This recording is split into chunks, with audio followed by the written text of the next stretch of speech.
Welcome back to the Corby Tennis Centre. Here we are delighted to bring you action from day 2 of the Fox Pickleball Event.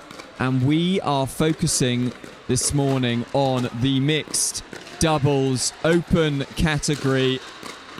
And our players are already out on court. We saw some fantastic action from the gendered doubles yesterday. We saw some really great players. We'll see some familiar faces today as we are about to get play underway here. I'm Tim Spurway. I'll be taking you through the action throughout the morning. I have Lewis Oak with me working the scoreboard. And on court at the moment, Amy, Nishita and Timothy Porras at the bottom of your screen. They are playing Hanan, Ullah and Natalie Wray. And the action has begun. And the first point going to Porras and Nishita.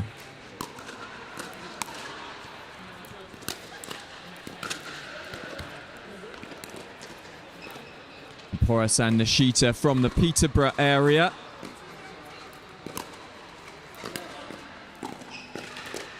And Ullah and Wray have come all the way from London, playing this division.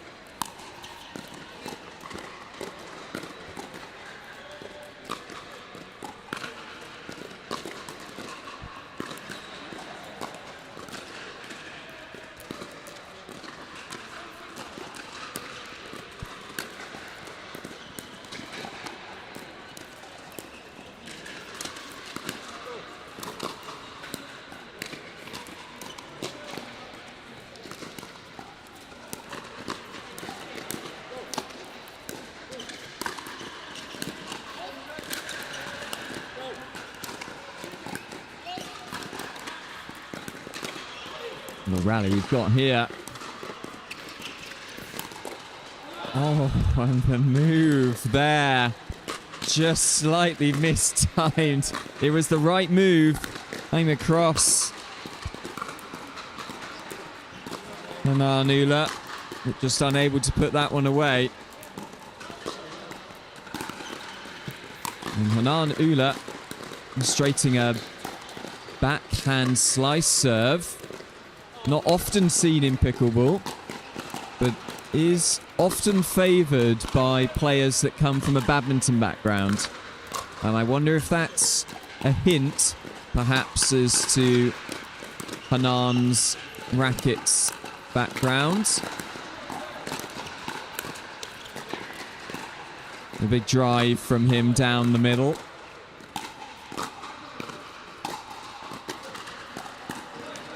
Nishita and Porras. Timothy Porras, also known as Texas Tim. You saw him in action yesterday.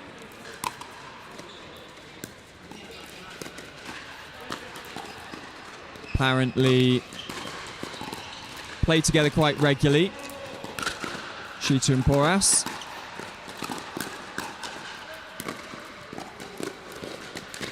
And as do Ullah and Wray as well.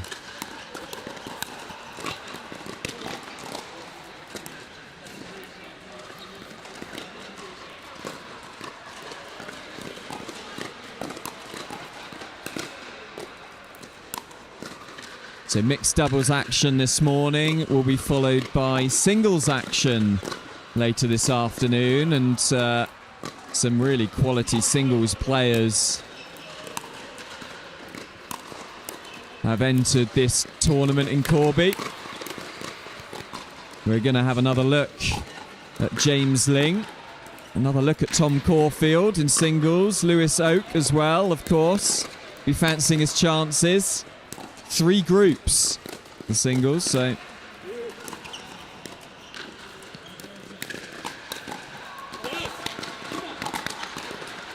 and fired up Texas Tim, taking that American passion all the way to Corby.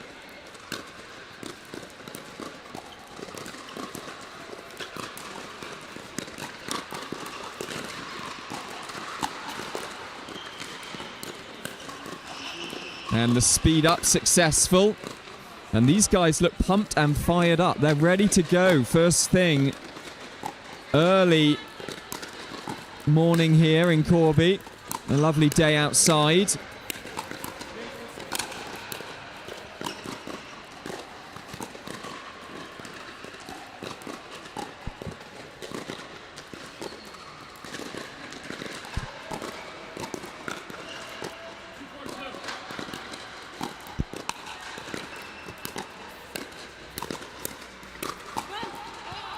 Just the slight overplay, pushing that ball.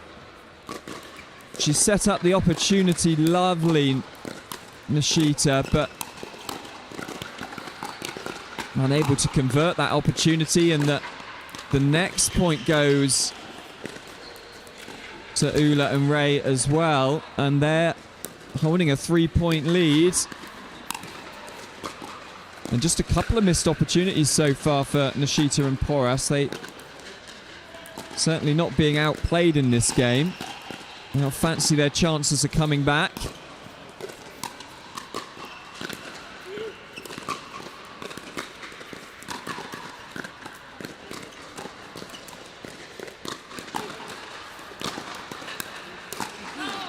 Oh, and that's the second time we've seen that kind of mistake from Nishita, and that does bring up the change of ends at 6-2.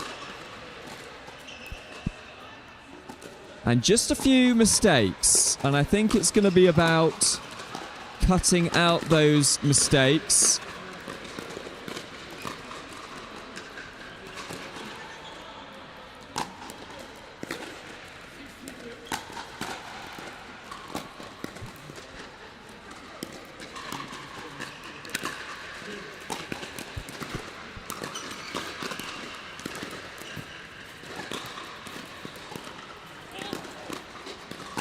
Yeah, and 7-2 now.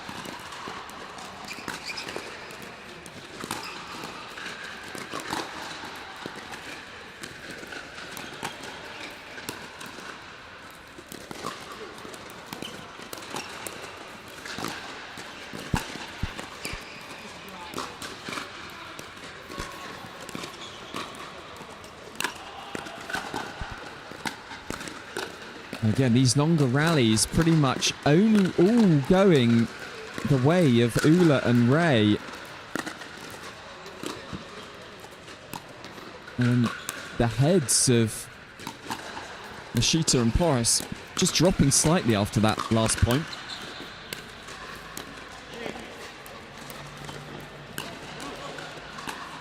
The lob is successful.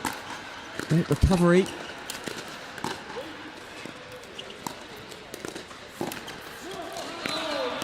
And it was in a leave, an unsuccessful leave from Nishita, and everything going the way of Ullah and Wray in this game.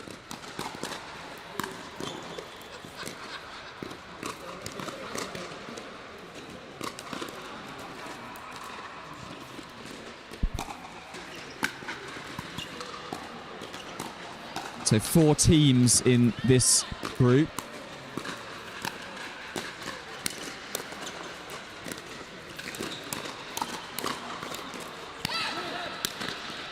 And trying to get themselves fired up. And that's what we like to see. A bit of passion on the pickleball court. We saw a little bit earlier.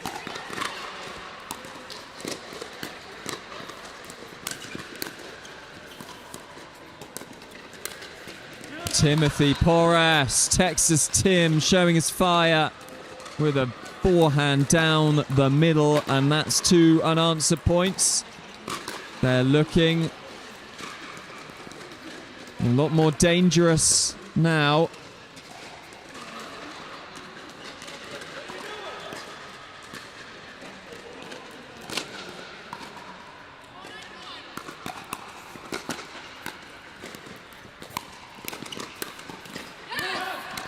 (5-9-1), and they've got the momentum behind them. They've got the momentum, they've got the fire in their belly.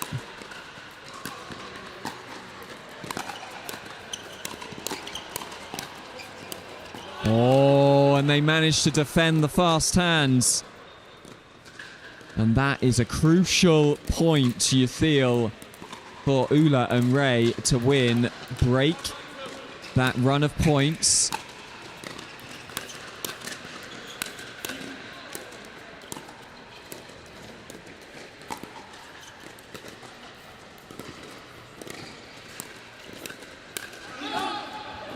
And Texas Tim.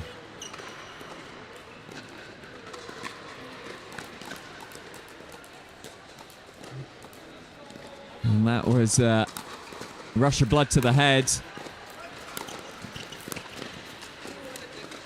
And they have restored balance here as they march towards the first game, Ullah and Wray. They have a couple of chances to take it.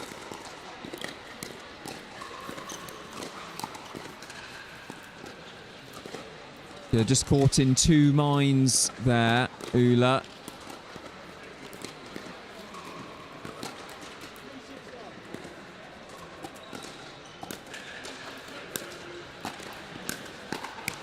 And the third missed and canned.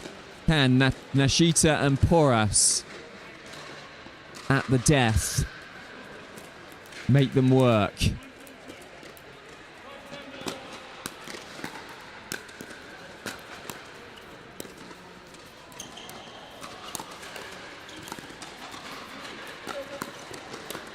Recovery. Nice play here. Yes, and Texas Tim's drive on that occasion causing damage. And that's one. 6-10-1. But the miss serve from Texas Tim.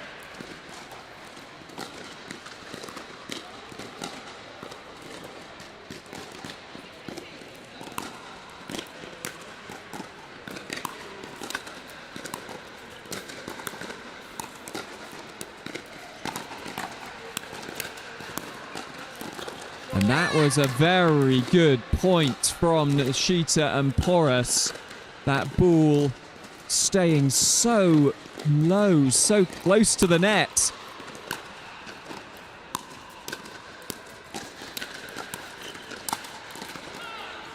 It's one too many. But they get 2 points in that run.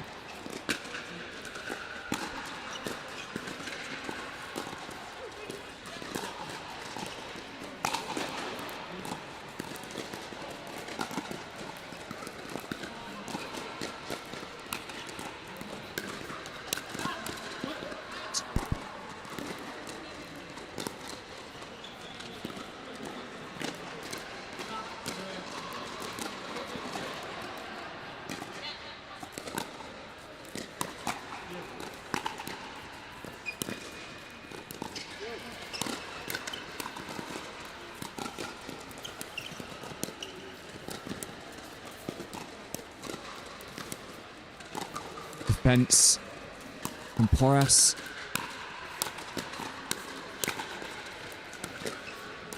Nice drop. Oh, and they worked themselves back, and just for a second there, they looked strong enough to come forward. But Ullah and Wray come through a solid fight back from Nishita and Porras. I think ultimately Nishita and Porras just left themselves too much to do. Too many errors at the beginning of that match. And they made a stern fight back. But they will be back. And they will get a chance at revenge in this group stage. Each team will play each other twice. So we may well see Nishita and Porras and Ullah and Wray battle it out again later on. Some of these matches will be going on and being played on court 2. So half of them will be played on court 2, half of them will be played on court 1. So we'll see half the matches in this group. We're rotating between groups. So we'll be seeing action from group 2, I believe now. So just to run you through Group 1, we have Amy Nishita, Timothy Porras, Hanan Ullah, Natalie Wray, who we just saw face off. We have Colin Hailstone, Lucy Dawson, Ollie Adams, and Sabine Brezina. So they make up Group 1.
So, we are about to bring you action from our second game on the show court here, and this is the first game of Group 2.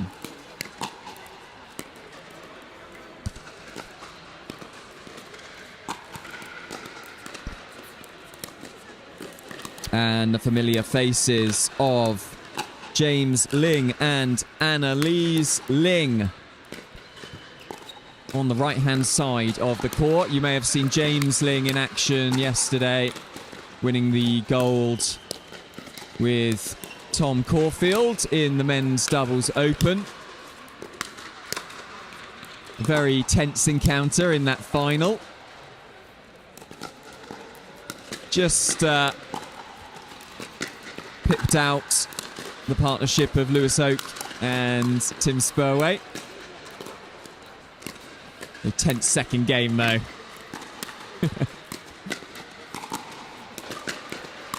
Very impressive players, strong, and the favourites, pre-tournament favourites, Annalise Ling and James Ling. And they'll be playing the unknown quantity, or at least unknown by me, Claire Crosswaite and Joe Ringer.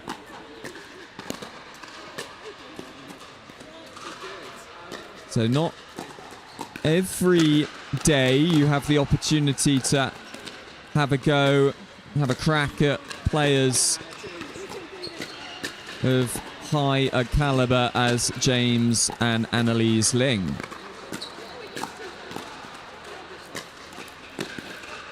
Annalise and James recently getting married. Annalise Ling, formerly Annalise Myers, and I did call her incorrectly Annalise Myers when she was Annalise Ling the last time she was on the show court here, so my apologies to Annalise Ling. But action's underway. And a first point on the board for Crosswaite and Ringer.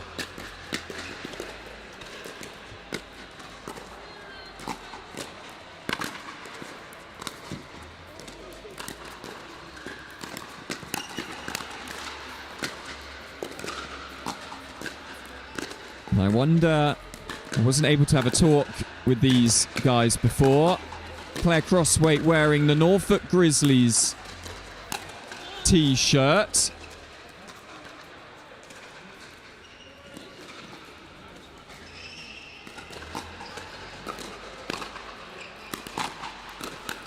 And we've seen that t-shirt out and around quite a bit. Oh, and just a lovely placement there from Ringer. And just catching the line. But that serve from James Ling, if he gets that up and running, so difficult to return and return deep.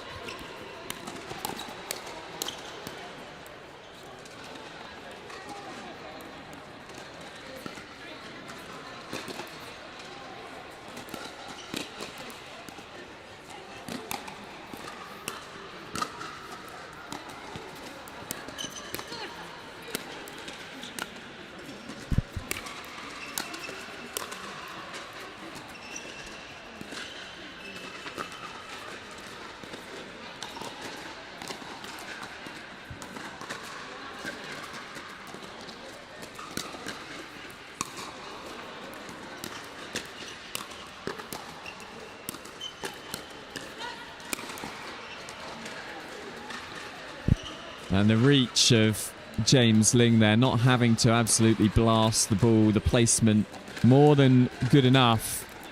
Finding a nice angle.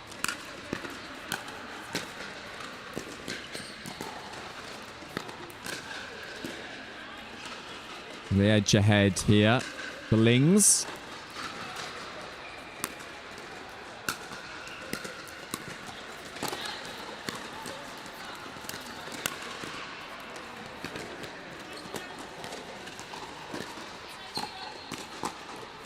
That's a nice double-handed drive from Annalise Ling. Annalise Ling, a PPL Challenger player.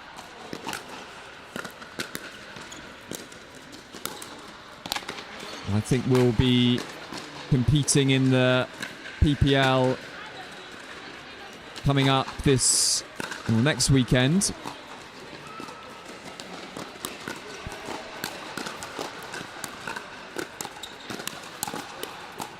Sorry, 2 weeks' time in Bolton, the next PPL event.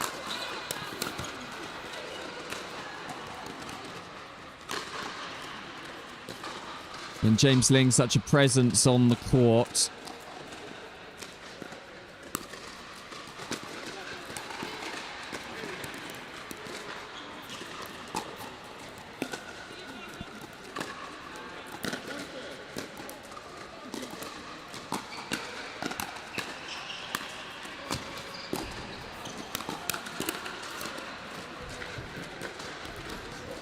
Claire Crosswaite there, showing some fast hands, testing out James Ling's reactions. That ball coming back at him and able to redirect it.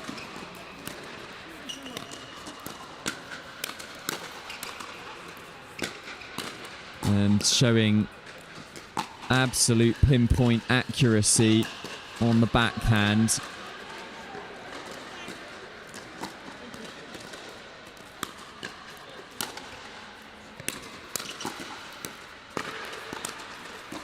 And that's sometimes what happens when you play players the caliber of Ling and Ling. You feel like you have to go for that little bit extra. And we saw there on the backhand side in the previous point, Claire Crosswaite just trying to drive that ball, hitting it into the net.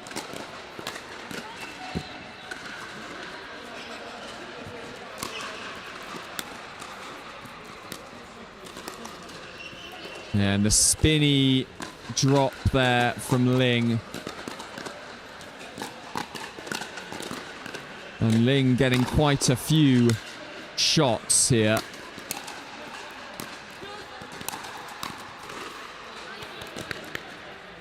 And I think that has got to be the strategy. Try and phase James Ling out of the game as best you can.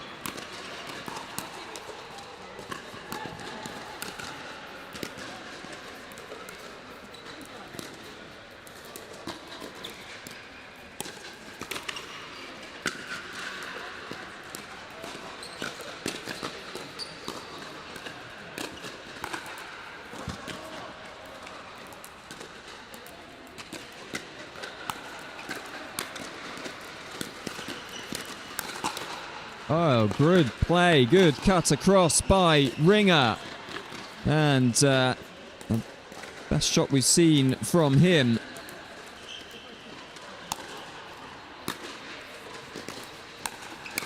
And Ringer starting to step up the level. And that wins them their third point. So often happens. A rush of blood. You feel invincible for a second. Back down to reality with a missed serve.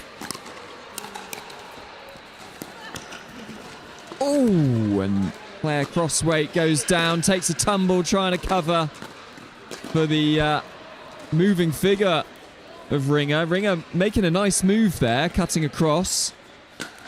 And I think if it was anyone else other than James and Annalise Ling on the other side of the court, it might have been enough.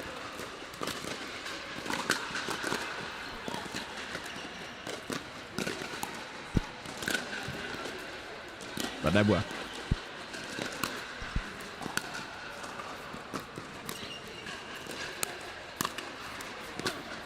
Oh, and that's a shame. That ball just catching the edge of Claire Crossweight's paddle.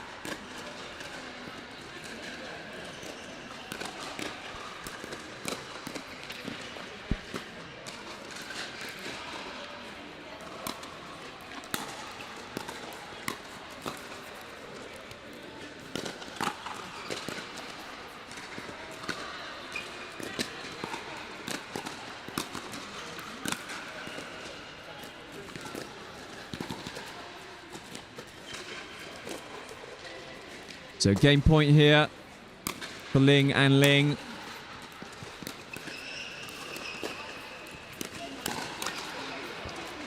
Yeah, good hands from Ringer, and he's shown a couple of instances, or a few instances, where he's got some nice reactions at the net.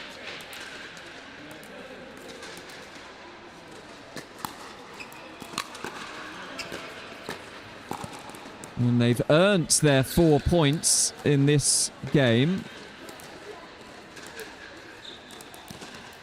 And I think most of the teams coming into this encounter will be trying to think about damage limitation more than trying potentially to win the game.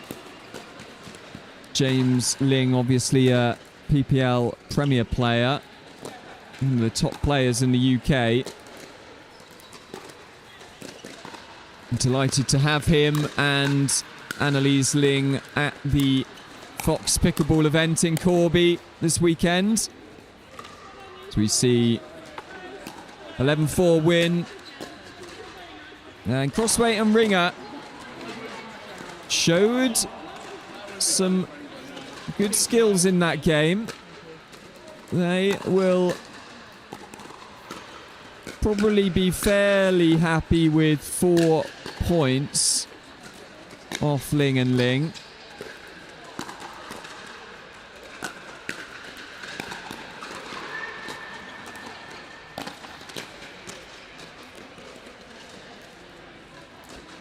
So back-to-back matches here at the Corby Tennis Centre. And we will be switching back to Group 1. So, Group 2, 5 teams. Megan Abbott and Stephen Hargreaves. Jeff Abrahams and Victoria Mora Corral.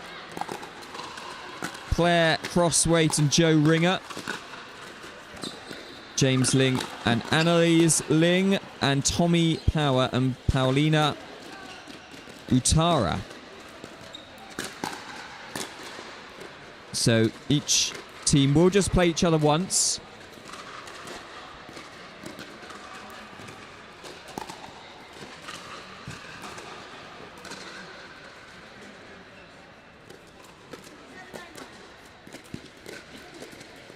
Be switching back now to Group 1, and we will be seeing again Hanan Ullah and Natalie Wray. I'll be playing Ollie Adams and Sabine Brezina. So we'll be taking a very brief break. We'll be back with action from Group 1 very shortly.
Navigating the complexities of international taxation can be challenging.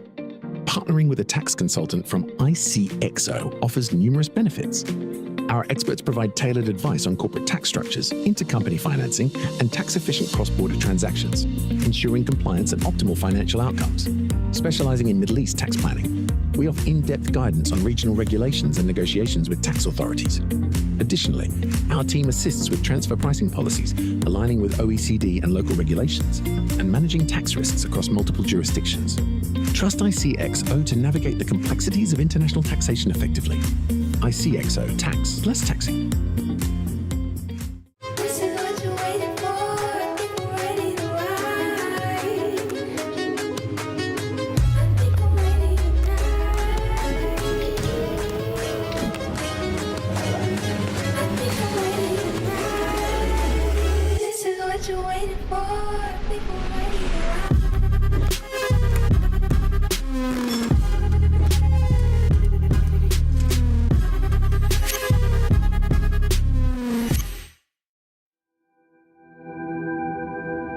As a professional athlete, my equipment is very important to me. When I'm on the court, I need to trust what's on my feet. I need to stay focused with no distractions. I personally feel like the ViperCore Pro 2.0 is the best performance shoe out there. Durability for me is really important because I like to slide all over the court. I also love how lightweight they are. I feel like I can run faster. Skechers. Comfort that performs. Hey Team Diadem, we got something new for you. We're taking it to the max. Introducing the Max Shape, the widest paddle in our collection. The new wide body Max Shape is available in the Edge 18K, the 18K Power, and the Icon Infinity. Not only is your sweet spot enhanced, but your surface area is increased and your spin potential is maxed. So this paddle is ideal for those looking for an enhanced sweet spot, a ton of spin potential, and a shorter handle. My mama always told me, never judge a paddle by its shape, judge it by its performance. The Max Shape, available now.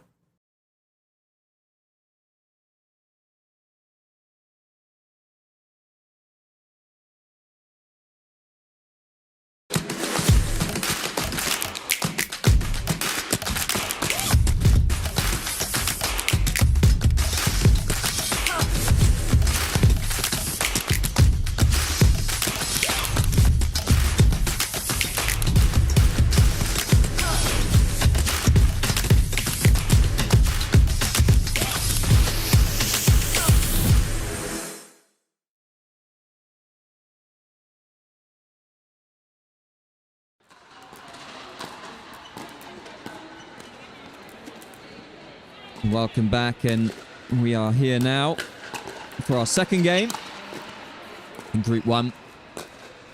And we're watching again Hanan Ullah and Natalie Wray. They're playing Ollie Adams and Sabine Brezina.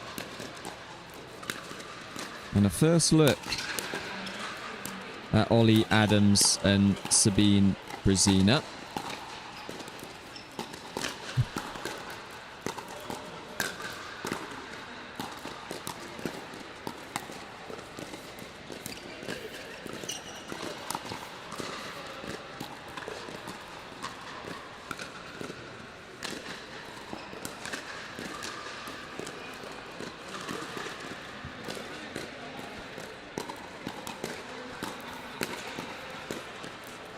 So Ullah and Wray successful in their first game. So taking one win into this match.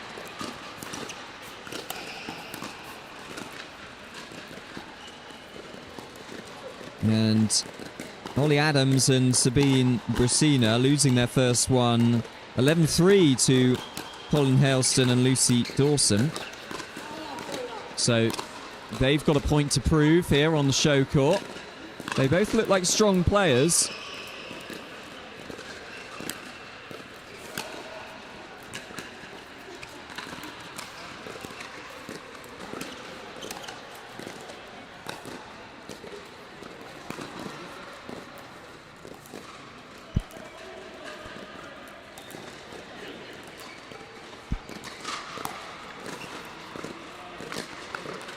And Ollie Adams, a couple of errors early on. And handing the opportunity back.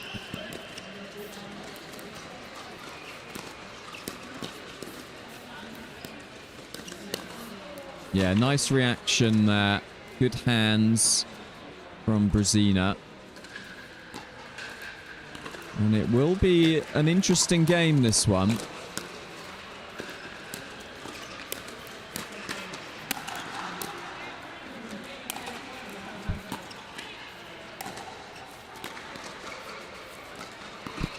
And Ollie Adams doing enough with the drive. The volley, the roll volley at the net.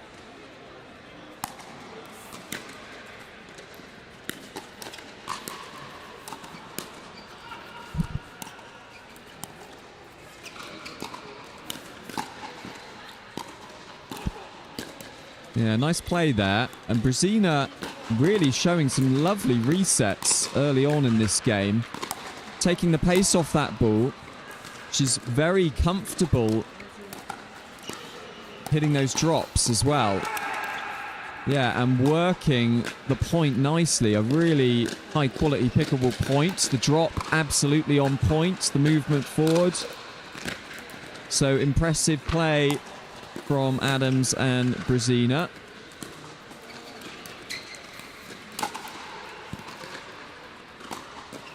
But the pop-up there. But impressive stuff anyway from Brezina so far. Impressed with her resets.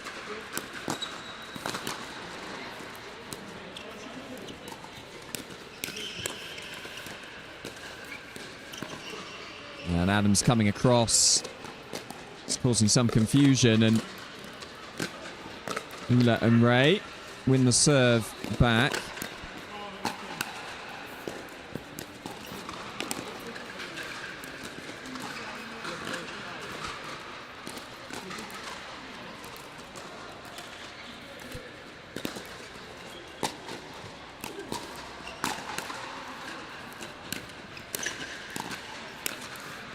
Yeah, nice play from Brezina. Moving forward nicely. Taking a chance.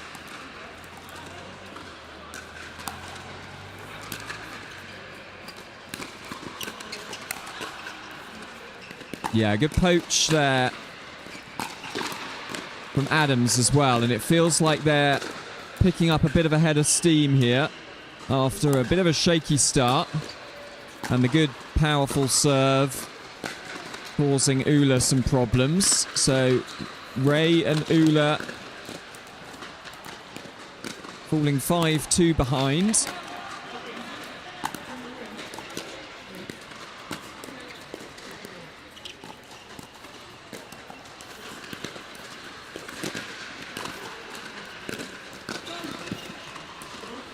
Pulling that one out wide. Some good dinking on display from both teams. Ullah and Wray coming out successful, and we're getting some nice pickleball here. Pretty much every point coming to the net, which is unusual, really.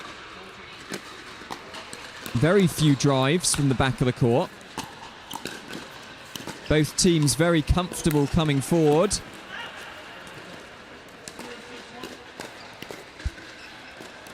And as a result, it makes for a great game. That's a lovely cutting serve from Ullah. Yeah, good play from Brezina. Finding a nice angle with that backhand. But that Ullah serve is something to look out for. As I say, unusual a backhand slice serve, but he gets a lovely amount of spin on it. And yeah, good play again from Brezina. And it does feel like they are finding a nice rhythm here. Perhaps dispelled some of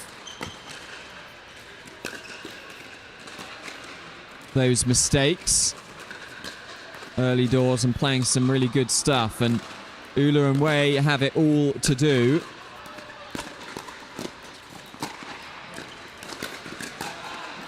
So Ullah and Wray from London making the trip up today, and they say they've never stacked before. They play a lot together, but they knew they were up against some stern competition today, and so it was about time they did stacking. So you will see stacking deployed when Natalie Wray gets brought to the left-hand side. Yeah, lovely little flick from Natalie Wray. Not over-hitting, not overplaying.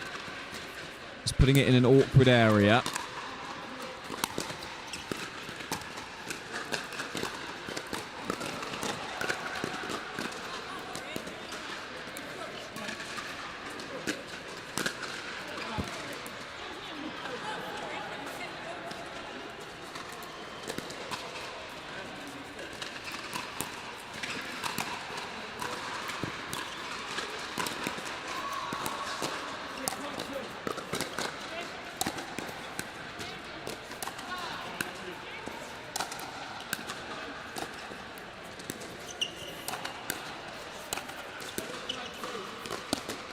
And fantastic defense from Natalie Wray, drawing the eventual error from Adams.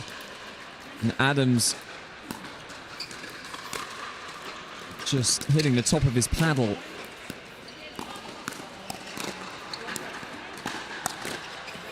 Yeah, but that backhand roll from Adams, just too good. Finding the corner of the court, nothing Ullah could do about that. So they win the serve back at 6-3.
And Adams, again, just a couple of errors for him.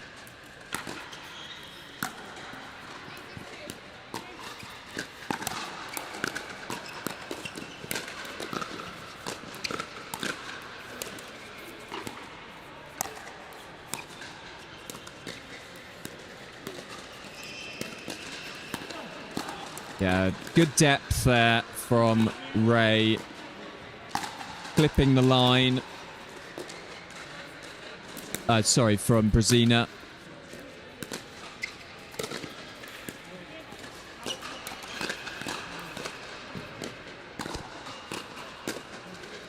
But this game is getting a bit tighter.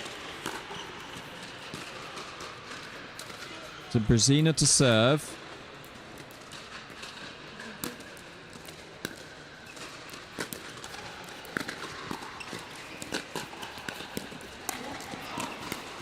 Oh, brilliant play and the point of the match so far.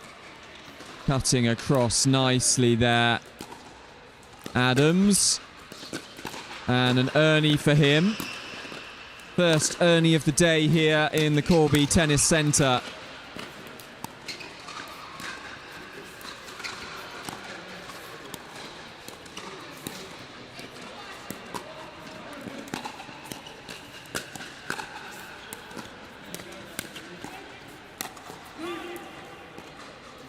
And that's a shame because that was a really nicely constructed point. The speed up from Brezina, exactly the right time. Drawing a pop-up as well. I'm just unable to put away. But both teams here, they are very content to play at the net and try and outplay each other. Almost every single point, as I say, coming to the net, which is so unusual in pickleball.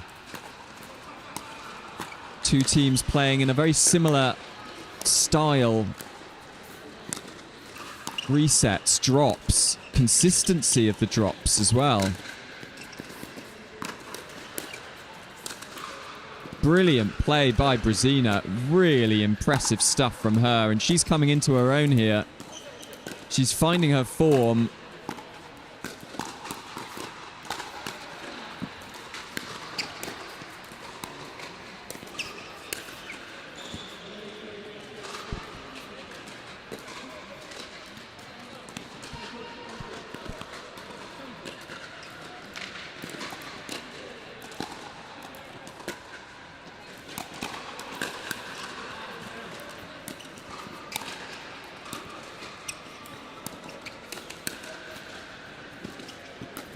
The lob goes up.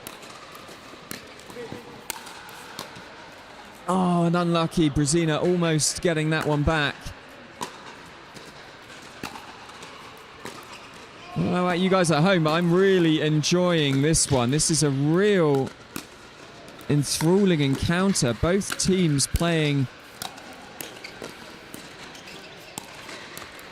good, intense points, consistent points. Dinking at the net. No worldy attempts.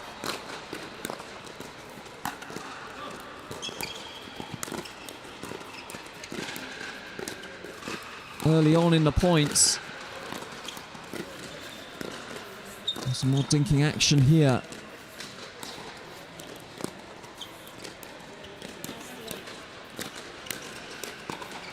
Yeah, and again, Natalie Wray displaying some good fast hands.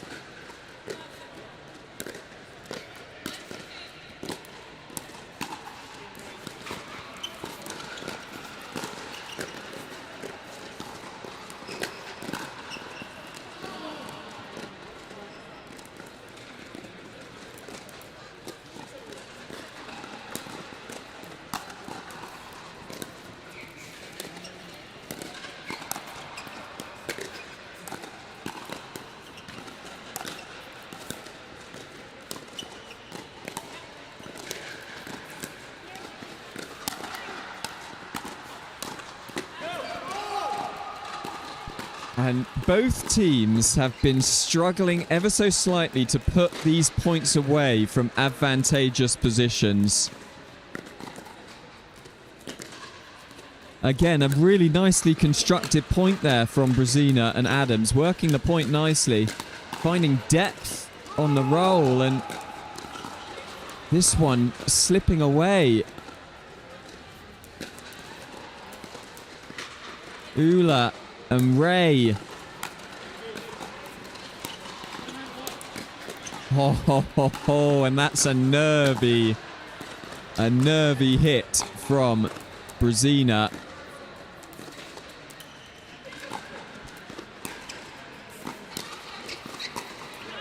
A missed return, and from a commanding 7-3 lead, they find themselves 9-7 down. And it's the consistency.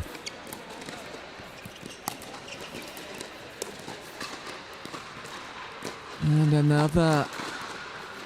Brezina looks at her paddle in utter disbelief. Maybe buy a new one from the Fox stand after the game, Brezina. He's playing with a Fox paddle.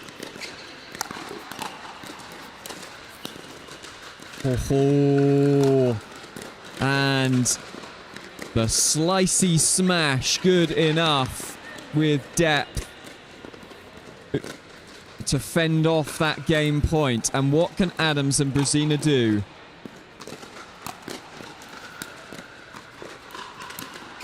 Oh, she hits a drive, a beautiful drive, and that might be one of the first third shot drives we've seen from Brezina this whole match. Taking a chance with that.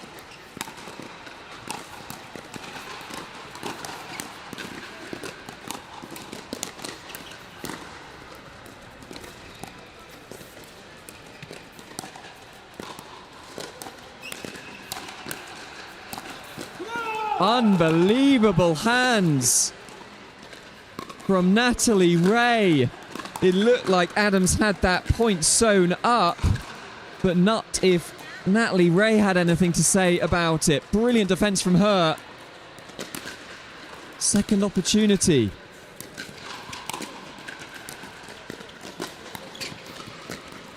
Lovely resets. Is the ball going out? We'll never know.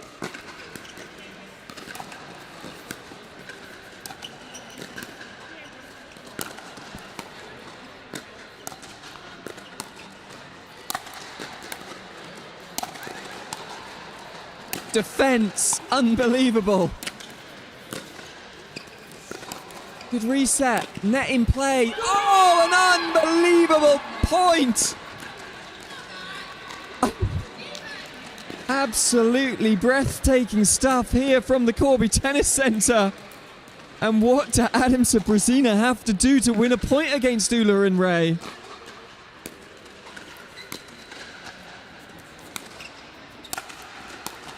And in this pattern again. And that is called wide from Ullah. And an absolutely stunning watch. What a match. Match of the tournament, I would say, so far. A real classic encounter. And the good thing is, folks, as this is Group 1, we will get to do that match all over again. They will be playing, but on the second court, I'm afraid. So, a really great match there from Hanan Ullah and Natalie Wray, Ollie Adams and Sabine Brezina. Very enjoyable indeed. Well done to Hanan Ullah and Natalie Wray. It looked like Ollie Adams and Sabine Brezina were running away with that one, but some incredible defensive play, not giving them any easy points at all, and they find themselves with 2 wins under their belt now. And Ollie Adams and Sabine Brezina demonstrating some fantastic play, but 2 losses. And they've got an uphill battle if they're going to be qualifying in one of those spots. They will have to try and get some wins. It's top 2 to qualify. But they will have some more matches. 6 matches in total, so the final 4 matches will be critical for them. We're moving straight on now to our second game, though.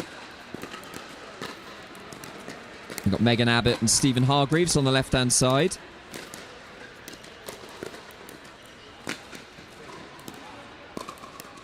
And they'll be playing Jeff Abrams and Victoria Mora Corral. We'll be back with this match very shortly.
Next up, and about to start, we have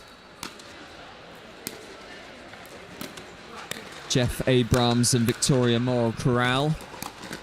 Oh, and Mora Corral, what a forehand from her to get things underway. She's got some power, and she's showing that early on. So there at the bottom of your screen.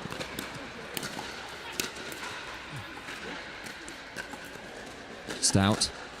And Megan Abbott and Stephen Hargreaves at the top of your screen.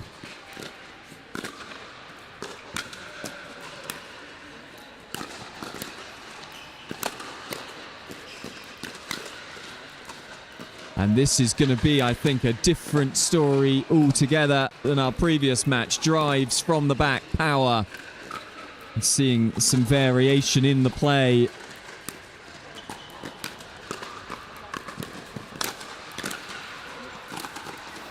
Yeah, nice finish there.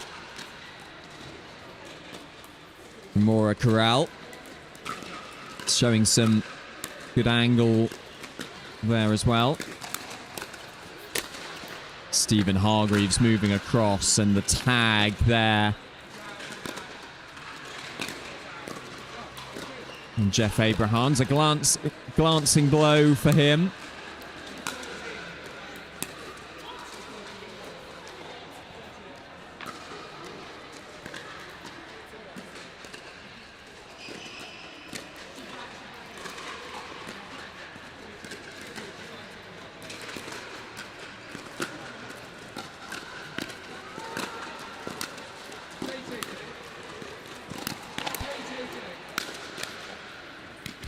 Oh, forehand, big forehand, Abrahams.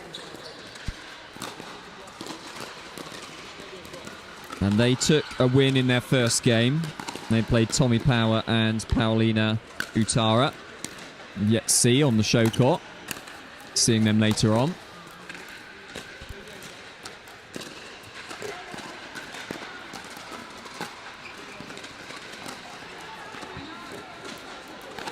And this is Abbott and Hargreaves' first game, sitting out the first one.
And that one just goes wide. The big forehand from Stephen Hargreaves. A lefty forehand.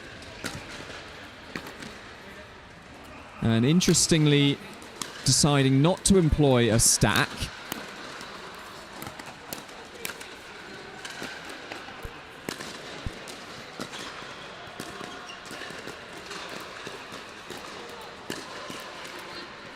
But quite often you would see with a right and a left-handed player, them wanting both forehands down the middle.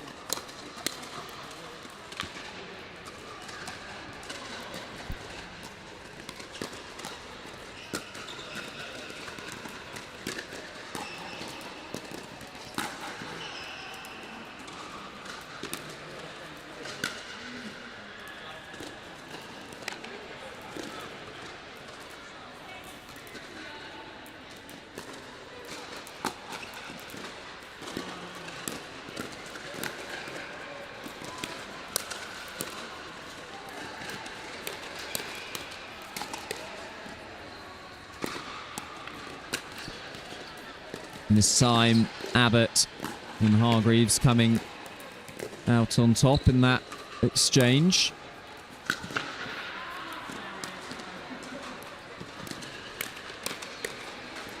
And it's fast hands at the net as well.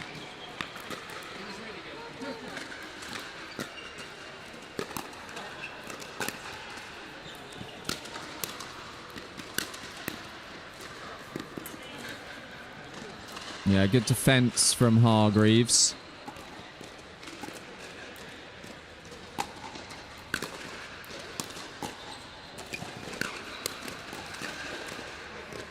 Hargreaves clearly favouring the drive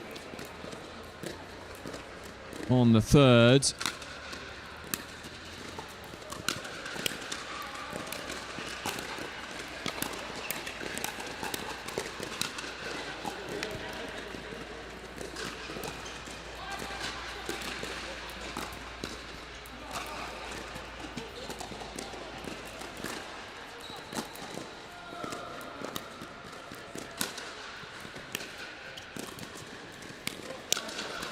My lord, I think Hargreaves has one pace, and that pace is fast.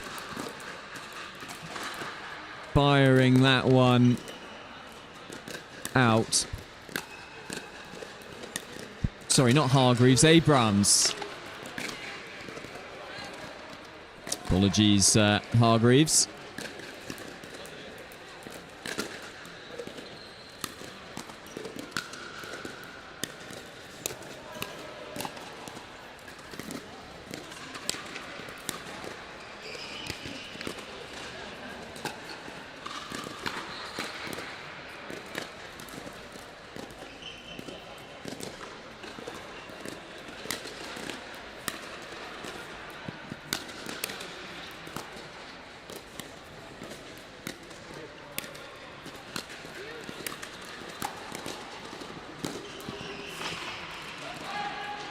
Playing some nice drops there, Abrams.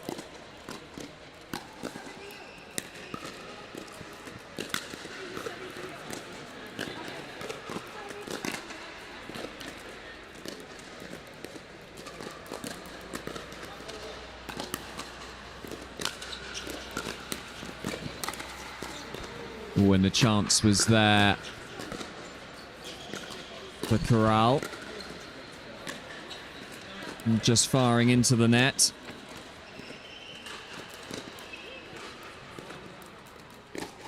And so the change of ends. We see Abbott and Hargreaves. 6-4 up.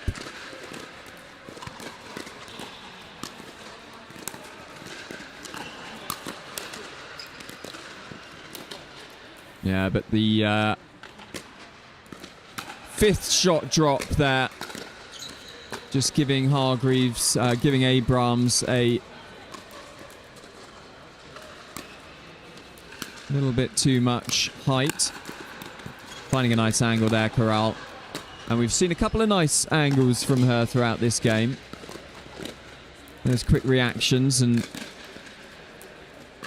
winning the serve back.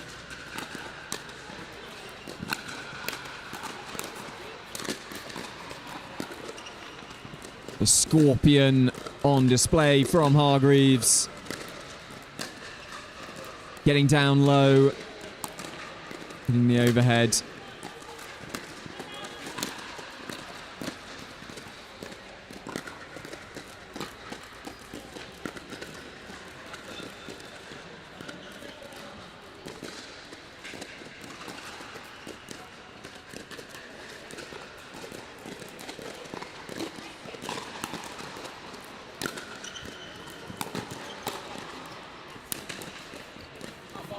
And that is the bar.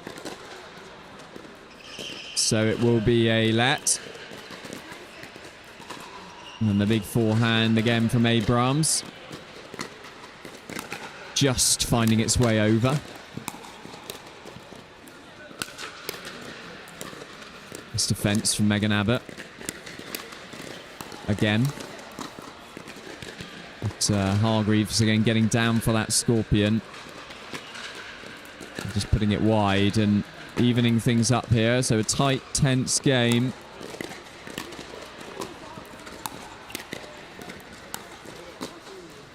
First one was hit.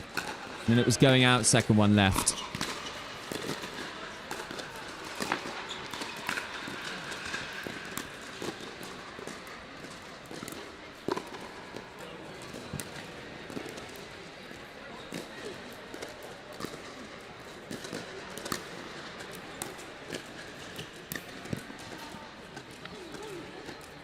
Megan Abbott bounding forward there. Move forward into the net.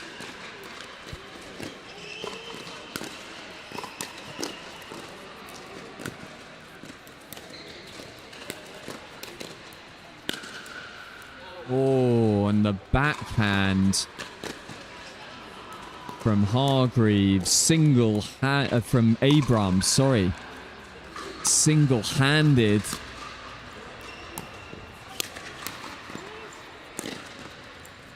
It's clipping the top of the net. Abbott trying to find a nice angle. Unable to, and it's become a bit of a war of attrition here. Who's going to make the fewest mistakes?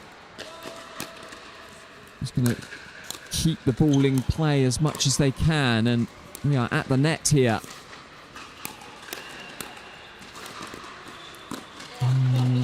Abbott's just hitting the tape and not getting it over. So Abrams and Corral find a little bit of daylight between the two teams. And that forehand again, and the put away, moving up swiftly. So it has been a story of the Abrams forehand this game. Getting slightly fortunate with that, getting a clip of the net.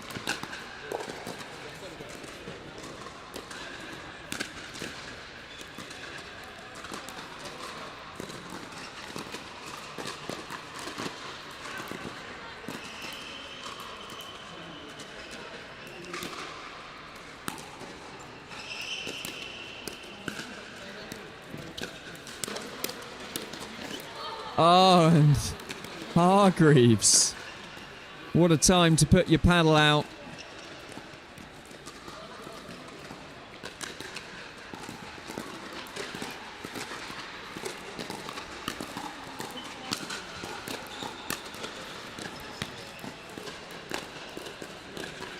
So Abrams and Corral now serving at 9-6.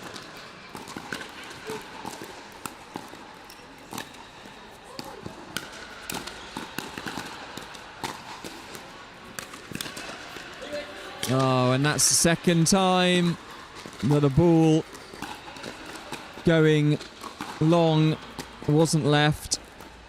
And it does mean that Abrams and Corral now have a game point.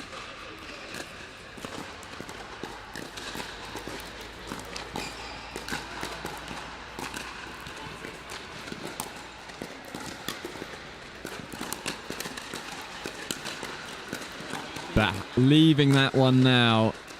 And Stephen Hargreaves there just saying to Megan Abbott, I'm going to be leaving those now.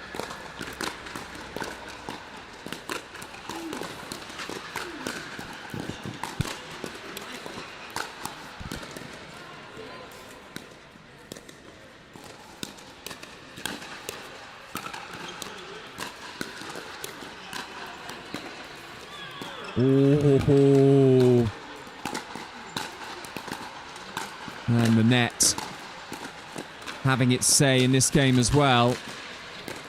So they're going to have to wait for another opportunity if one comes. Nice drop from Megan Abbott there. Kind of a drip halfway between a drop and a drive. Dipping down low. Low enough that Stephen Hargreaves couldn't get it back. So good tactic there. And the serve was enough to make Corral make the error. So a couple of very quick points. But that one wasn't coming back. And when that forehand goes in, there isn't much you can do about it from Abrams.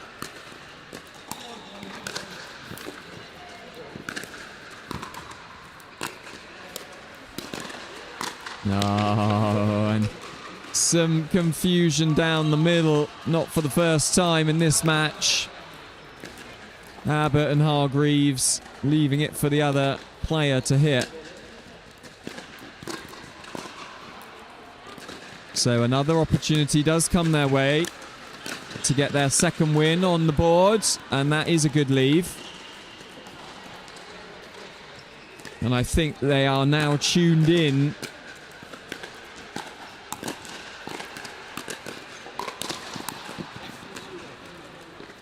And so, handing the opportunity right back.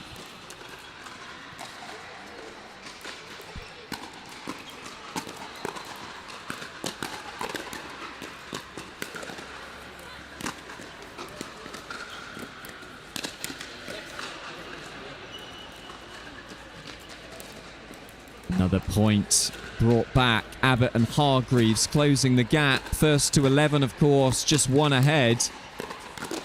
That is probably the single worst time you could choose to miss a serve. Serving at 9-10 down.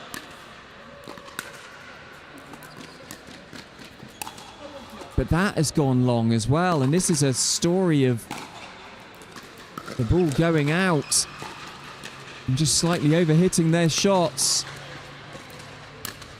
And it is match point and taken by Stephen Hargreaves, and a comeback from 10-6. And they get their first win in their first game.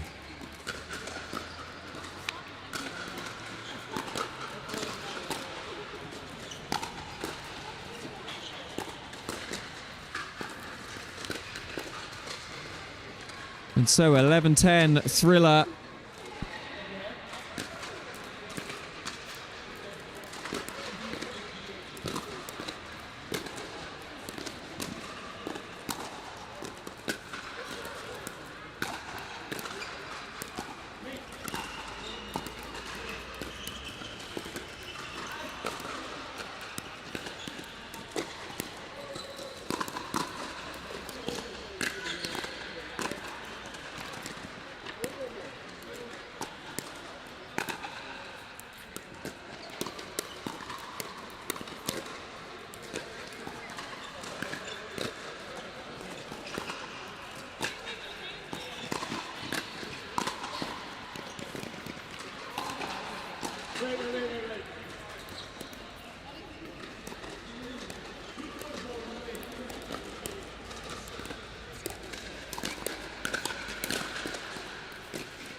Yeah, and a good finish there from Brezina. So we have Adams and Brezina, who we saw on the show court a couple of matches ago, getting a narrow defeat.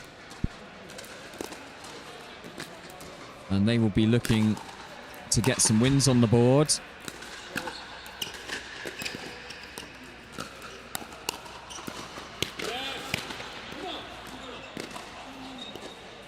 And a very pumped up Texas, Tim Porras and Amy Nishita at the bottom of your screen.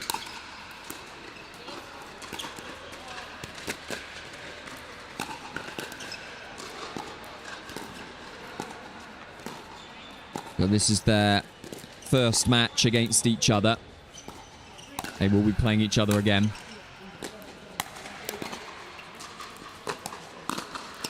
Nice drop.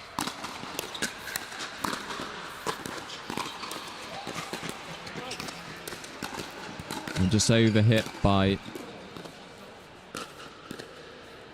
Tim Porras. And Adams and Brezina have showed some really strong play, and I think have been unfortunate to lose their first two matches. I would expect them to make a miniature comeback, at least. And they've started this match very well.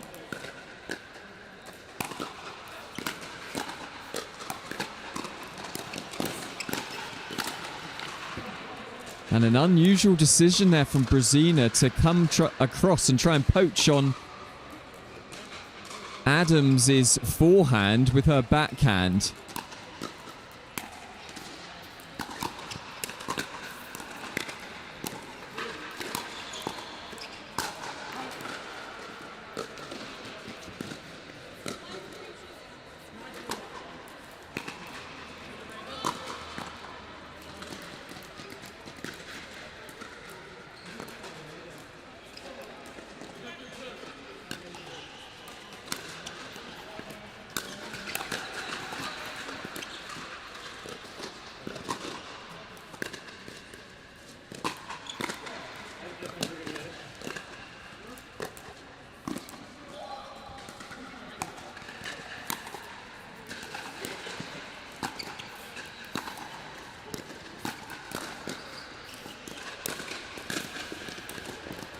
Oh, and Texas Tim is down.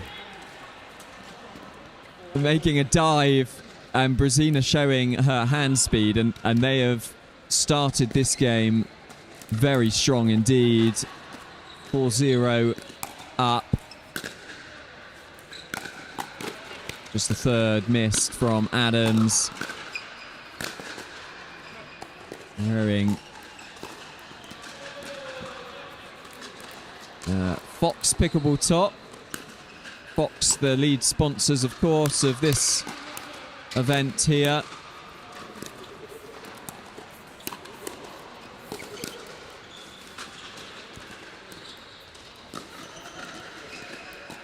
And this is definitely a good start for Adams and Brezina. This is exactly what they needed after a disappointing first couple of games.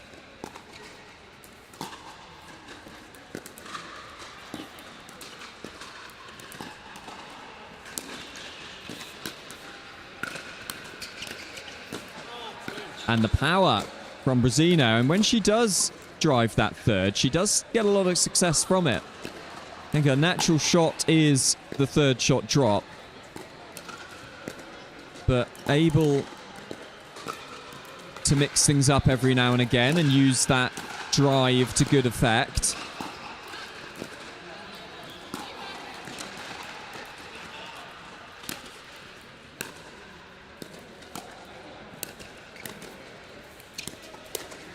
Yeah, and this is really strong play. Brezina moving up through the court nicely and reacting well on her backhand. Seen a couple of those down at the feet of Tim Porras.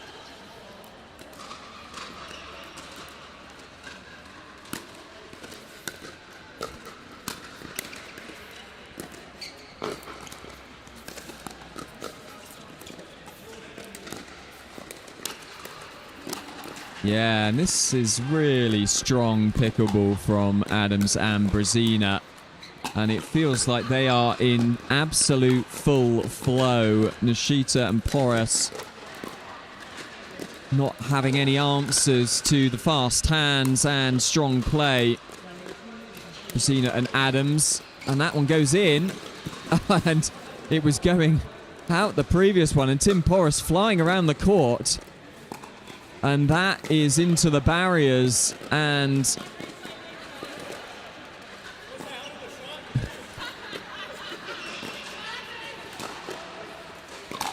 we've seen him down earlier, and now he's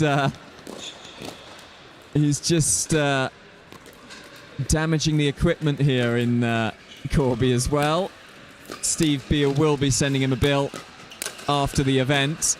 No prize money on offer for this event, so it will be coming out of his own pocket regardless. And a missed smash, and that is adding insult to injury. And they are 10-0 down.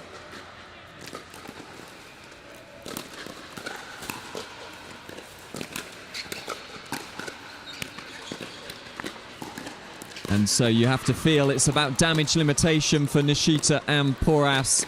Can they get some points on the board? Of course, you don't want to lose one of your games 2-0.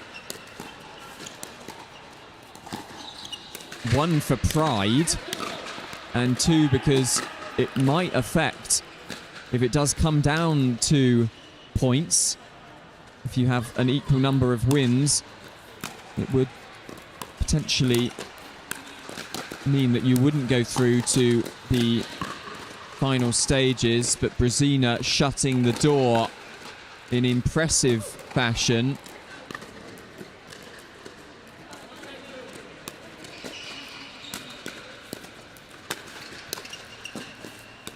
Finding the line.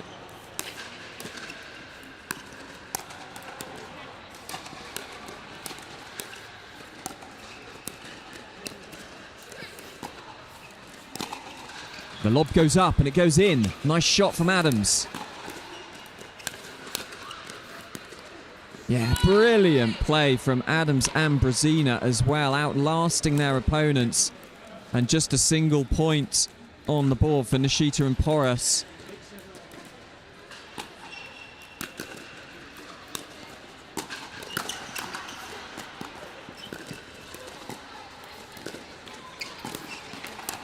Yeah, and the setup so nice. Brezina finding a lovely cross-court dink. And fortunately, this game played in very high spirits and no angst about losing 11-1. A tough defeat to take. Never really finding themselves in that match. And Adams and Brezina finding their top form at a critical moment for them. They get their first win on the board.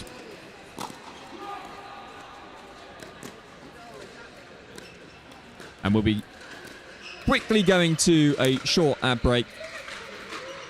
And we will be back with more action from this 18 plus 4.0 plus or open division.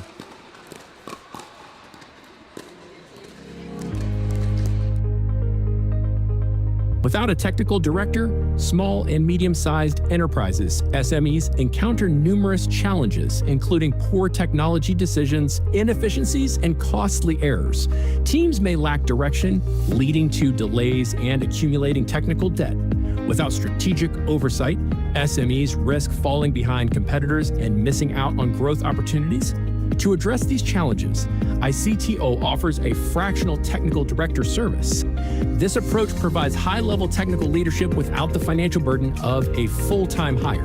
Startups and SMEs benefit from strategic guidance on software architecture, product development, and technology roadmaps while maintaining manageable expenses. Our extensive experience enables companies to avoid potential pitfalls and accelerate their growth. An ICTO fractional director brings scalable technology strategies and enhances team development without disrupting daily operations. By evaluating technology stacks, streamlining processes, and mentoring in-house teams, we improve efficiency and long-term stability. Our external perspective helps identify issues that internal teams may overlook. ICTO provides flexibility and agility, which are essential for navigating rapidly evolving markets. Companies can adjust our involvement based on project requirements, funding rounds, or significant strategic shifts. With our expert guidance, businesses make informed technical decisions, mitigate risks, and maintain their competitiveness. ICTO, here when you need it.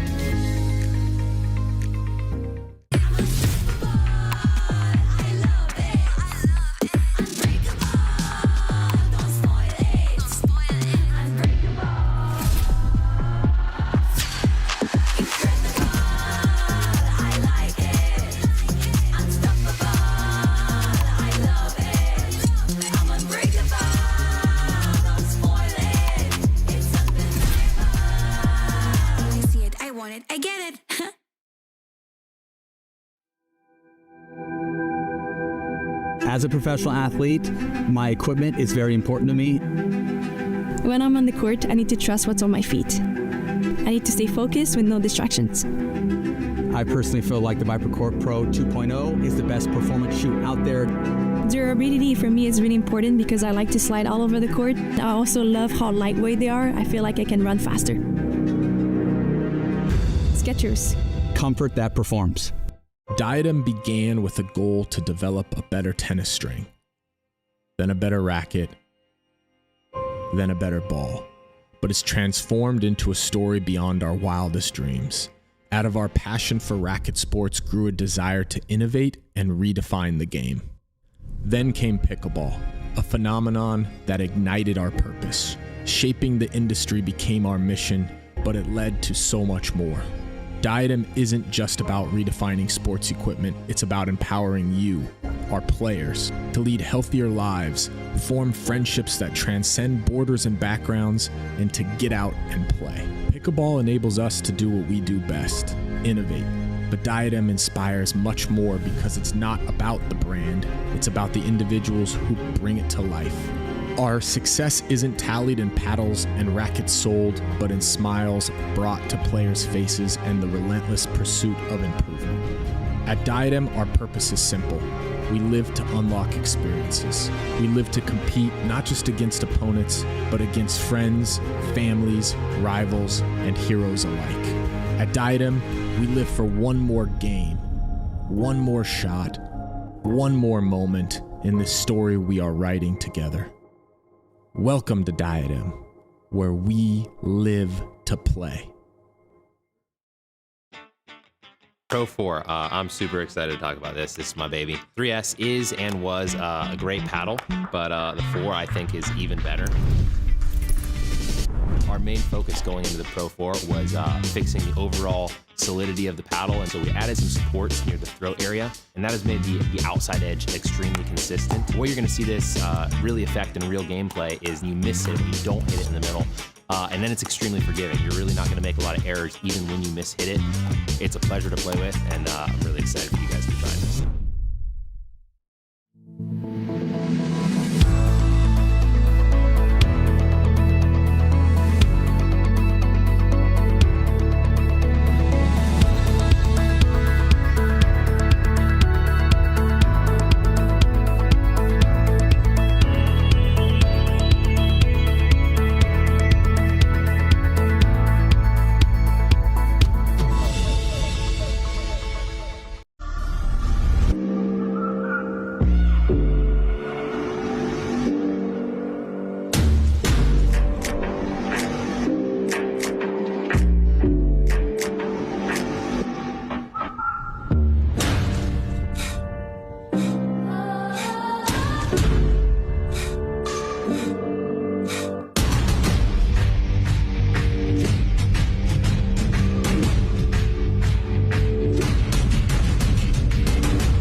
We are back here for another Group 2 game where we're seeing Ling and Ling again in action. And a new partnership that we haven't seen so far. They will be playing Tommy Power and Paulina Utara.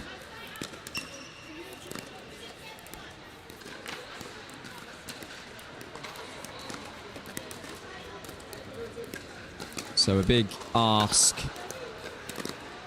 for Utara and Power, but this is why you play pickleball. You want to test yourself against the very best.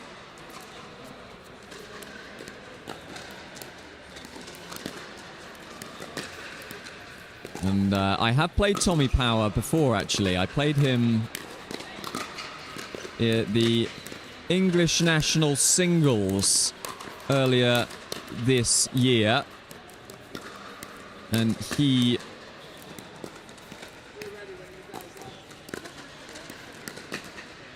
I think qualified out of the group stages of that one.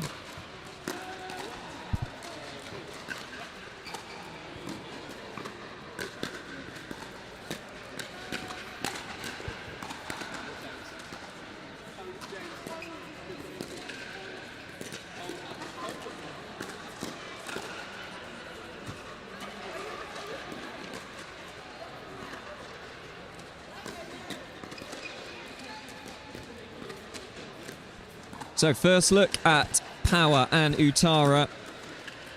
And this will be an interesting one.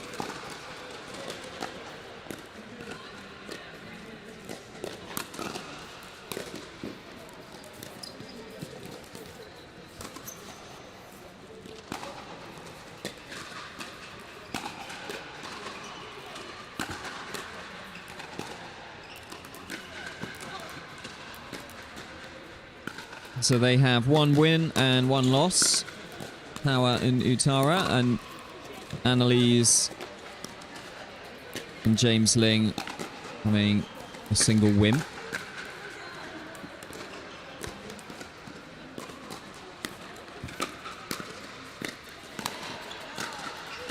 And it'll be interesting to see, because you do often play differently against better players.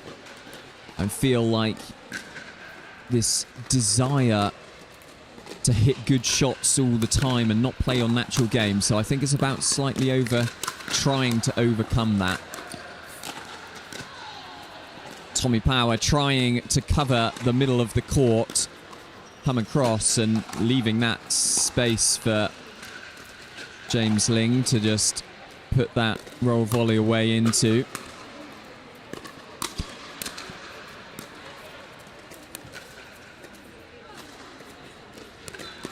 And cutting out the errors is going to be absolutely critical. Making them play as many balls as they can. And a powerful finish from Annalise Ling.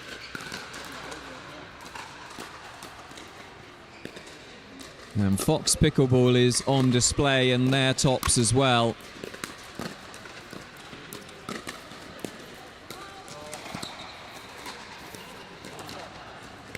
Annalise Ling showing some nimble footwork to get to that ball.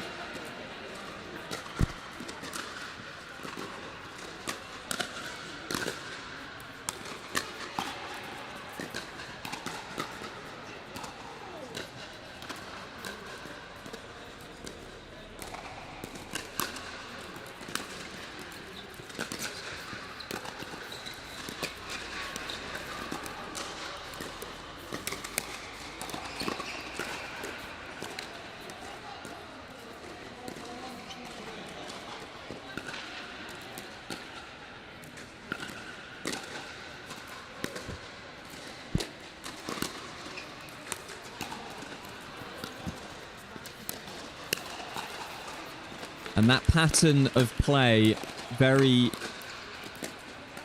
common already. James Ling dropping to the backhand side of Utara, and then Utara dropping. That's great play from Ling. Utara then popping up slightly for Annalise to try and drive the ball away.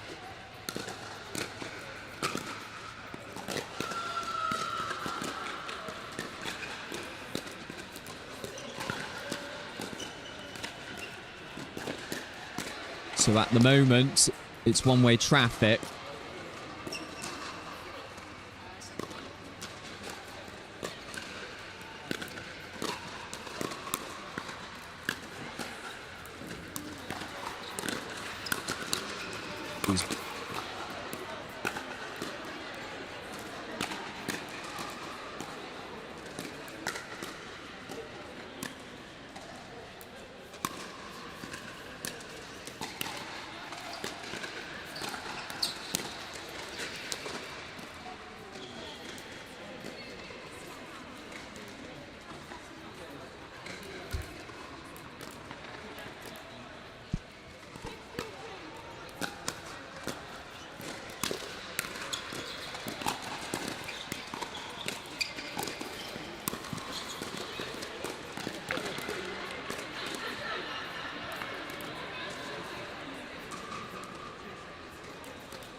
So, side out. Ling and Ling at 6-2 up.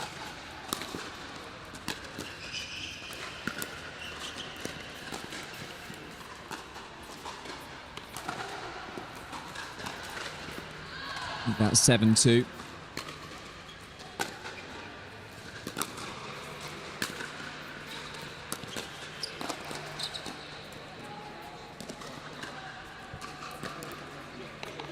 Lovely drop there as well. And James Ling taking the opportunity to hit as many drops as he can. Yeah, and the drive from Annalise keeping Utara at the back of the court, and they are on their way, I think, to their second win. Yeah, good drive down the middle as well. The open space created. And Tommy Power coming forward, and it's game point for Ling and Ling.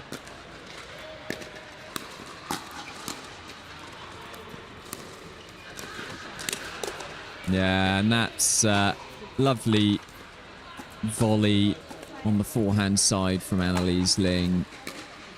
And comfortable victory for them, 11-2. Tommy Power and Utara will have to look for opportunities elsewhere.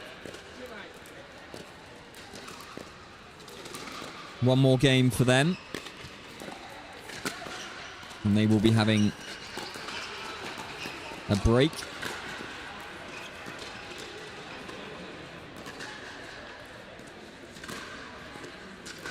We're playing next at 11:40.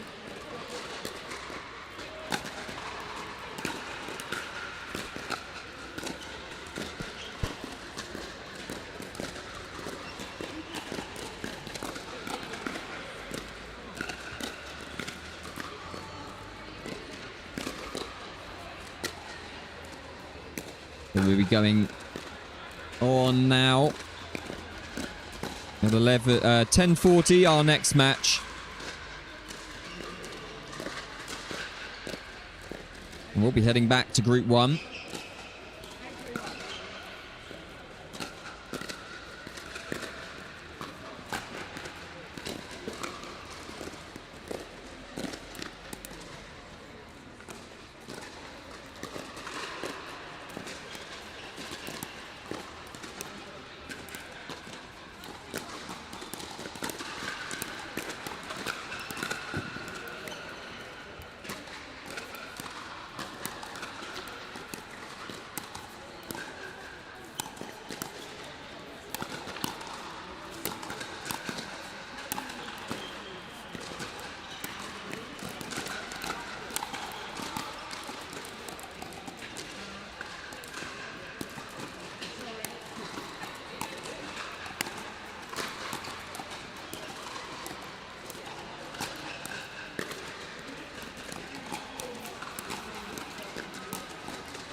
Our next match here on the show court. We get a first look. Some new players on that have been plying their trade out on the outer courts. Colin Hailstone on the bottom left-hand side of your screen.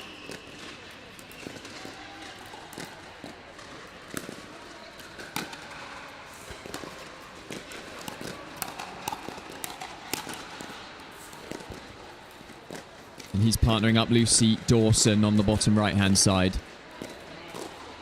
And we've already seen Brezina and Adams a couple of times. And Brezina and Adams pretty much need to win all of their remaining matches if they've got an opportunity of getting through this group stage. Colin Hailstone and Lucy Dawson, I believe, having 2 wins and 1 loss.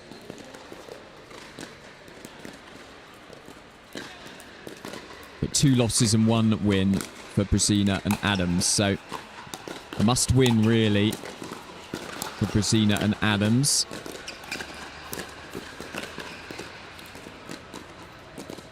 And a good start from them. 3 early points.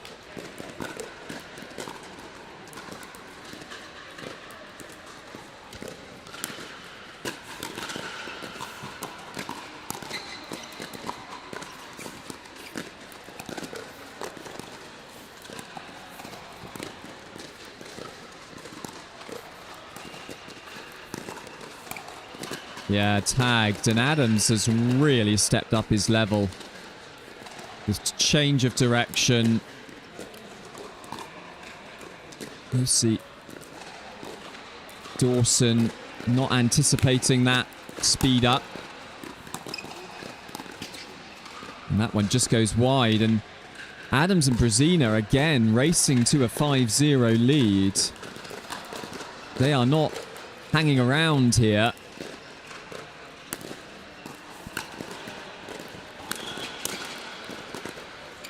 And make that 6.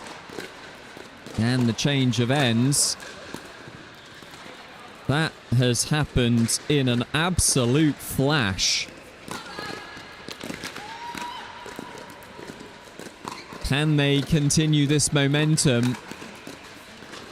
Another big win here would help their chances enormously.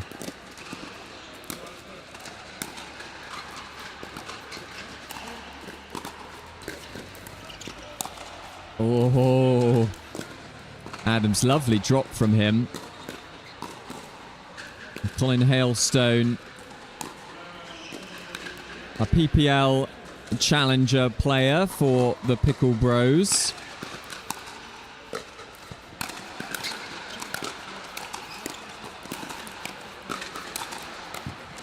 Brilliant defense from Adams, and he did all the hard work and missing one of the easier ones.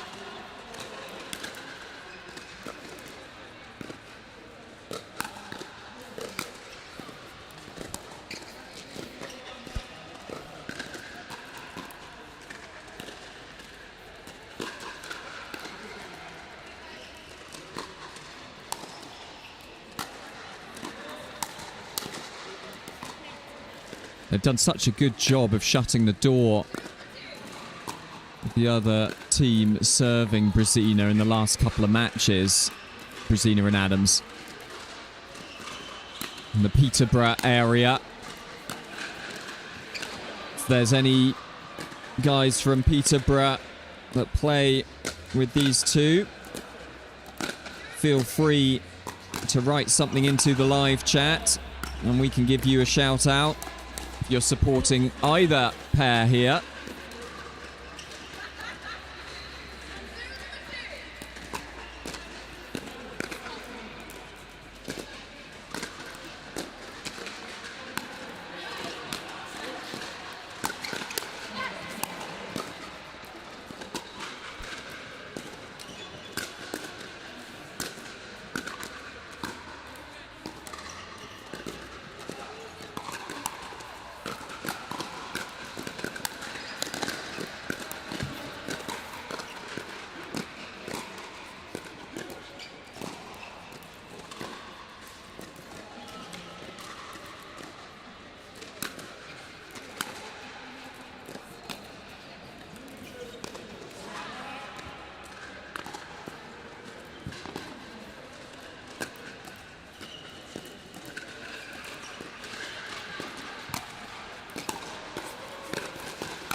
And so a few non-scoring side-outs here, and Lucy Dawson and Colin Hailstone looking to make some ground on their serve, which they've been unable to do so far.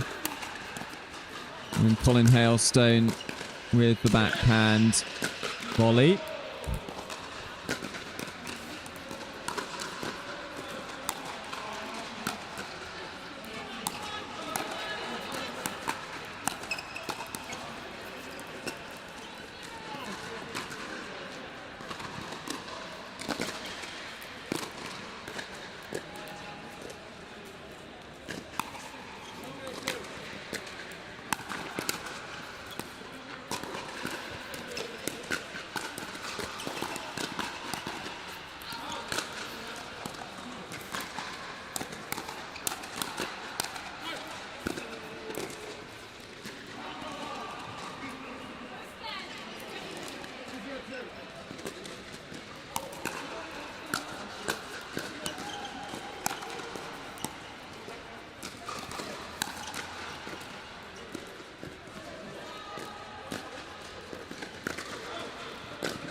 Yeah, Dawson and Hailstone stepping up their game a little bit, particularly on the serve of Adams and Brezina, not finding it as smooth going in this last few service runs. Yeah, and the dink from Adams, too good for Colin Hailstone.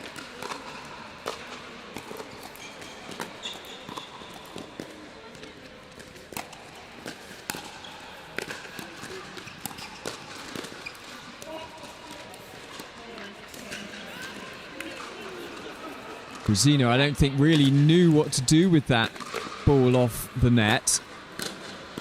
In the end, just kind of poking it over and then trying a speed up on the second shot. They get 1 point in that round of serves.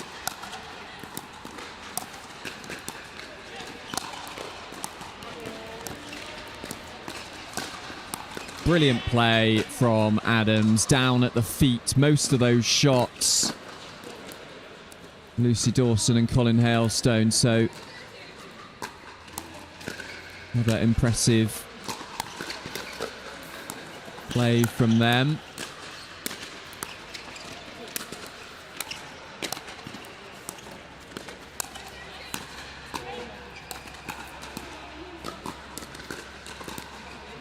Good reset there from Dawson. Brilliant rally of the match so far. Great reactions from both teams. Dawson working her way up to the net to reset them back in the point, but Brezina and Adams had the answers and win the serve back.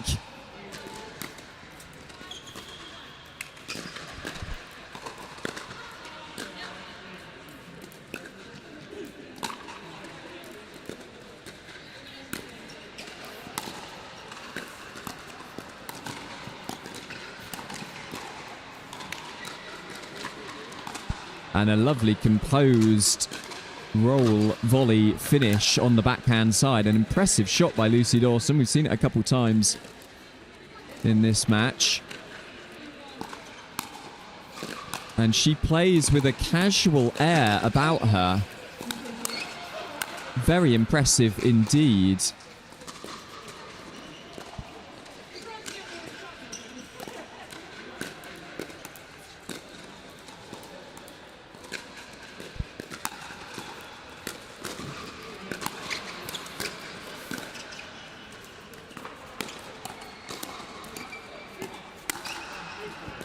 And that is a really nice smash. And they're working their way back into this match now, Hailstone and Dawson.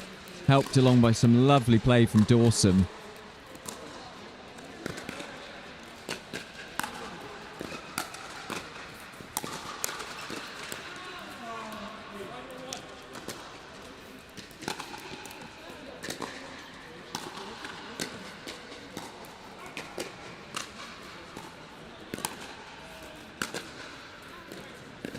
And that is not a time to miss a return. Big serve from Colin Hailstone.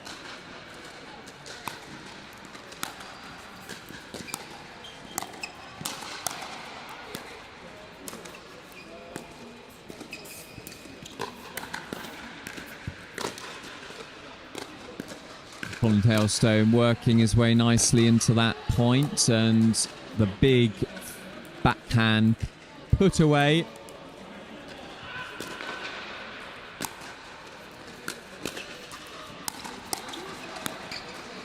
Oh, in this game now, from 7-0 up, Brezina and Adams, maybe a little bit of nerves creeping in.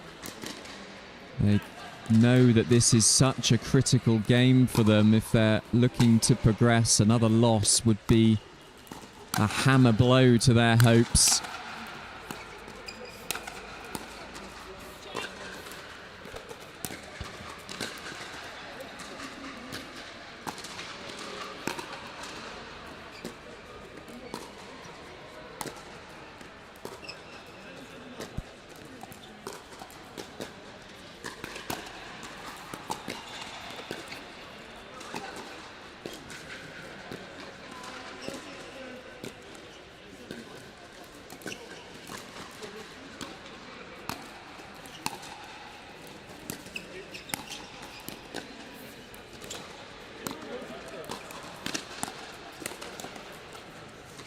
Colin Hailstone seizing the opportunity, the pop-up, but they do get another point on the board, Brezina, and that is a mistake from Lucy Dawson. And how costly is that mistake going to be? These are critical points, critical moments, and this is a critical match for both teams, really.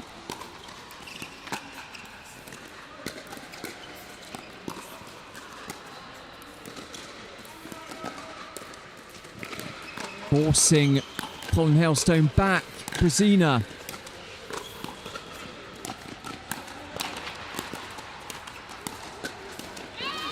And the mistake by Brezina. And Colin Hailstone working away from the mid-court there very nicely. And winning the serve back at 7-9. And that's a good leave, though, from Adams.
Great reset, Lucy Dawson.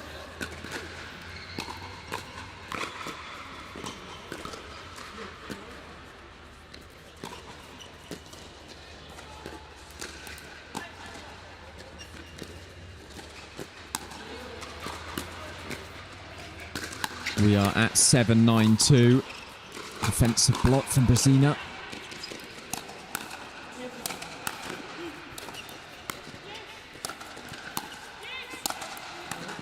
What a get by Lucy Dawson.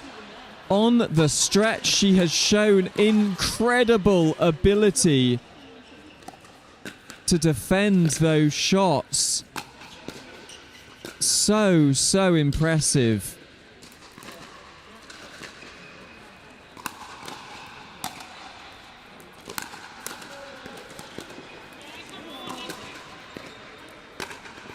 And I would say, certainly looks like a tennis background.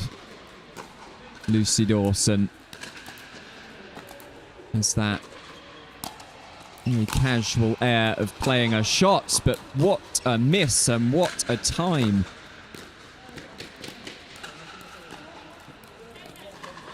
And we are at 10-10-1.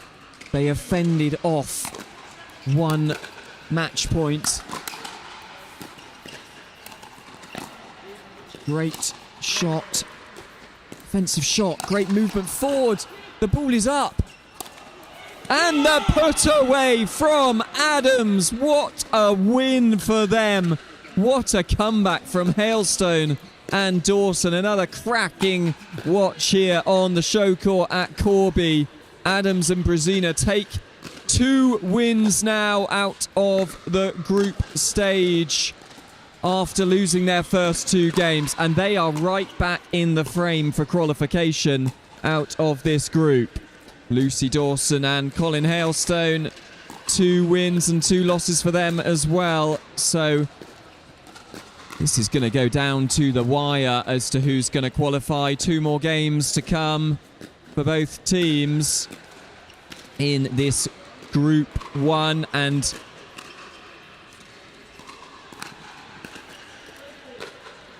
that was revenge. That was revenge for Brezina and Adams. They lost their first encounter 11-3 to Hailstone and Dawson. And I spoke to Brezina shortly before their match, and Brezina just said, we always lose our first match. Slow starts. Very common in pickleball. But it's not how you start, it's how you finished. And they managed to finish in that game very strongly after being pinned back. 7-0 lead. Looked like Hailstone and Dawson were well on the way to coming back. Managed to hold their nerve. And a good win, and it will go down to the wire. But we get another look at our pre-tournament favourites here, swarming up on the court. Annalise Ling and James Ling haven't had to make it out of first gear so far. 2 easy wins for them. Spirited performances from their opponents. Megan Abbott and Stephen Hargreaves will be the next to have a try at dethroning the Ling couple.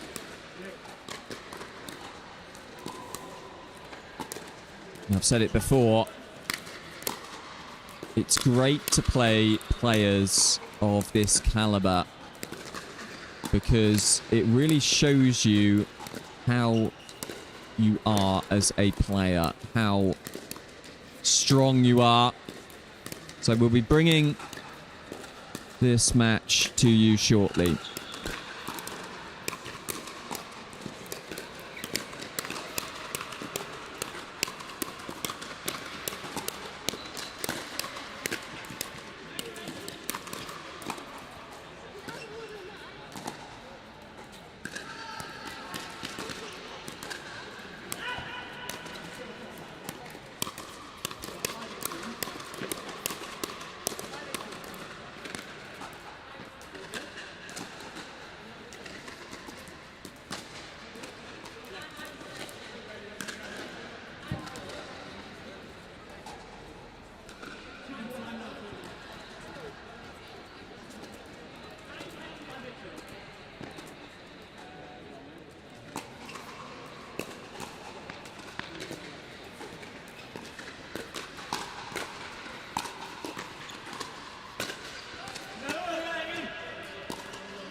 And so Steve Beale out on court, doing some court repairs. The first look at Steve Beale on the show court, showing his abilities. Beautifully done, using that forehand to lay the tape down. Lovely stuff.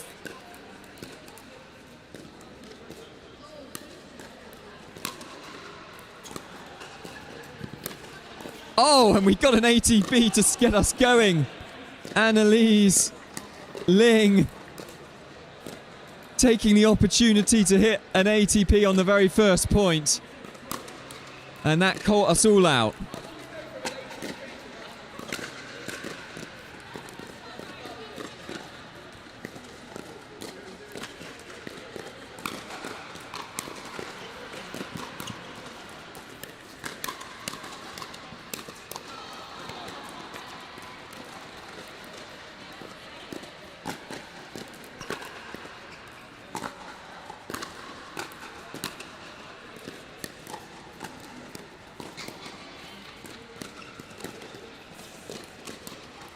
Yeah, and James Ling casually puts that ball away. Down the middle. So hard to read.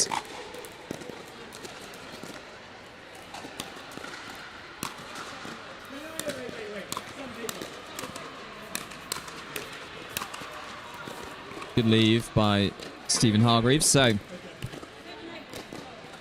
Abbott and Hargreaves taking 1 win and 1 loss into this match. Ling with 2 wins. The Lings with 2 wins.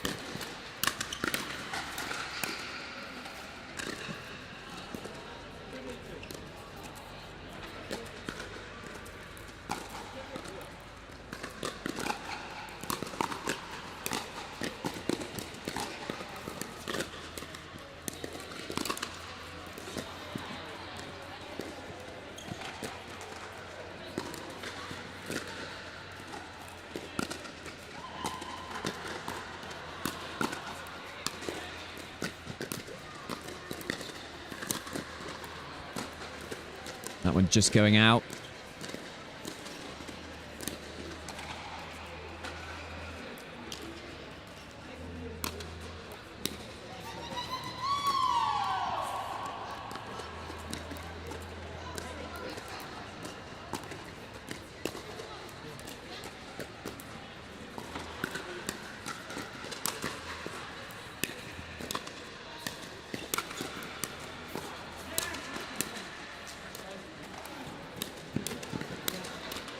Oh, and Ling hitting that out ball there. Looked like the point was in their control, but some great scrambling by Megan Abbott. Finding a little bit of extra zip. Move forward.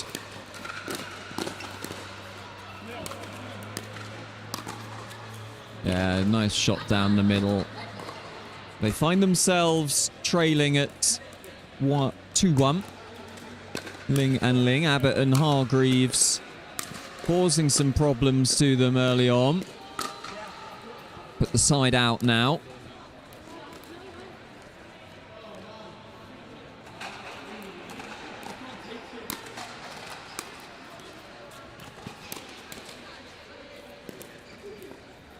Nice finish from Ling down the middle.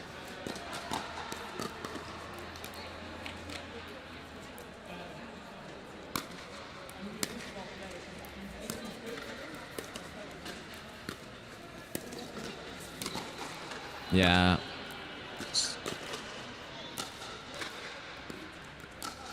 He hits that forehand down the line so nicely. And the pop-up like that is a dream come true for James Ling.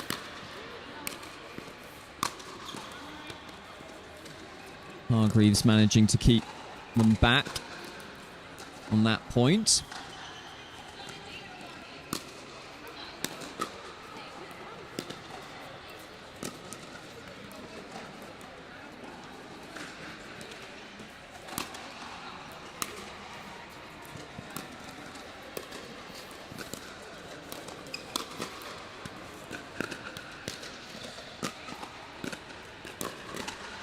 Now,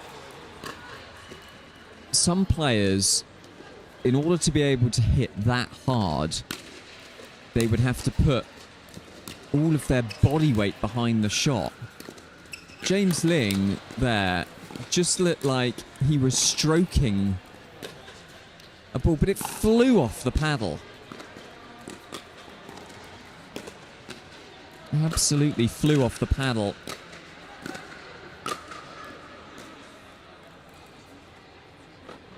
And so Ling take a 6-2 lead into the change of ends and looking very comfortable indeed. Be hard to see what any team, which tactic they can employ. Ling getting a lot of shots so far. James Ling.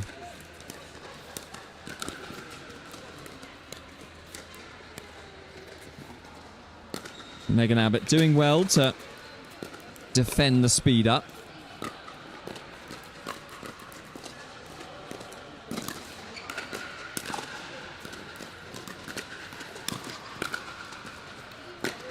Charging forward after the drop. Drop not good enough. Punished by Annalise Ling.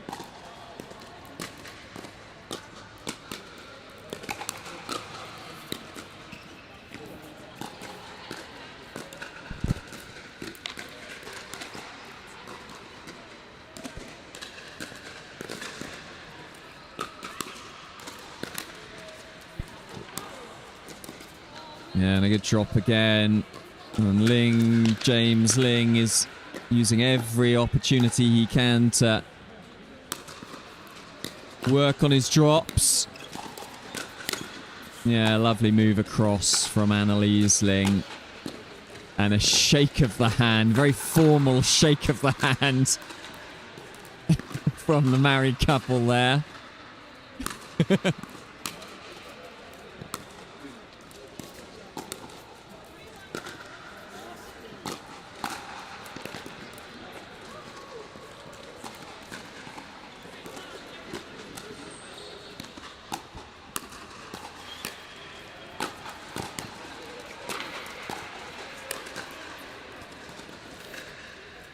And they are on cruise control with game point now for their third win. 11-2. 10-2 serving.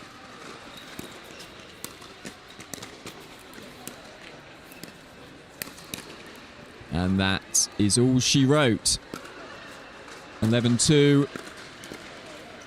A tough match for Abbott and Hargreaves. The Lings go marching on and looking comfortable and composed.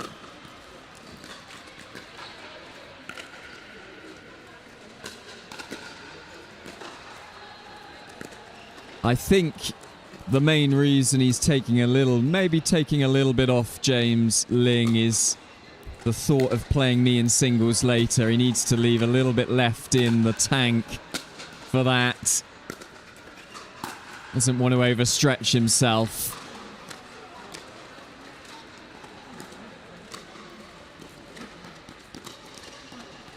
I will be playing him on show court probably later on this afternoon.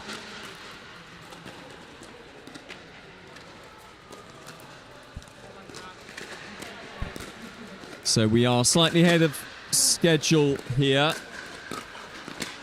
And we're going to go to some highlights of yesterday's action here at the Corby Tennis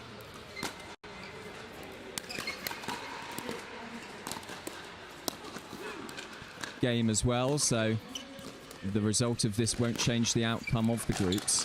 Oh, and Ronnie Sullivan trying it.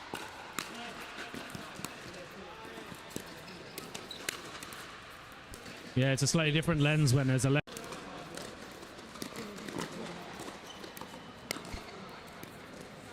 And a great rally. And Oh, and another tag, and the high speed up from Ronnie Sullivan.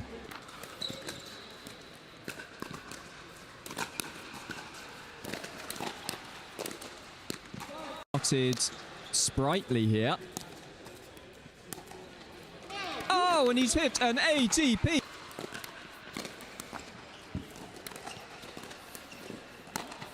Yes, and some lovely play.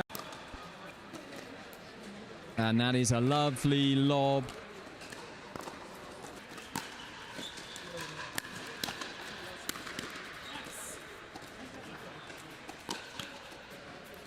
Merritt and Payne looking up a slight advantage, but Garwell.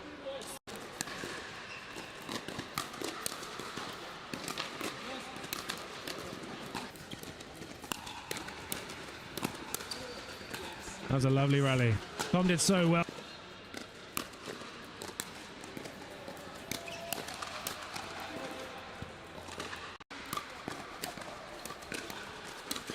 Yeah, nice play from James Selby. Oh, and point of the match so far, Chris.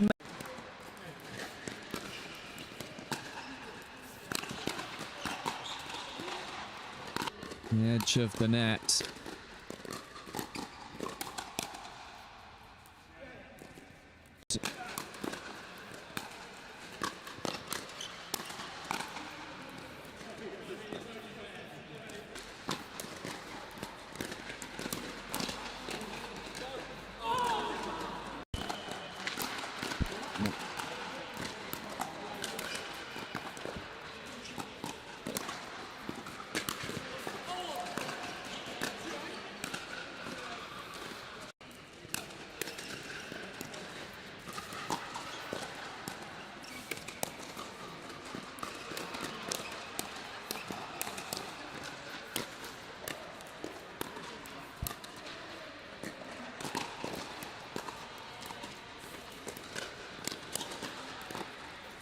Good hands from Andrew Park. In back here, 7-7.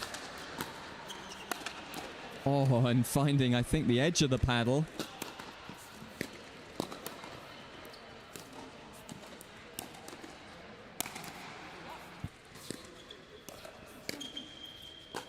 Oh, and the lob goes in from Niv and Sunny. Lead. The missed serve from Agawa will be so frustrating for him, and that one goes.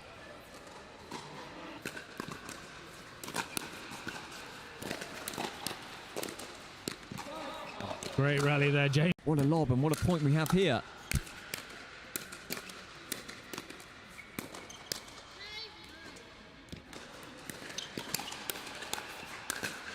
Oh, and that ball going long, and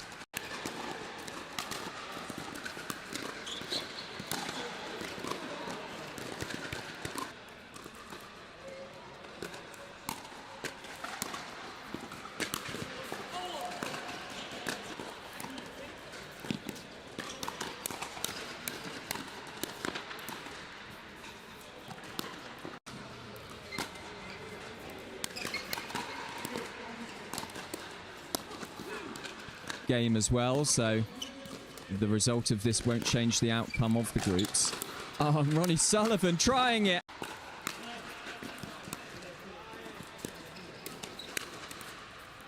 Yeah, it's a slightly different lens when there's a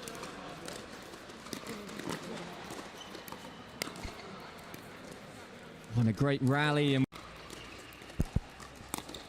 oh, and another tag, and the high speed up from Ronnie Sullivan.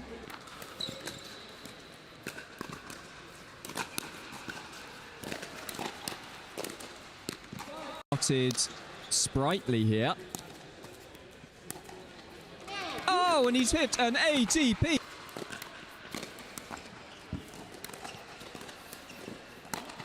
Yes, and some lovely play. And that is a lovely lob.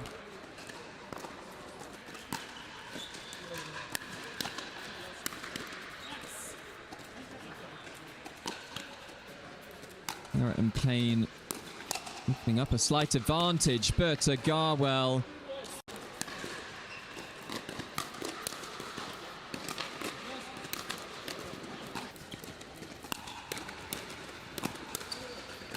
That was a lovely rally. Tom did so well.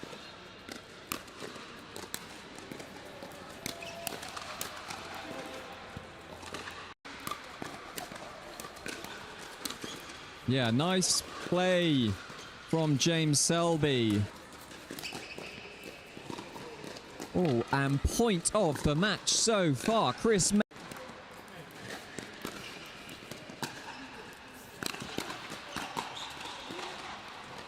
The edge of the net.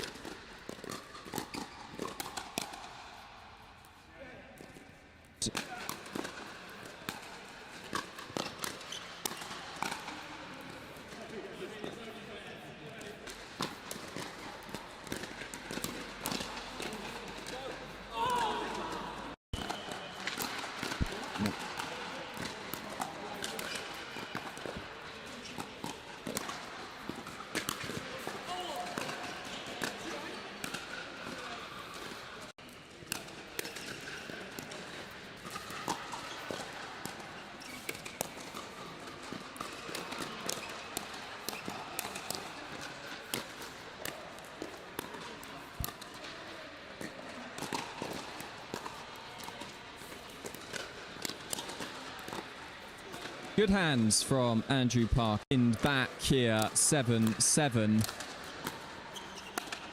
Oh, and finding, I think, the edge of the paddle.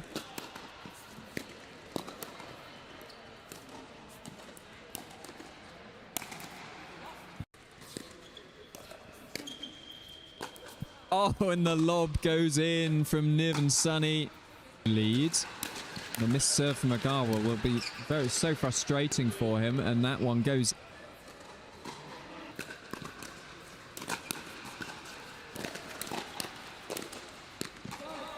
Great rally there, James. What a lob and what a point we have here.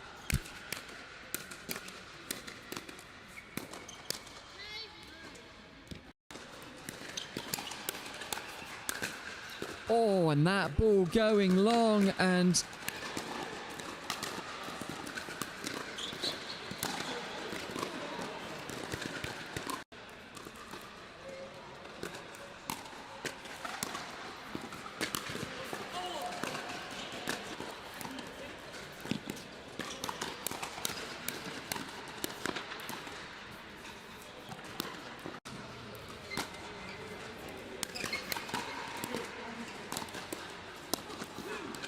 game as well, so the result of this won't change the outcome of the groups.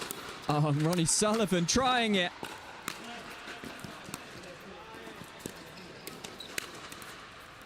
Yeah, it's a slightly different lens when there's a lens.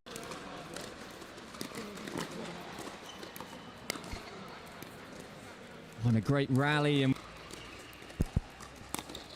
oh, and another tag, and the high speed up from Ronnie Sullivan.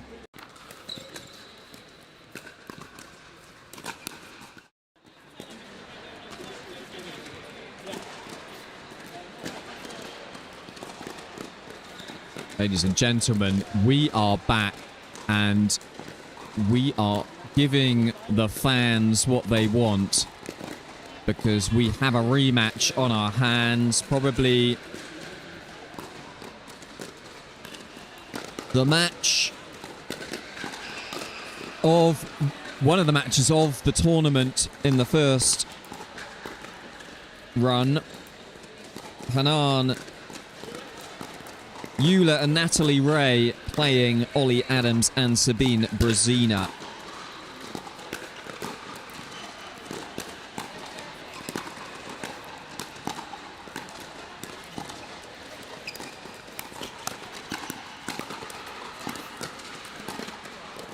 And Adams and Brezina, after losing their match against Ullah and Wray, gone on to win the next two. So 2 wins, 2 losses for Brezina and Adams. And they lost their first encounter 11-8 in a really, really great watch. Lots of long dinking rallies. It was a battle of touch and feel. Very few drives, and a brilliant watch it was. And I'm sure we'll get more of the same in this one. And Brezina, we've seen that shot, her specialty. The reaction on the backhand side. Volley down at the feet of Ullah. And a bit of a rocky start for them. But they're back in it now.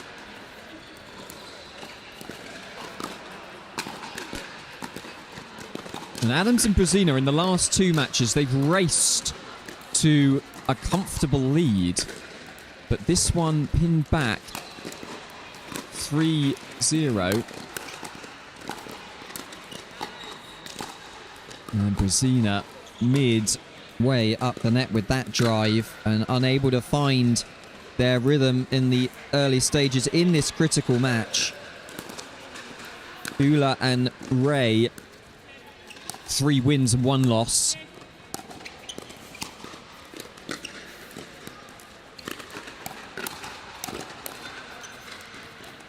And so another critical match for both teams in this very, very tight group.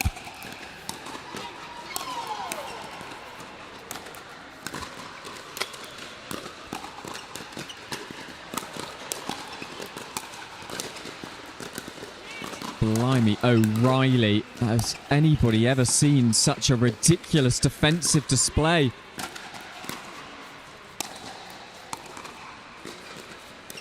Brilliant resets. Unable to move forward until now. And Brezina, what a shot! A Brezina special. The reaction on the backhand. Doing the job after being up in that point.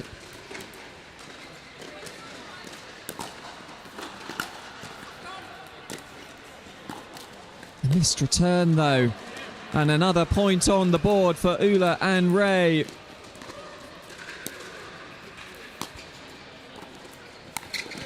I thought it was out.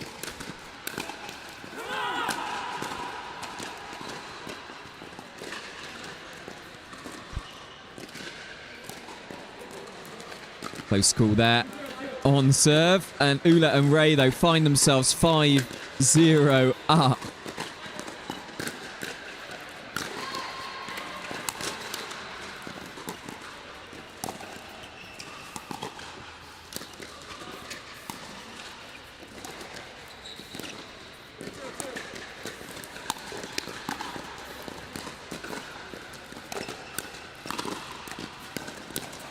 Oh, brilliant play and an absolute roar of approval from Natalie Wray. This match is 6-0, but it doesn't feel like 6-0. Already some serious battles throughout the points. Long rallies, and Wray and Ullah, they have shown such incredible intensity and defensive abilities.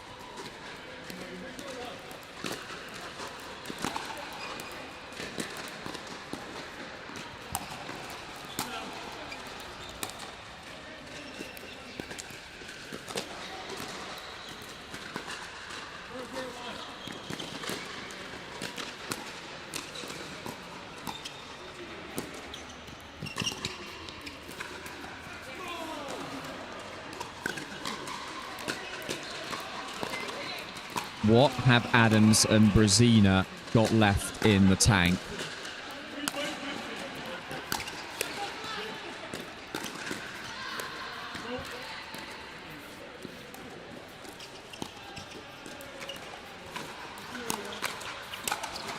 That's so good from Ullah. And this game quickly slipping away. And this could be a hammer blow for Brezina and Adams' hopes.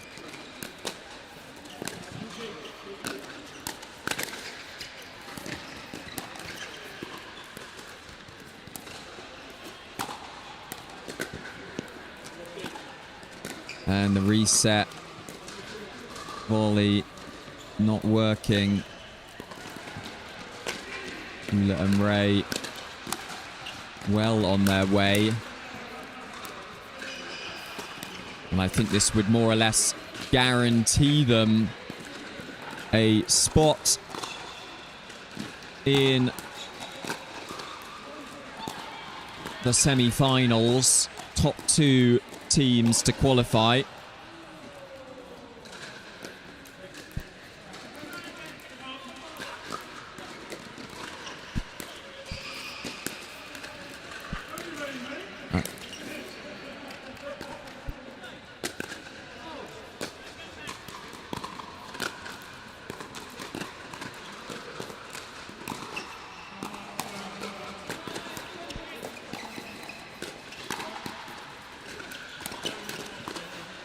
And well left from Brezina, fending off 2 game points. And it is a big ask. It's a very, very big ask. And they get 1. And Natalie Wray and Ullah have just shown ridiculous defensive and offensive abilities throughout the course of this match, and just put so much pressure on Adams and Brezina.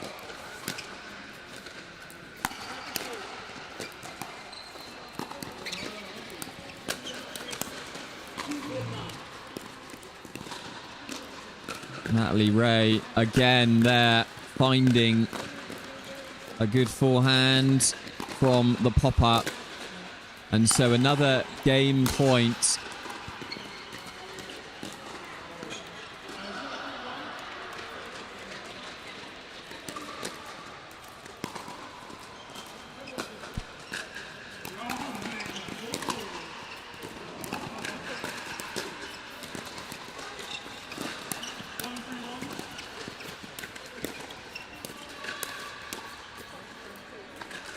Oh, and it was almost there.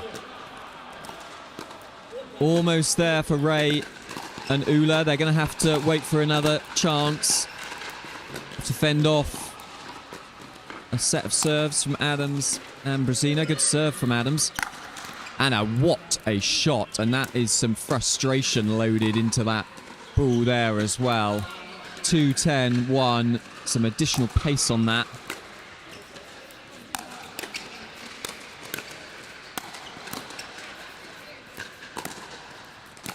And we're into this defensive pattern again.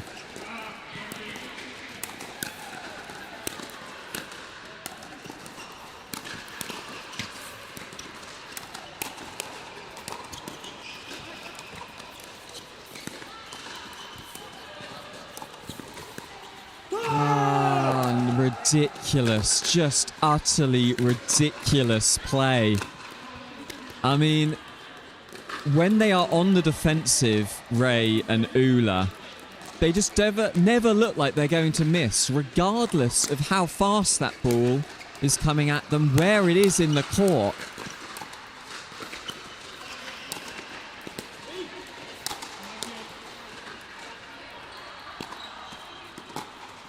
And they will get another chance here. Game point number 4 or 5.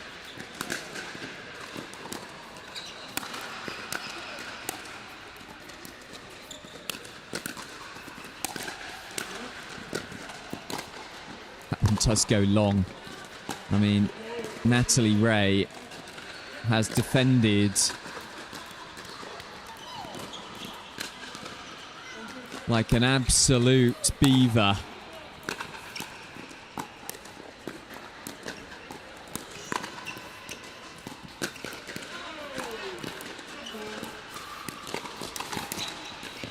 Oh, but a Brezina special again. And a let's go. They are not finished with this match yet. And this is a great watch. And a third point. Now, things could get spicy if they get another couple of points on the board. You feel like they've got back a bit of momentum here. Oh, but it's so crucial that they're able to defend. Brezina, that one just clipping the net. They have to work so hard to win every point. You've got to make the opponents work just as hard. But a cracking forehand. And they're getting success from that forehand, that third shot drive, which they haven't utilized a great deal throughout the course of their campaign so far. But big success coming from that. And it feels like they have switched up their strategy to that drive now. And an Ernie from Adams. And he was there in all the time in the world. And that is down at the feet of Natalie Wray. Now, can they use that? Oh, and that ball just going out. The third shot drops. So, Ullah and Wray, another couple of opportunities for them to put this one to bed and get qualified for the semi-finals.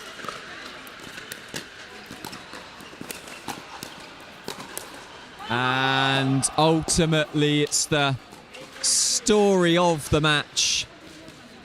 The pattern of defense that we saw from Wray and Ullah, getting that ball back over and over, and Adams and Brezina not knowing exactly what the best tactic is to do when they're in that position. And a third loss for Adams and Brezina.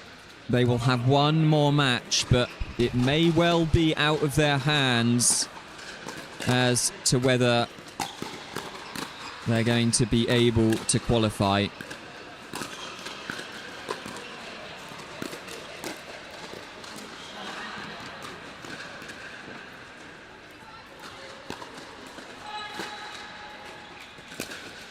But a really fantastic watch, that. I hope you all enjoyed it at home. Couple of great matches from Brezina and Adams.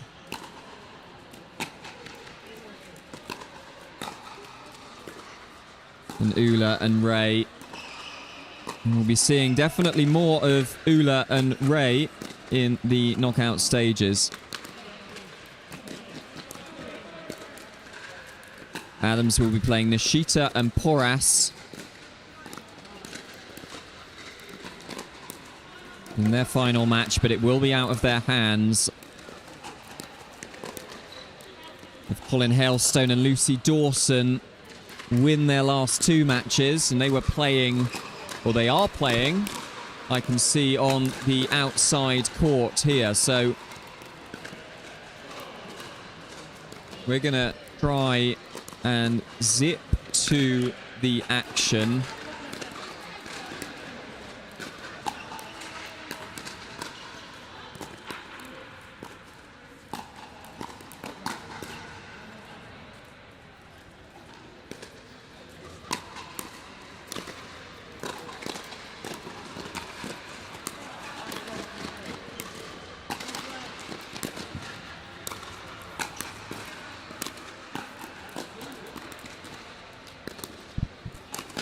And we can see here behind the body of James Ling, that tall figure.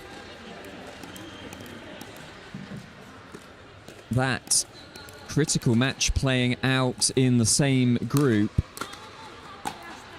Colin Hailstone and Lucy Dawson versus Amy Nishita and Timothy Porras. And that one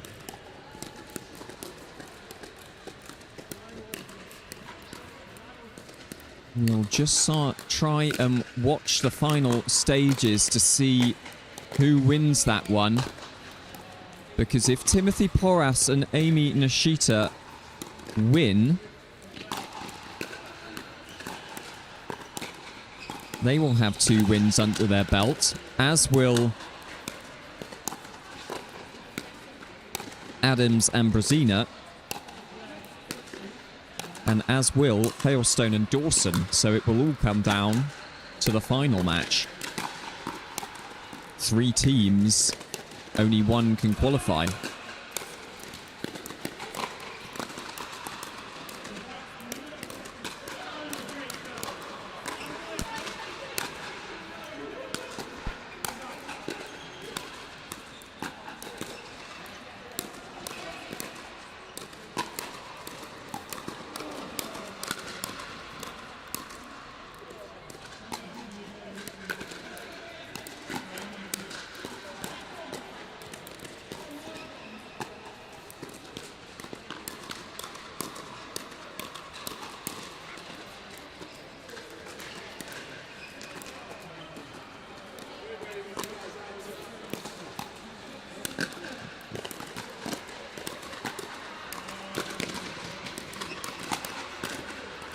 So we are at 8-7-2 in this match.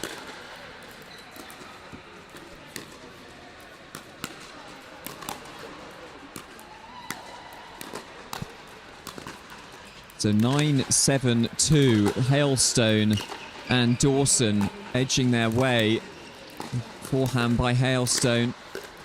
And 7-10-9-1. A good shot there from Nishita. And they win the serve back.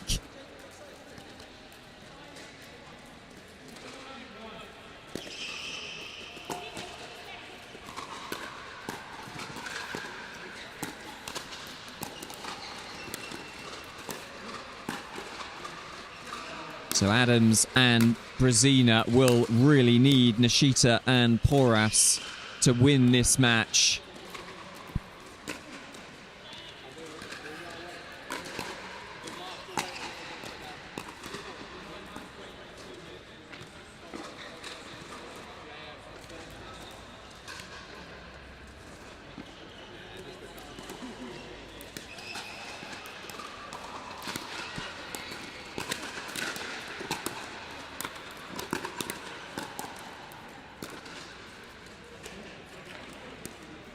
They win the serve back.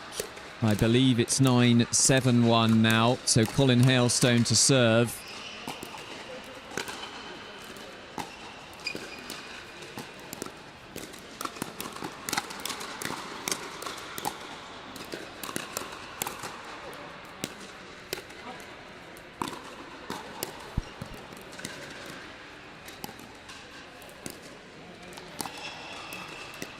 9-7-2.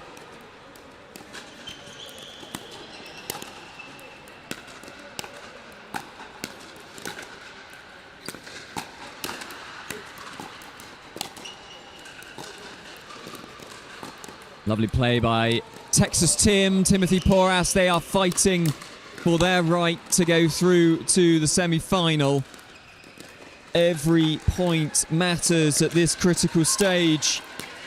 And they win the serve back, 7-9-1.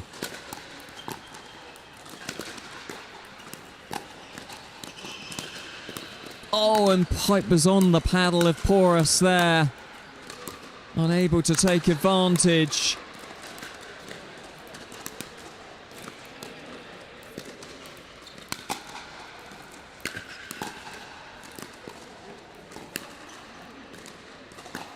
And that pop-up there from Porras, and Lucy Dawson eats those kind of pop-ups for breakfast. And she's feeling hungry right now.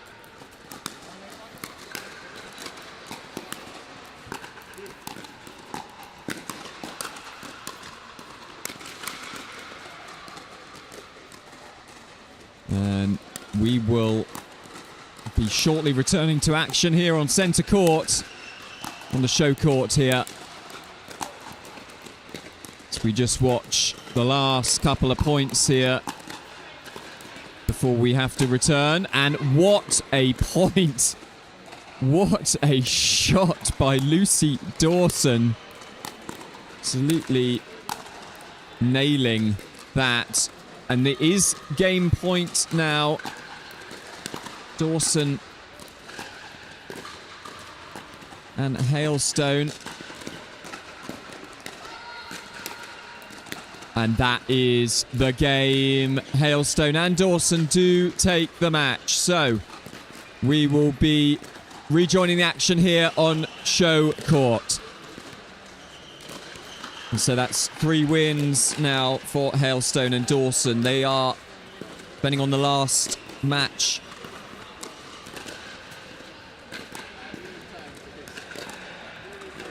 and they will be playing Ullah and Wray, so that is not an easy contest for them at all. Already qualified Ullah and Wray.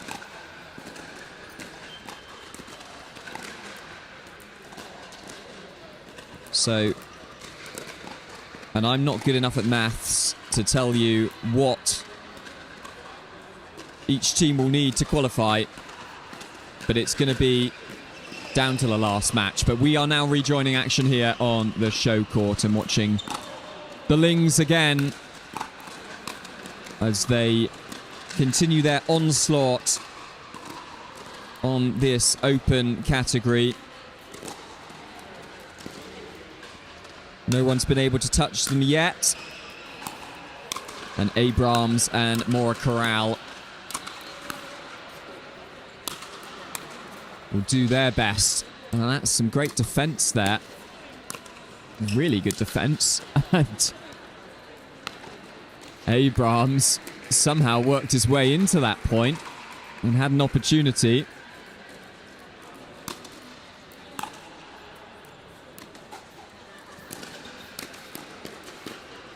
And just stroked down the line, James Ling.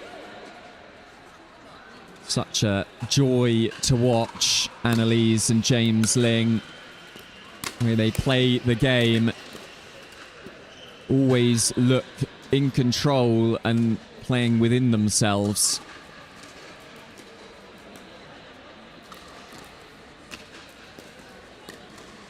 And if he's trying to make me feel nervous about playing him later, he's doing a pretty good job.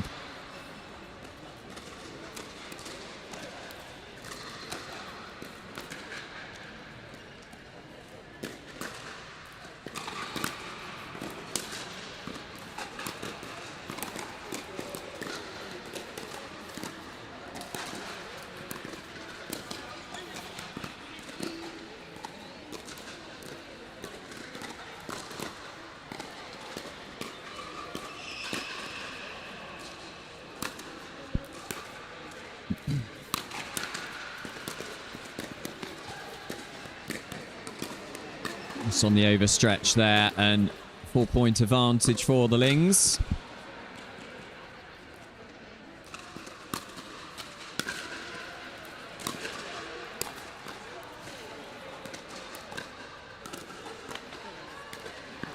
And they are around the other side of the net already. 6-1.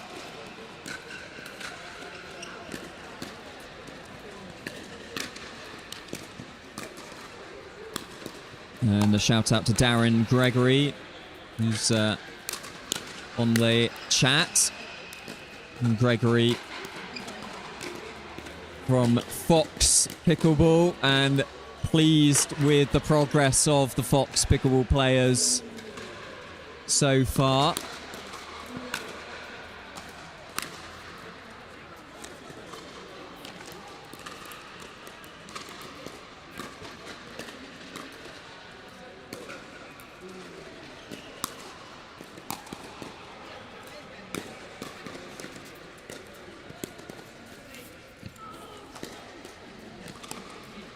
And that ball from Annalise Ling just having a little bit of spin added to it.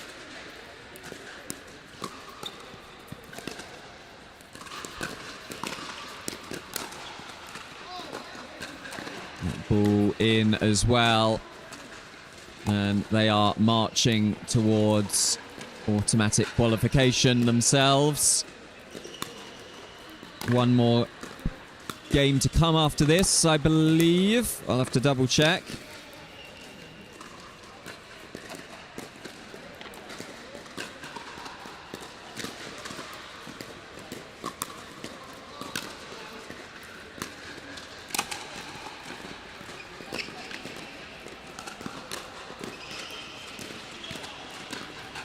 No, this is their last game, Ling and Ling. Well, all players. So it's all going to be down to who's going to be qualifying in second place. And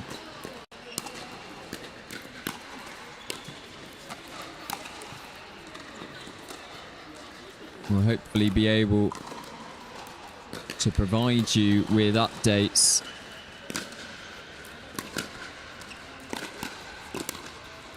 on that.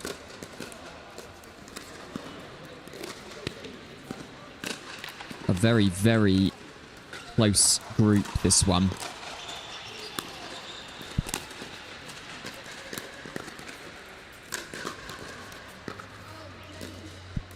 We have game points here, and Ling in double quick time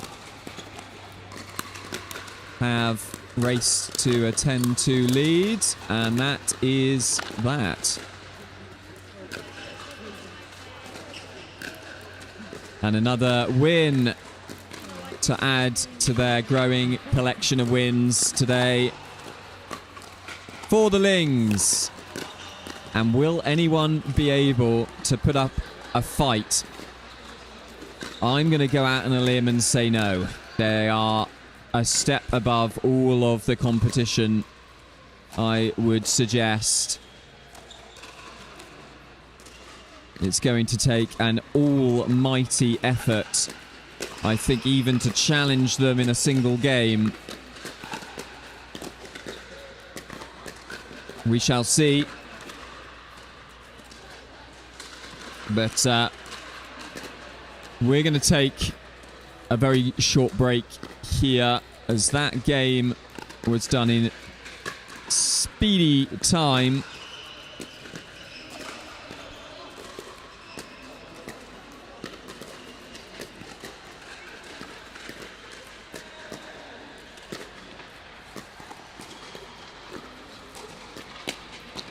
And so our last of the group games coming up next is Colin Hailstone. Lucy Dawson will play Hanan Ullah and Natalie Wray. So if Hailstone and Dawson win that, they are guaranteed a spot in the semi-finals. If they lose, it might come down to points difference. So depending on the other outcomes. So we will be back after a short break, and we'll be giving you updates on how the other teams are getting on in this category. So join us shortly.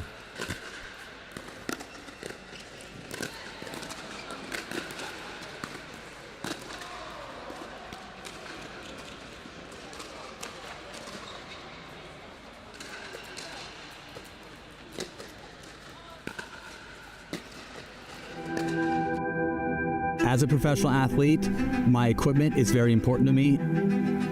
When I'm on the court, I need to trust what's on my feet. I need to stay focused with no distractions.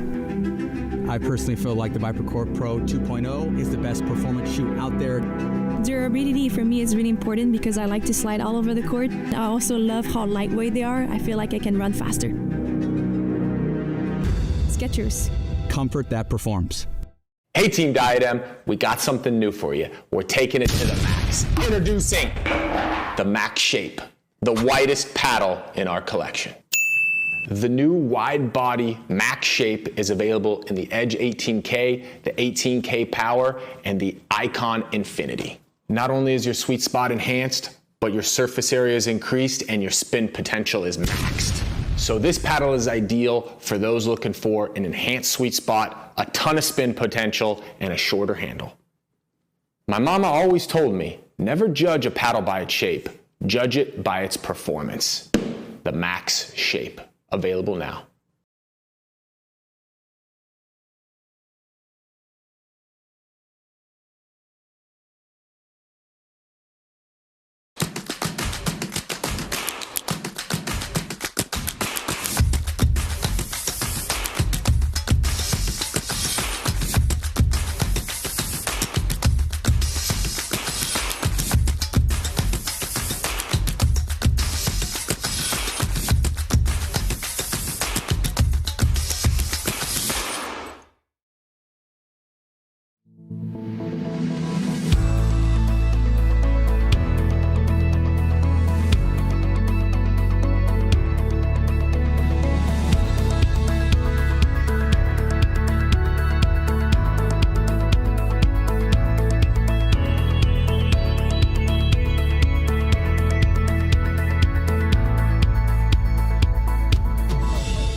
Navigating the complexities of international taxation can be challenging. Partnering with a tax consultant from ICXO offers numerous benefits. Our experts provide tailored advice on corporate tax structures, intercompany financing, and tax-efficient cross-border transactions, ensuring compliance and optimal financial outcomes. Specializing in Middle East tax planning, we offer in-depth guidance on regional regulations and negotiations with tax authorities. Additionally, our team assists with transfer pricing policies, aligning with OECD and local regulations, and managing tax risks across multiple jurisdictions. Trust ICXO to navigate the complexities of international taxation effectively. ICXO Tax, less taxing.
So we're following now the final group match.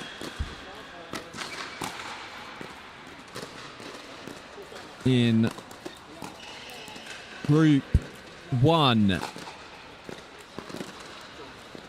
And all on the line for Hailstone and Dawson. 3 wins out of 5. Playing the top team in this group, Ullah and Wray.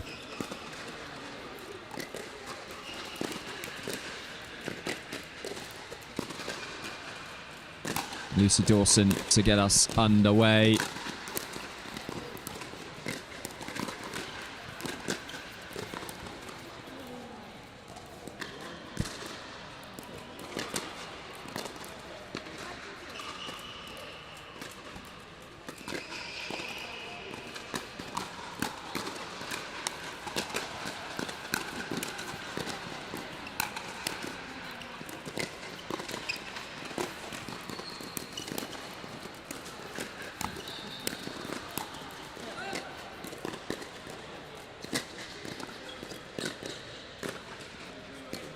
Lucy Dawson in the same PPL Challenger team as Colin Hailstone. From the Essex area. Had a chat with her before the game. But very new to pickleball. And this is her first proper tournament, apparently. Other than playing in the PPL Challenger earlier on. Just over a month ago now.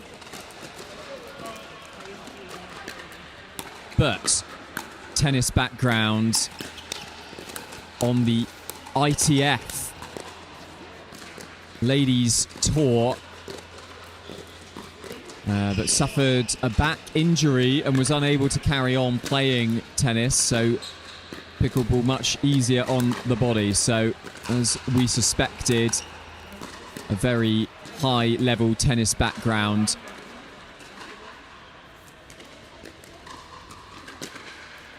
And obviously very new to pickleball. A lot more to come for her.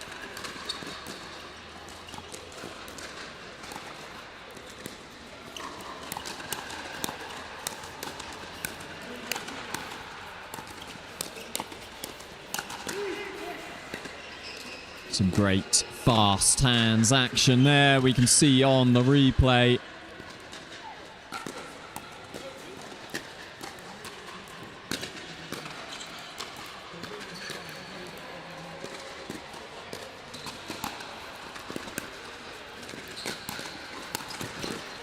So a win will see Dawson and Hailstone go through to the semi-finals. And they've started off well, 3-0. Make that 4.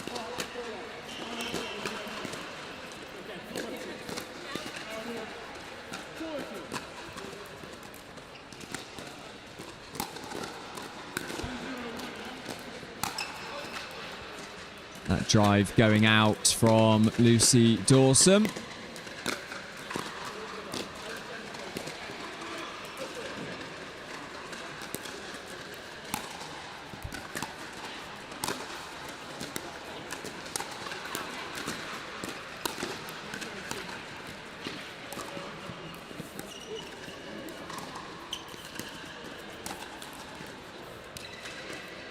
Yeah, and they're showing the impressive level here, Hailstone and Dawson. Ullah and Wray in all kinds of problems, but that forehand from Hailstone going out, and an opportunity for Wray and Ullah to get on the board.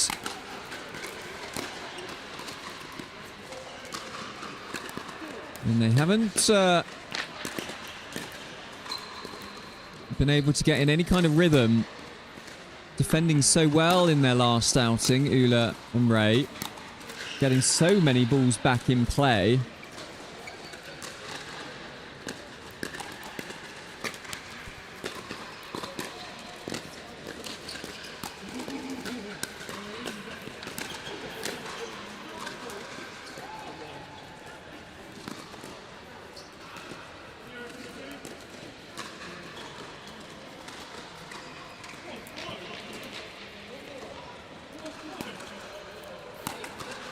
We're at 1-4-1. Good finish by Lucy Dawson.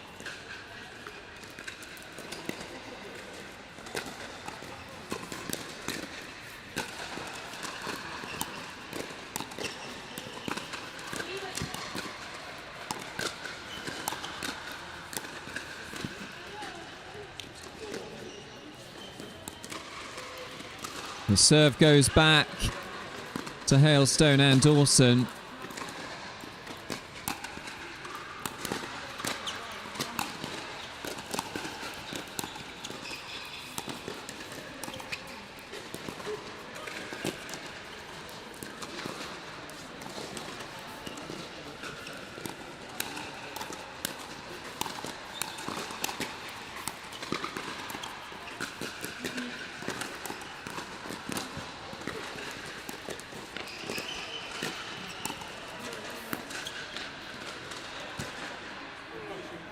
And this time the pressure was just a little bit too much. In their favourite position, Ullah and Wray seemingly on the defensive.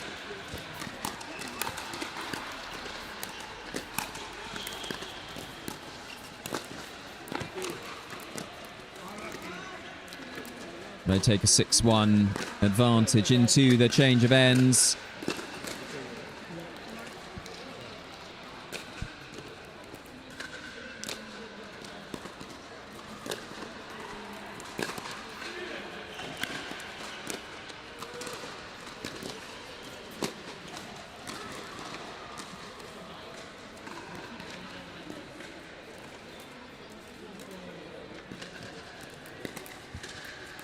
All going the way of Hailstone and Dawson.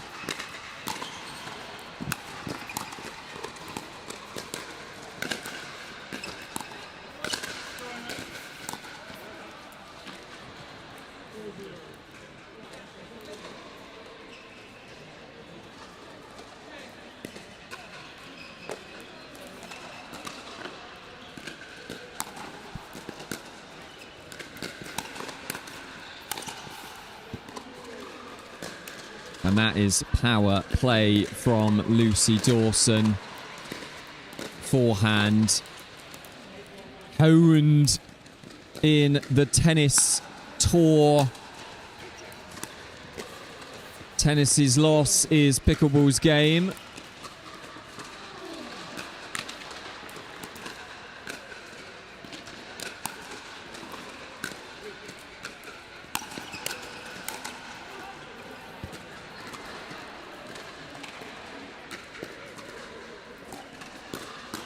And so we have a side out from Ullah and Wray. With a chance.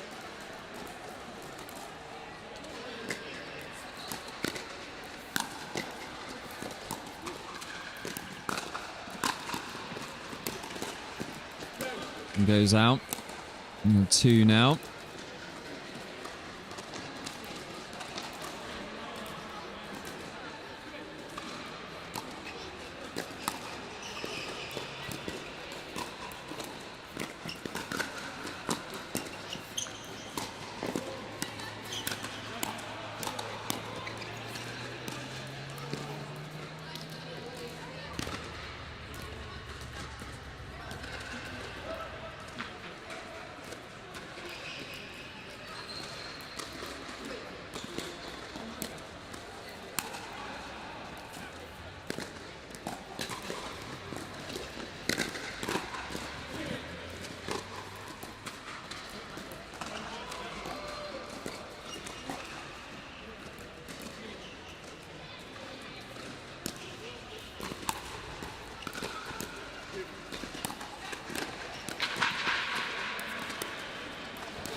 And it's one shot too many for Ullah. And Lucy Dawson and Colin Hailstone looking good now for qualification. We see the big backhand drive from Colin Hailstone, making an impression. And making an impression on the ball as well. And that's 9-3 now.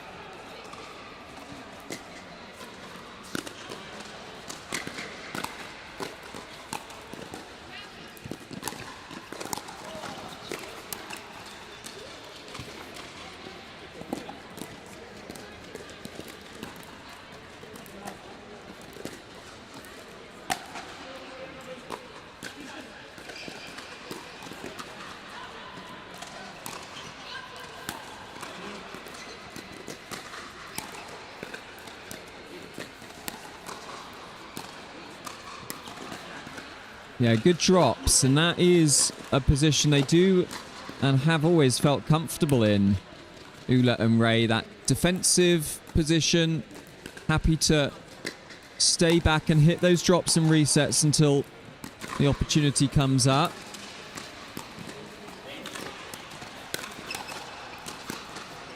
And we did see it there after a nice backhand drop from Ullah, but Hailstone and Dawson more than equipped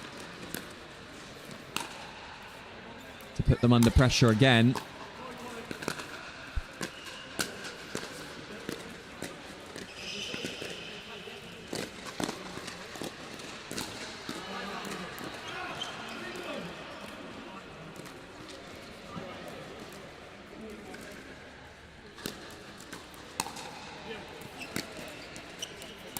Oh, and the drop just out, and the serve changes. 9-5, and getting close now.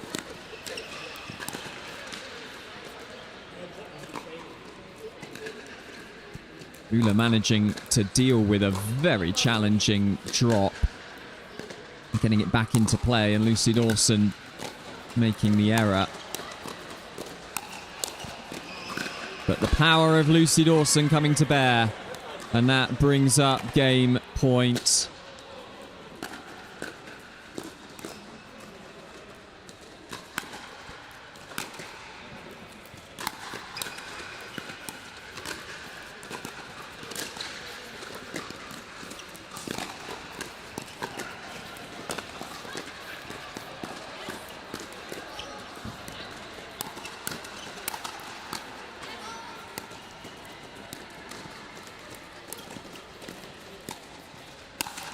And that is the game. Colin Hailstone finishes with a plum, and they come through a tricky encounter and they qualify for the semi-finals. And so, I believe they will have their work cut out for them, though, because I believe Lucy Dawson and Colin Hailstone, it'll be one of these two teams that will be playing the Ling partnership once the scores have all been calculated. I believe both of them ending up with 4 wins to their name, so it will come down to who scored more points. And so we will be taking a break now. We'll have to double check the timings of the semi-finals. We can see action still going on in our 2 groups, or in our other group on the outer court. So we're probably looking at a 20-minute gap now, I would say, until our semi-finals get underway. And they are going to be some absolutely cracking semi-finals, so put a little note in your diary. go away, get some tea, get a little bit of food maybe, have an early lunch, and we'll be back with more action from this division in the semi-finals shortly.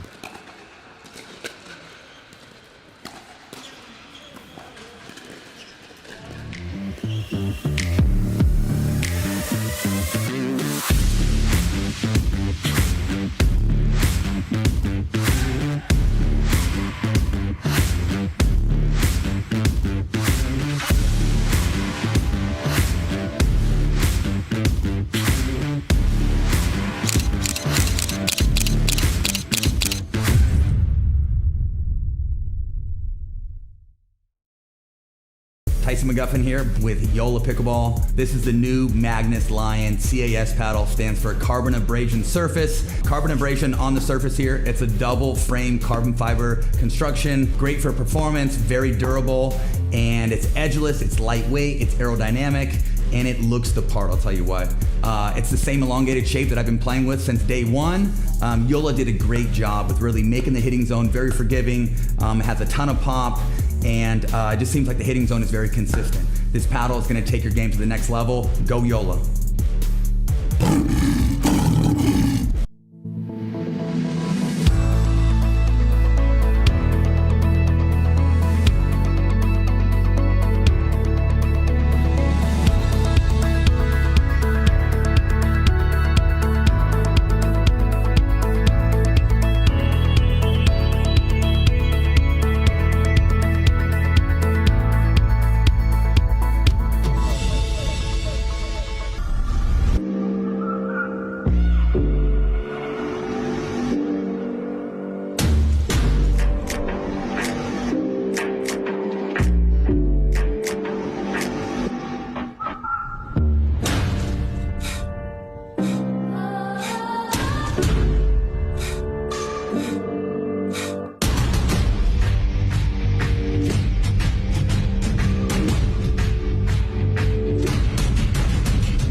The modern workplace promises flexibility, productivity, and collaboration, but getting there isn't always easy. Many businesses struggle with outdated systems, security concerns, and the challenge of integrating remote and hybrid work environments seamlessly. ICTO delivers modern workplace solutions designed to tackle these challenges head-on. With expertise in cloud integration, enhanced security, and intuitive collaboration tools, ICTO ensures your team can work securely and efficiently from anywhere. Our tailored solutions streamline workflows, reduce the IT headache, and create an agile, future-proof workplace. Plus, with proactive support and strategic guidance, ICTO helps you navigate the ever-changing digital landscape with confidence. Don't let workplace challenges hold your business back. Choose ICTO to transform your workplace into a dynamic, productive, and resilient environment. ICTO, here when you need it.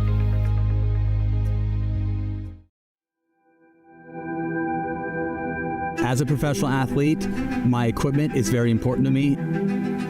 When I'm on the court, I need to trust what's on my feet. I need to stay focused with no distractions. I personally feel like the ViperCore Pro 2.0 is the best performance shoe out there. Durability for me is really important because I like to slide all over the court. I also love how lightweight they are. I feel like I can run faster. Skechers. Comfort that performs.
So welcome back, everyone, to our semi-final. And we are seeing the Lings again, and they are playing Ullah and Wray.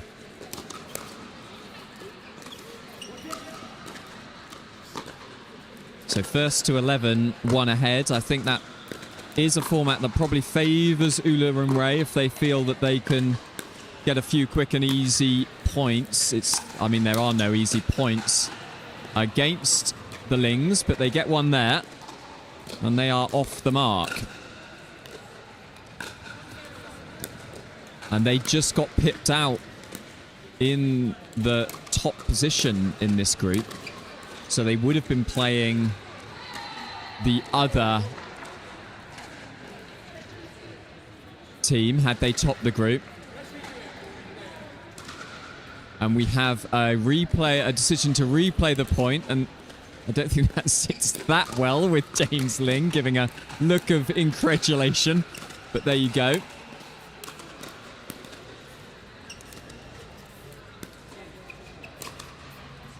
And a miss by Annalise Myers, and 2 points, early points on the board for, Annalise Ling. Formerly Myers.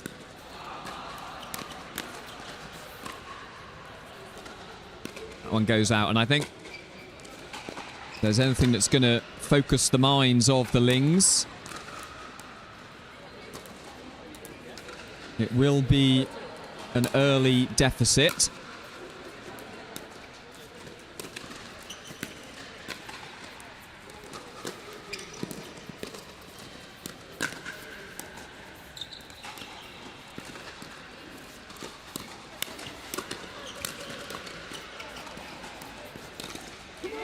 Very, very strong play by Ullah and Wray.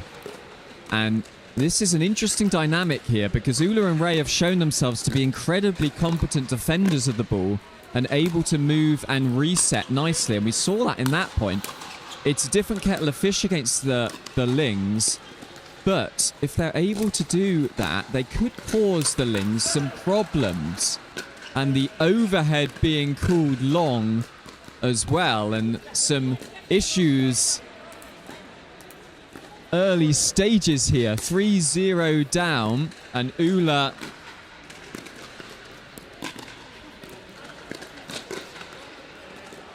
and Wray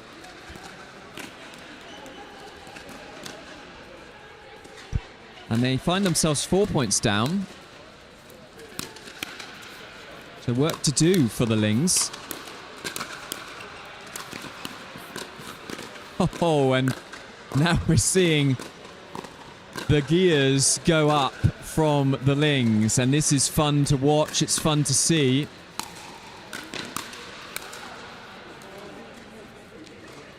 And can Ullah and Wray just settle themselves?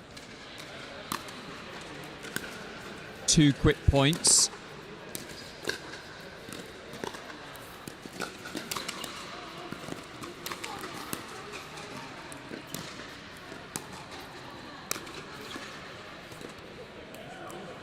And that ball just coming with a little bit of extra pace.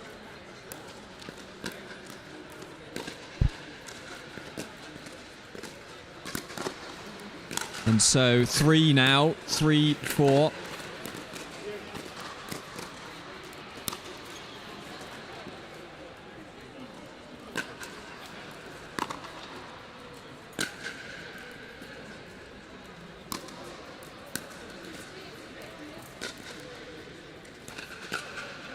Ball on court.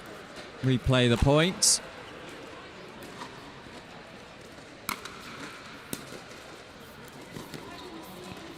And the drop from Ling going short. So another opportunity for Ullah and Wray. This race to 11. This would be the shot of the century if they're able to pull this one off. And they're not. We're still a long way from it, of course. But that's...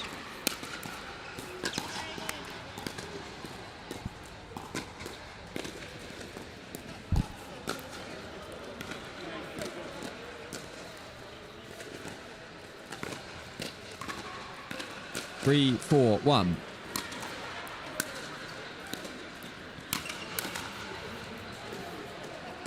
That one just goes long, and they even up the score now. Lings, they have fought their way back and will be feeling more comfortable now with this scoreline.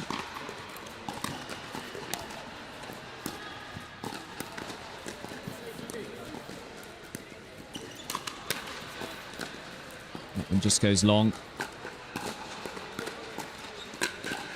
And the Lings now, and Lees and James Ling.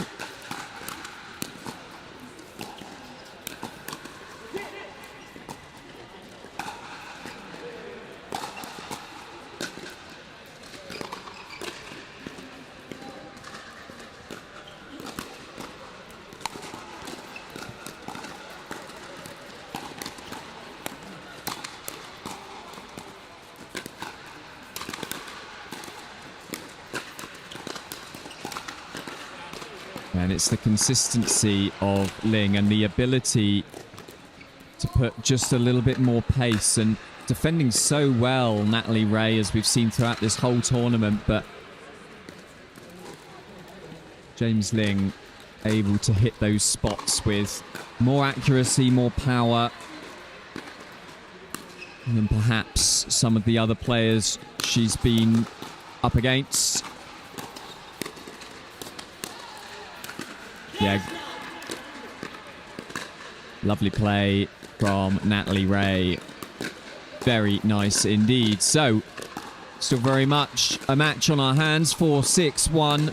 They need to stop this run of points, though. Oh, and it's so difficult. Soon as James Ling starts to get up in the point. And a missed serve is not what the doctor ordered. And so the serve right back with Ling and Ling.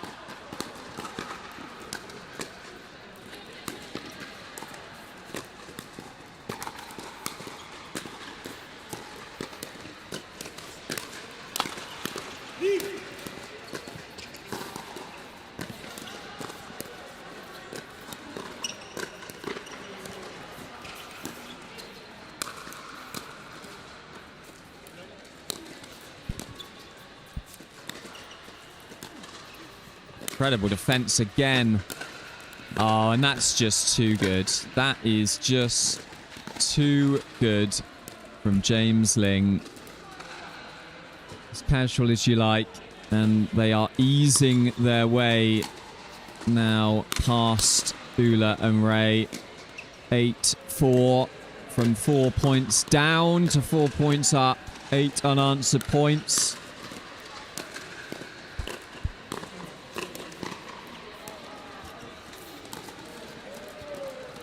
And now pushing the ball a little bit too much as well, trying to fight their way back into the game.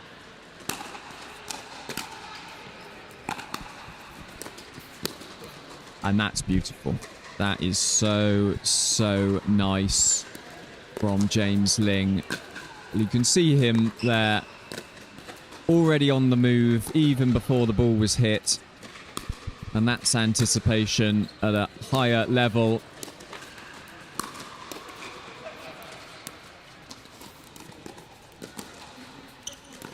And we have match point. And there it is. 11-4. So 11 unanswered points. They took a bit of a beating in the first quarter of that match. Looked a little bit out of sorts, a little bit bemused, finding themselves 4-0 down, and we thought, hold on a second, we might have an upset on our hands, but order is restored and they upped their level as we would expect the best players to do.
So Ling and Ling will be our first finalists of this 18+ mixed open division. And we will be zipping now to one of the outside courts, court 2, and catch some of the match going on across from us, where Colin Hailstone and Lucy Dawson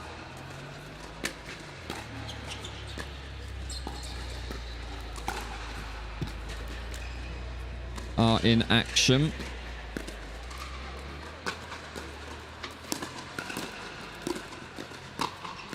And they are playing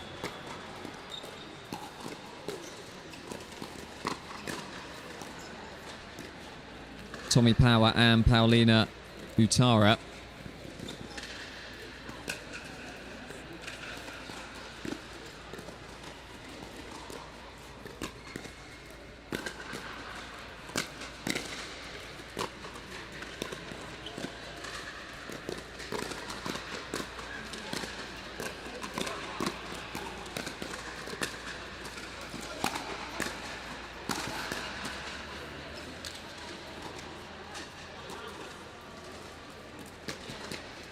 We are at 3-2-1.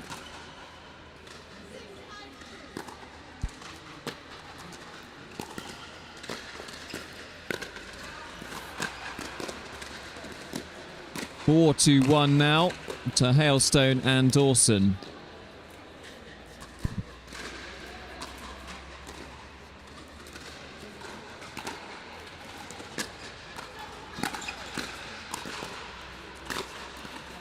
Yeah, good forehand drive from Tommy Power.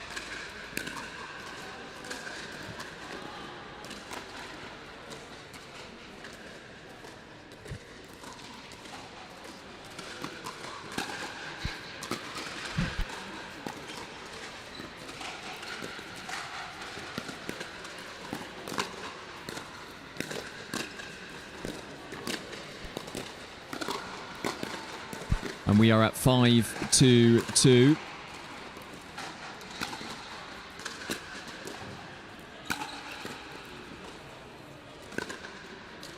And that is 6. So the change of ends. 6-2-2. Hailstone and Dawson looking strong. As we said before, Hailstone and Dawson part of the same PPL Challenger team. The Pickle Bros. And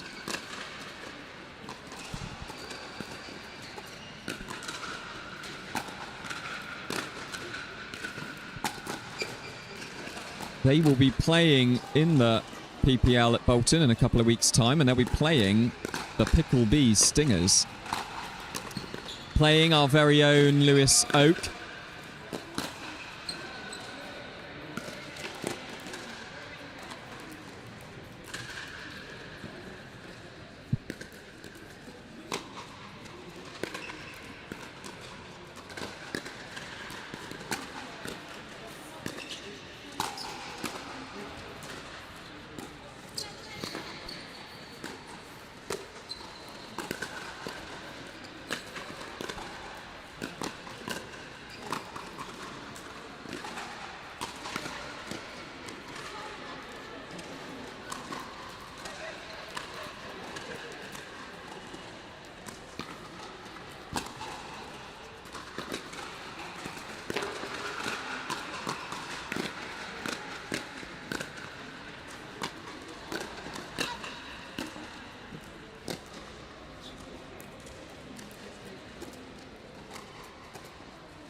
6-2, and a nice drive from Lucy Dawson. Oh, and getting a bit of luck there, Colin Hailstone, 7-2, and they're looking good for this semi-final and a possible match against two other PPL players in James Ling and Annalise Ling.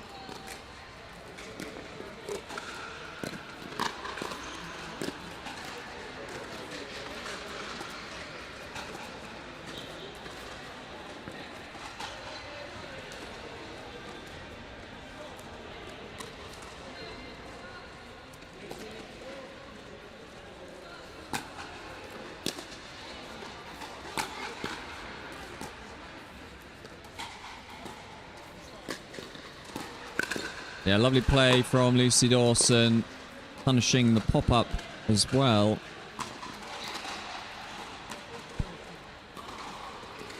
And we can see Natalie Wray watching on, wondering who she's going to be playing in the bronze final out of these two teams.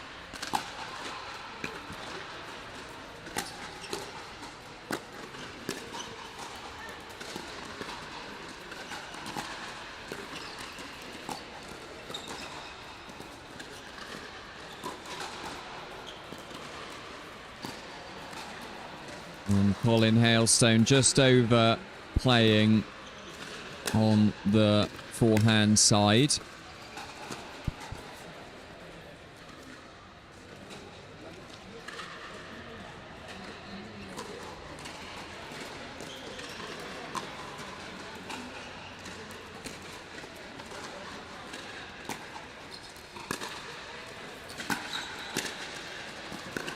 Nice forehand volley by Tommy Power, showing the power of that forehand.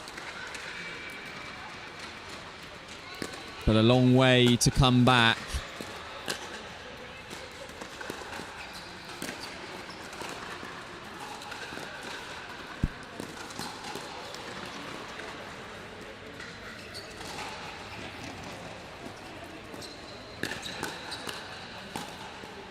Great rally there. Again, the net helping out Dawson and Hailstone.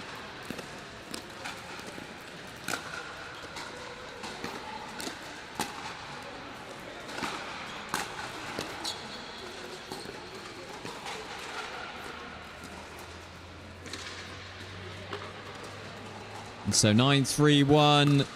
Can Colin Hailstone and Lucy Dawson come through, make it through to this final?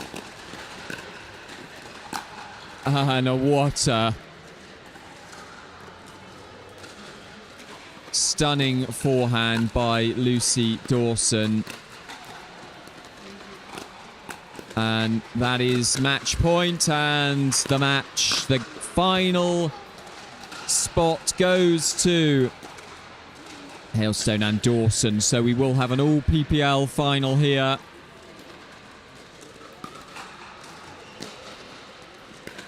PPL, for those not aware, the Pickleball Premier League, which is highest level of competition in the UK currently.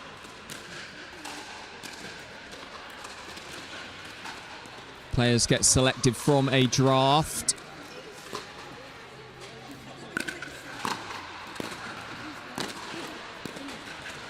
And there are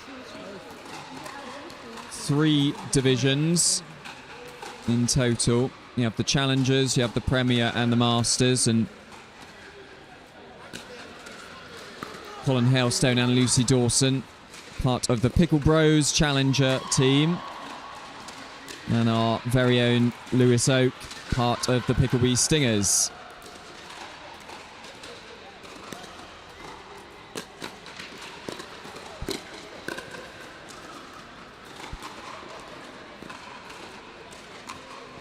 And so we will be taking a short break before the final. And don't miss the final. It will be a blockbuster. And we'll see if Lucy Dawson and Colin Hailstone can cause any problems to the formidable pairing of James and Annalise Ling. So we'll be back in approximately 10 minutes' time for that match.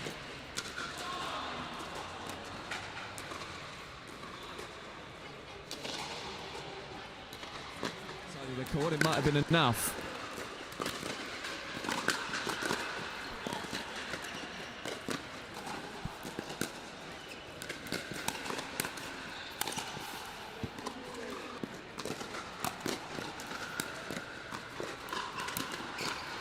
Oh, she hits a drive, a beauty.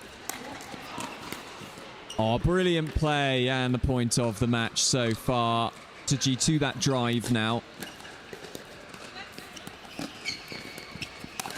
And an Ernie from...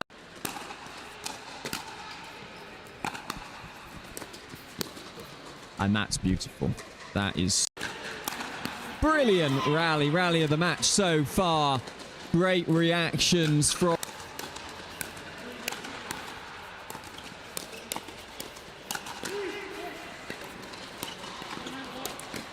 Oh, and that's a nervy. Yeah, and James Ling casually puts that ball away.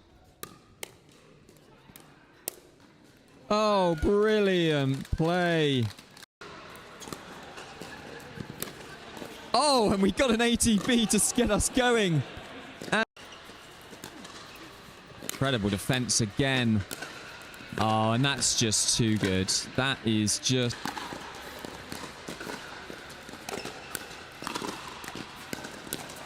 Oh, brilliant.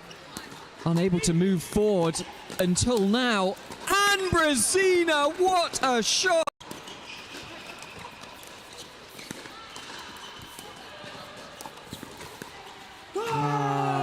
Net in play. Oh, an unbelievable point! On the other side of the court, it might have been enough.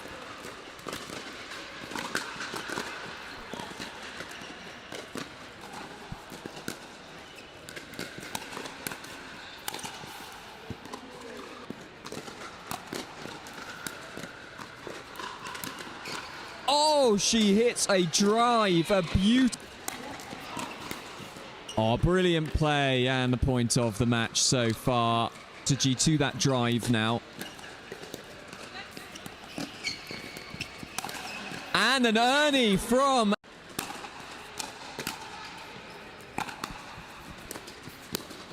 And that's beautiful. That is brilliant rally of the match so far. Great reactions from...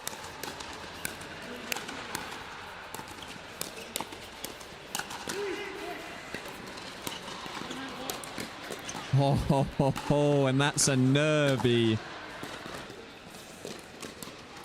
Yeah, and James Ling casually puts that ball away.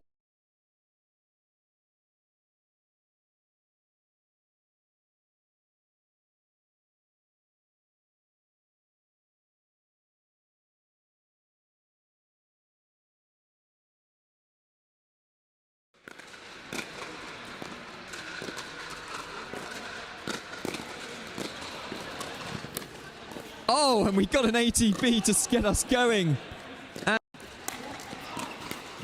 Oh, brilliant play and the point of the match so far.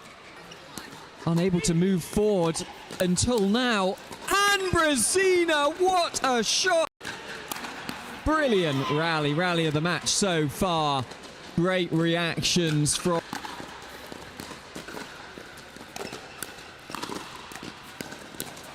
Oh, brilliant. Net in play. Oh, an unbelievable point. Incredible defense again. Oh, and that's just too good. That is just a G2 that drive now. And an Ernie from...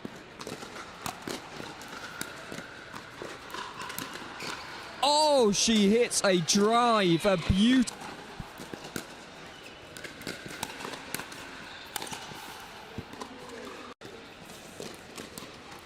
Yeah, and James Ling casually puts that ball away. And that's a nervy on the other side of the court. It might have been enough.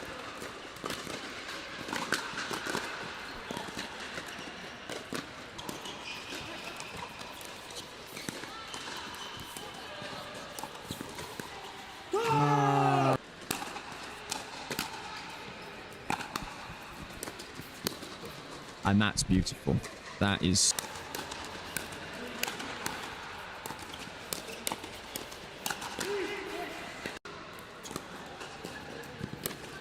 Oh, and we got an ATP to get us going.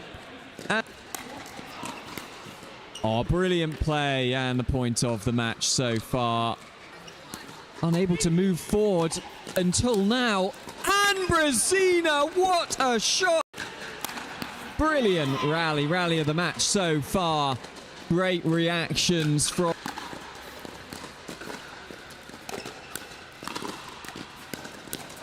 Oh, brilliant. Net in play. Oh, an unbelievable point.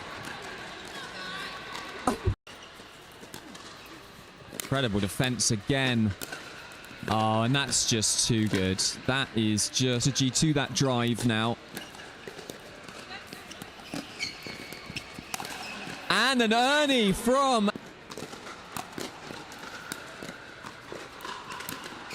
Oh, she hits a drive. A beauty.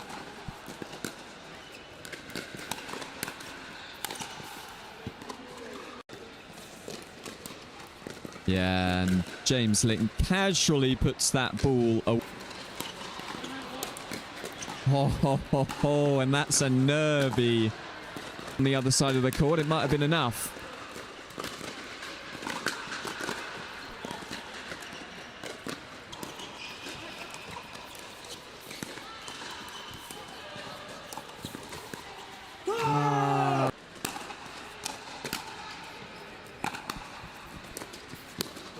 And that's beautiful. That is...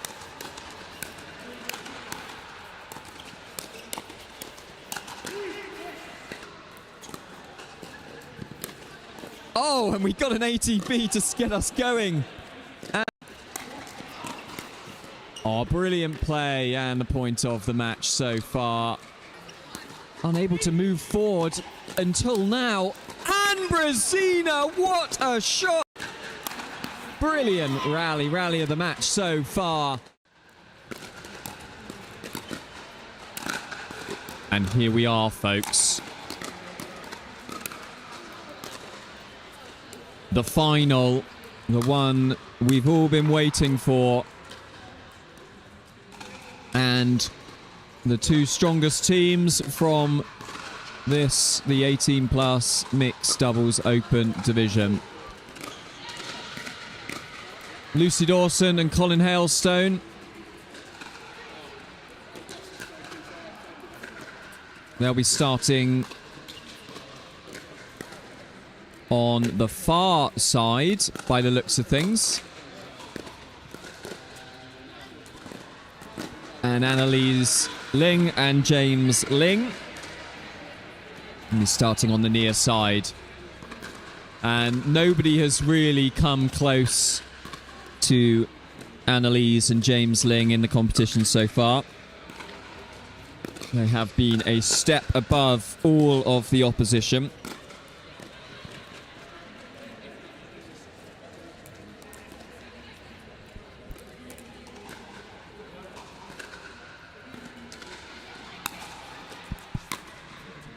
Action underway. Lucy Dawson. And first point. And we've seen that a few times. Ling and Ling having slightly slow starts, but then storming back. Saw it in their last game, going 4-0 down and then winning the next 11 points.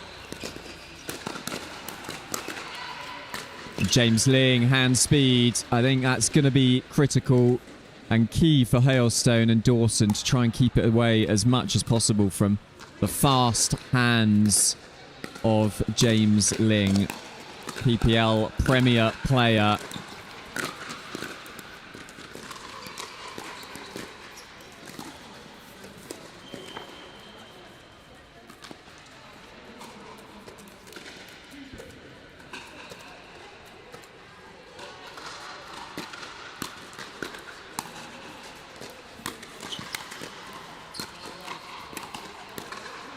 Lovely play, Lucy Dawson.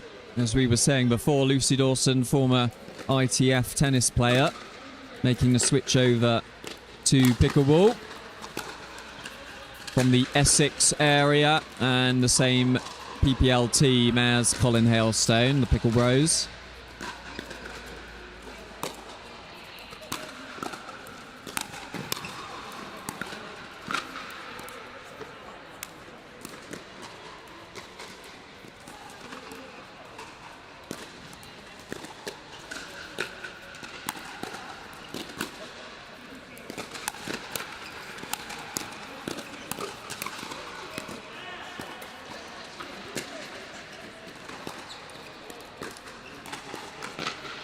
And some lovely drive volleys on display.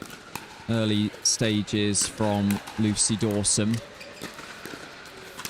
Definitely one to watch for the future in the PPL, but a new face overall in pickleball. Only started a few months ago, and her first fully fledged tournament here.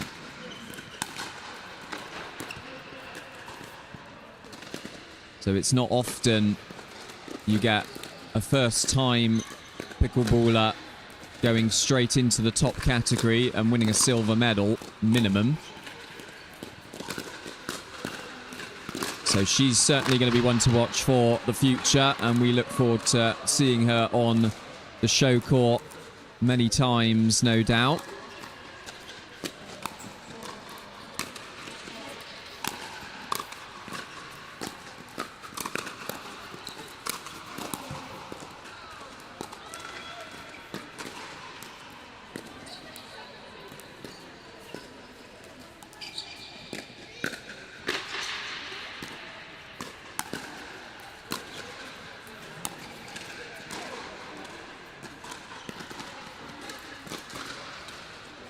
Serve goes back to Ling and Ling with Fox Pickleball.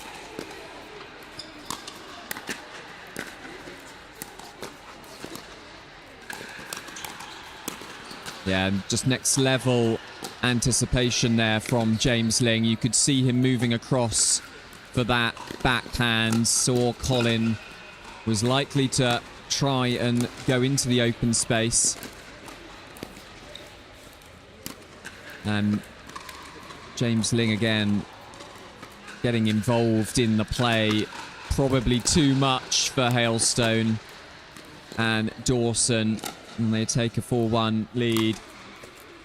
Haven't been able to successfully phase him out so far.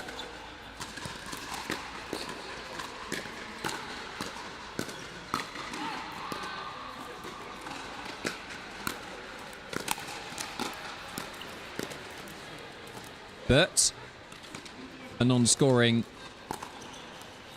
side out goes back to Hailstone and Dawson.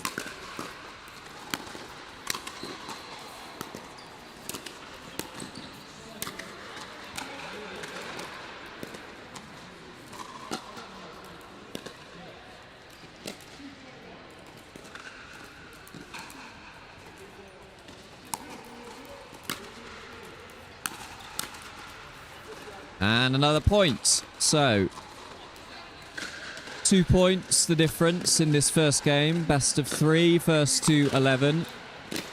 No change of ends at 6. That's change of ends after each game. Unless it's the final game, in which it's a change at 6. Yeah, nice slice, forehand, dink there from Annalise Ling. But they have evened things up, Hailstone and Dawson.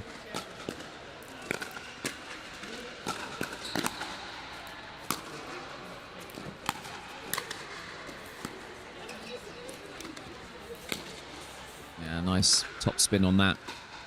Getting a nice angle as well. James Ling and serve goes back.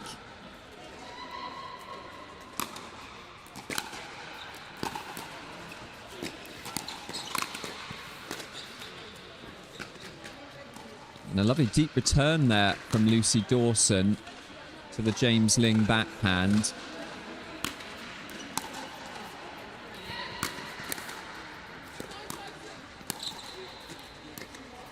Yeah.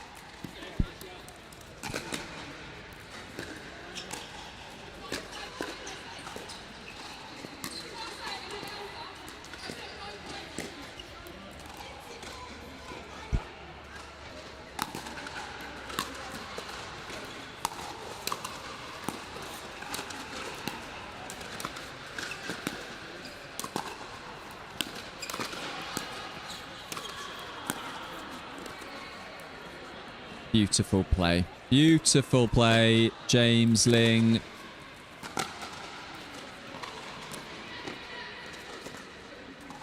Dawson doing so well on the defense, but James Ling just has that ability to drop that lovely drop shot in when he needs to. We've seen it quite a lot.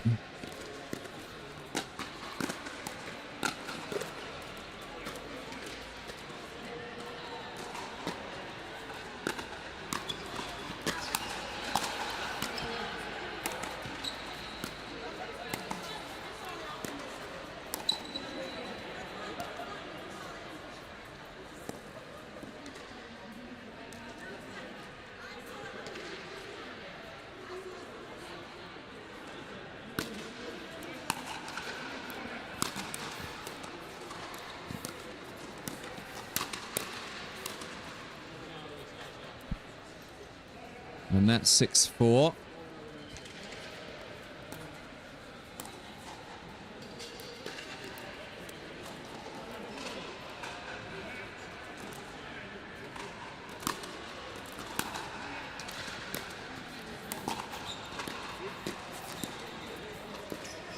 Yeah, and the dink drop causing all kinds of problems, and they've opened up a 3-point gap now, James and Annalise.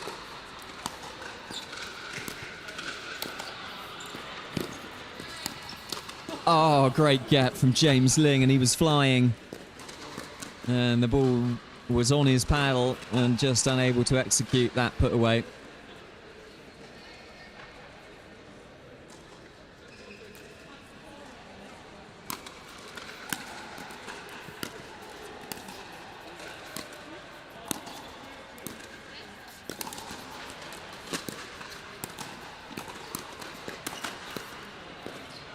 Nice play from Colin Hailstone there, finding the line.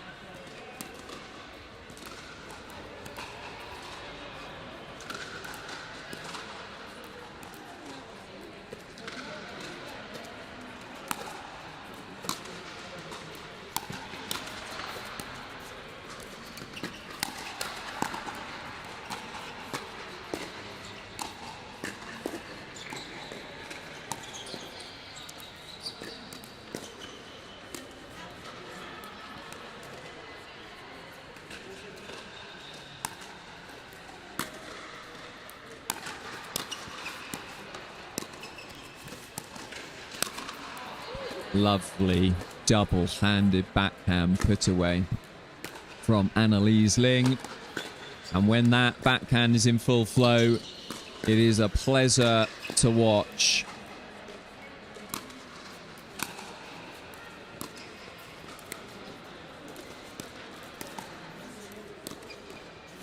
And the speed up catching Lucy Dawson off guard. And so they are edging their way to this first game, Ling and Ling.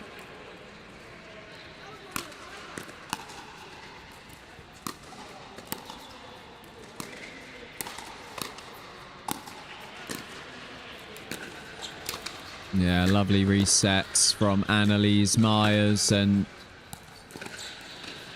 the half volley a bit too high from Colin Hailstone. Annalise driving forward and putting that ball away.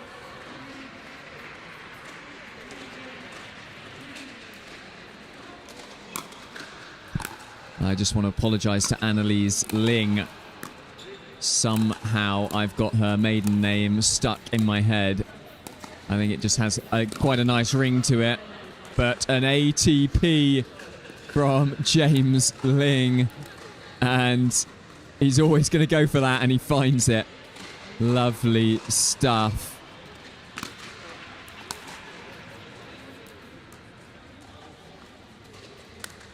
And that is the first game. 11-4. No team has been able to get more than 4 points off James and Annalise Ling in any of the games they've played today. They started off well. Hailstone and Dawson. They had them at 4-all. But unable to make any further progress.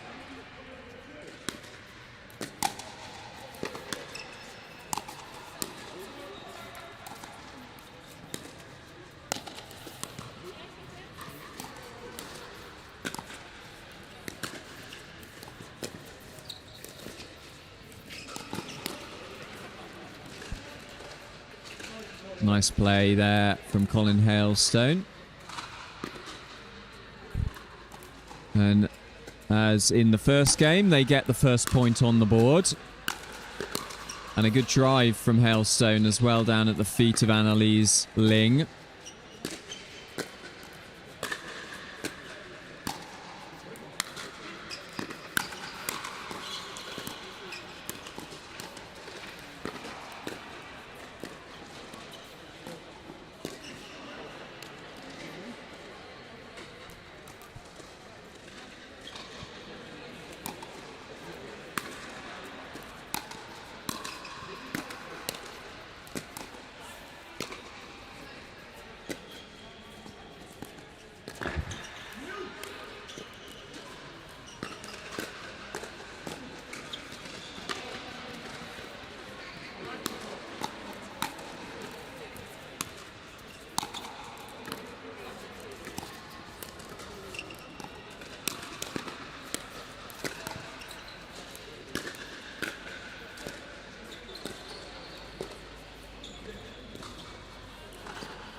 And a nice rally there. And finding themselves in a nice position in that one, Hailstone and Dawson, but Hailstone unable to convert.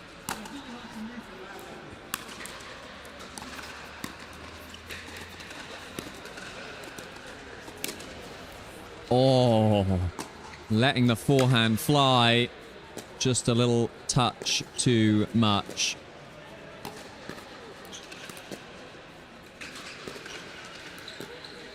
But looking comfortable again. And that one's out. So Hailstone serving at 1-4.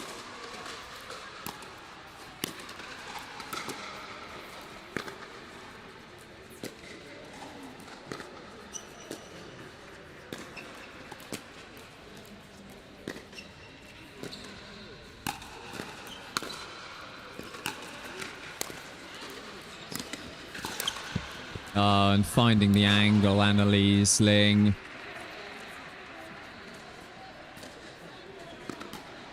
She had about 75% of the court free. And she managed to find the line.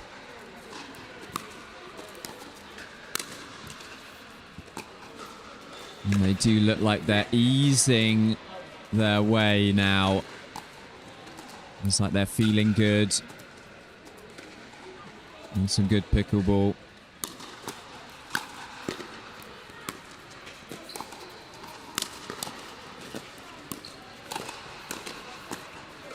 That double-handed backhand looked like she was going to rip one, but it was just slightly wide.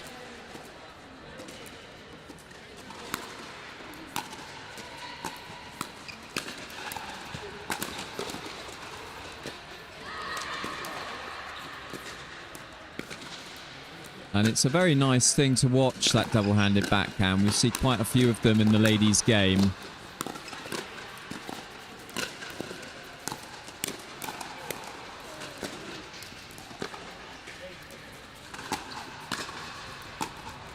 A fast hands battle won by Hailstone and Dawson.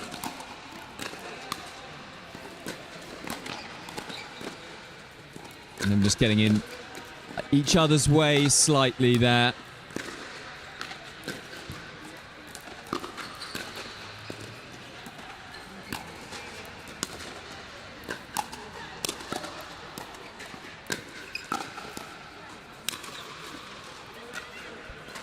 And Ling has just been overhitting a few of those when she gets to the net.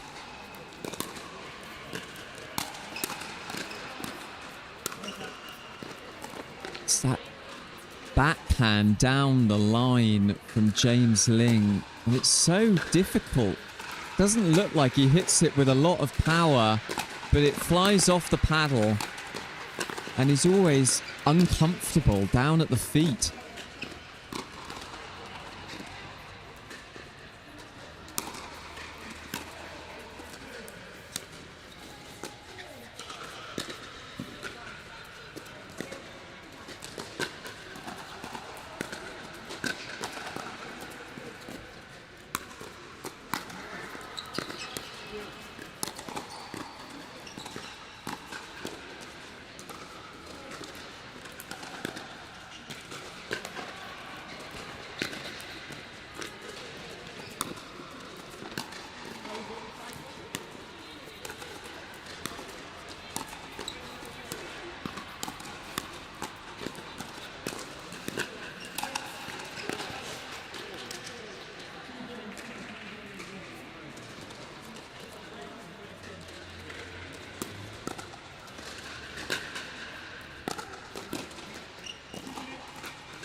Hailstone and Dawson have made it up to 3 and see if they can push forward and get 5, which would be the more than anybody else has managed. And through the legs from Ling, but a lovely recovery there as we saw ridiculous reactions. But that takes them up to 4. One more. But the drop just not going over.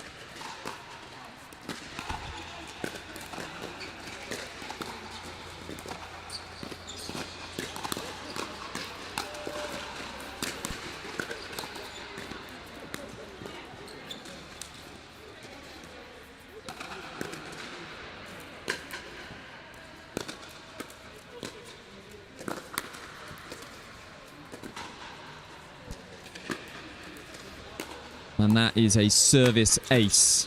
And we've seen a few of those. Absolute ripper from James Ling. And I was on the receiving end yesterday of a few of those ripping serves, and they are not pleasant to deal with.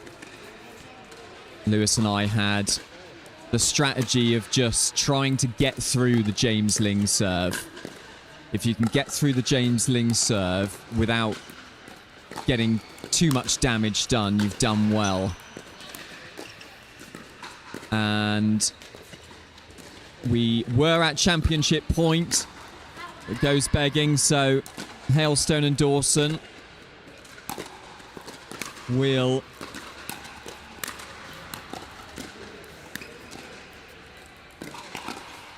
finding the space between Hailstone and Dawson there. James Ling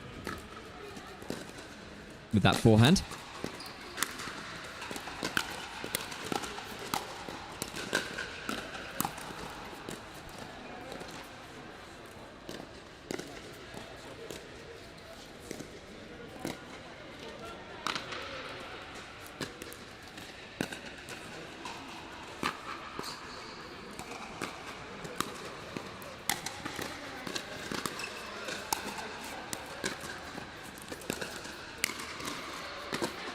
That is the match, and that is the gold medal for James Ling and Annalise Ling. And it has to be said, a fairly comfortable gold medal for them.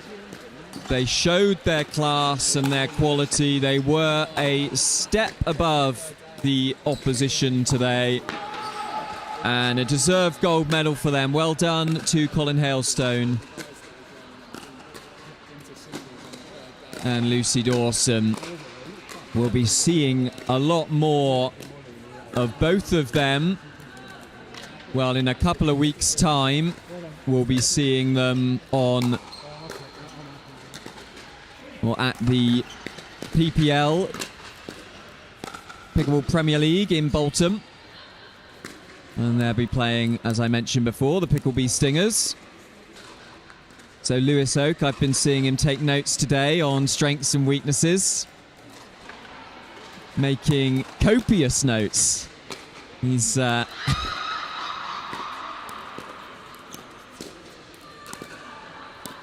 looking forward to playing them. But well done to their silver, and that's a maiden silver medal for Lucy Dawson. So congratulations to her, her first fully fledged competition here at a Picklebee event.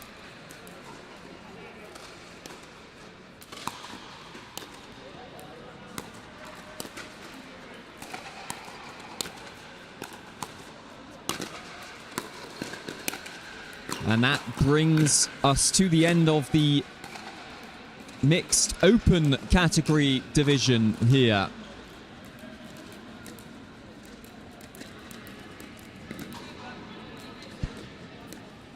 And we are going to be bringing you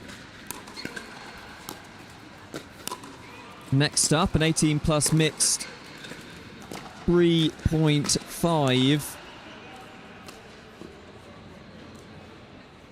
final. And we're going to be watching Vera Dudko and Thomas Hollis playing Prasang Vora and Sophia Clunies-Ross.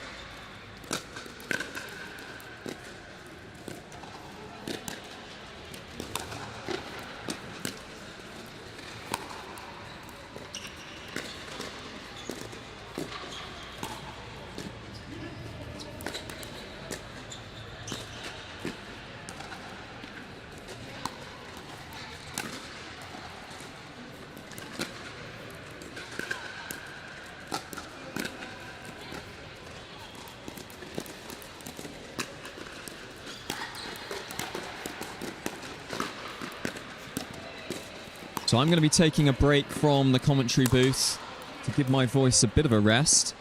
It's taken a battering today with full day's worth of play. So we're going to let this one play out on the show court for your viewing pleasure. I'm hoping to get back in the commentary booth a little bit later, if possible, before I get underway in the singles. So from me, Tim Spurway, I'll see you all a bit later on.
Welcome back, everyone, to the 18 plus mixed doubles 3.5.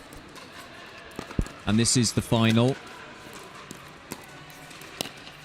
So I won't be talking you through this one. I'm very happy to hand you over to my men's doubles partner from yesterday, Lewis Oak. So welcome, Lewis.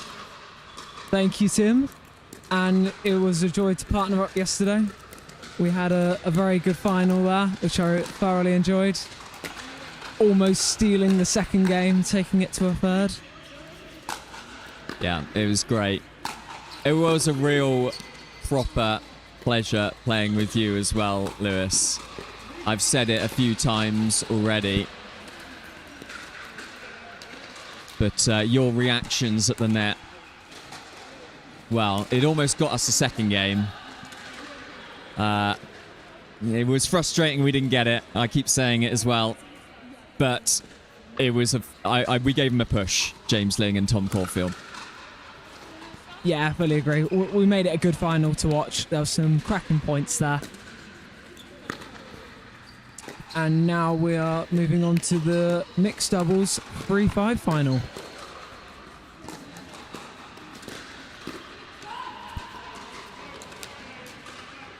At the top of your screen serving, we have Clunas Ross and Voira.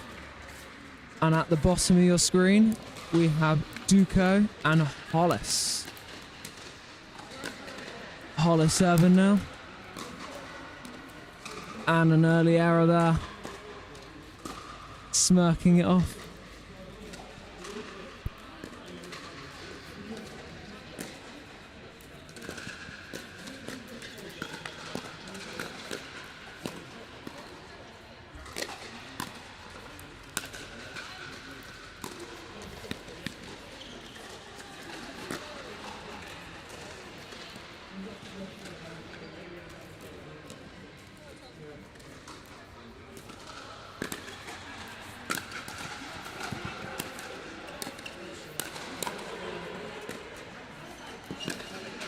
I wonder if there are some nerves going around here.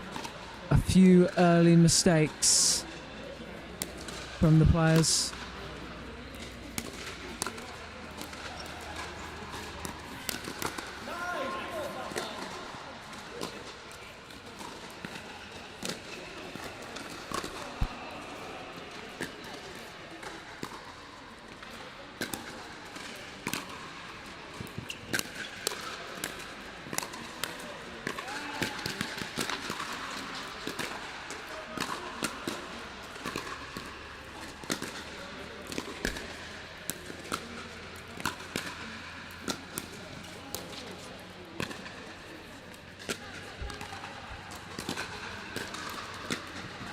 Another mistake at the net there.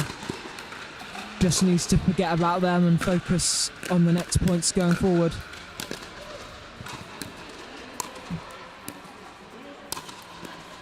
And that's more like it from Duco. Putting the ball away there. We are at 0-3-1.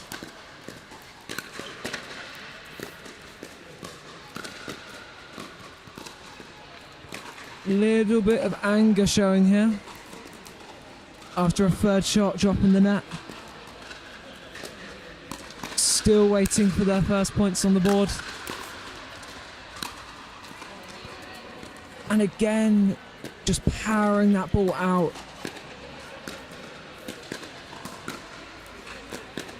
Non-score inside out. Vuoro serving now.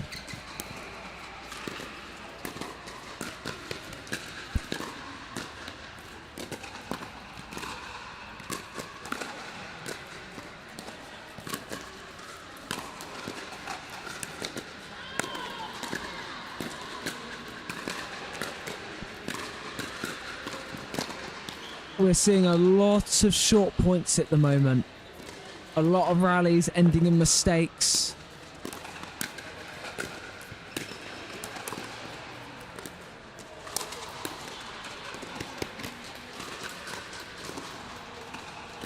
And I don't think we're yet to see both teams get up to that kitchen line. it seems to be an attack versus defence, one way or the other.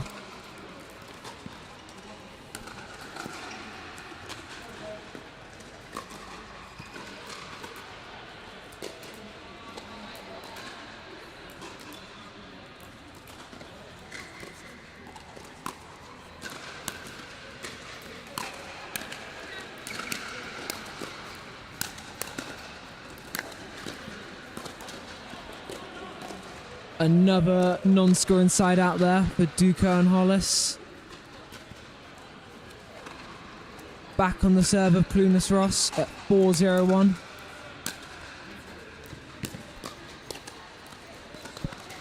And that's a great touch by Hollis.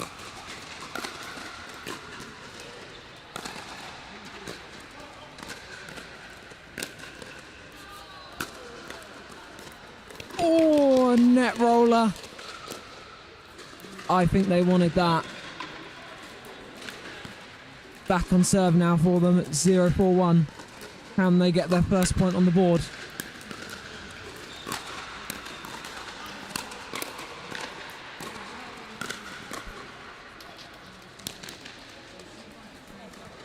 I think Clunas Ross was just telling Voira that ball was going out to leave those drives.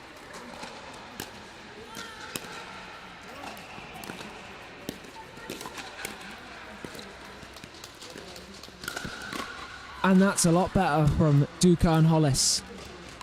Putting the third shot drop in and getting up to the kitchen and winning the points. Much more like it.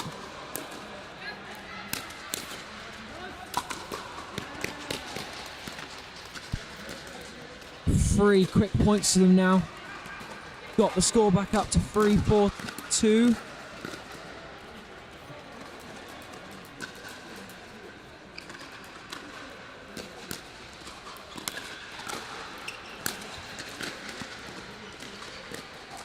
Now it's 3-4-2.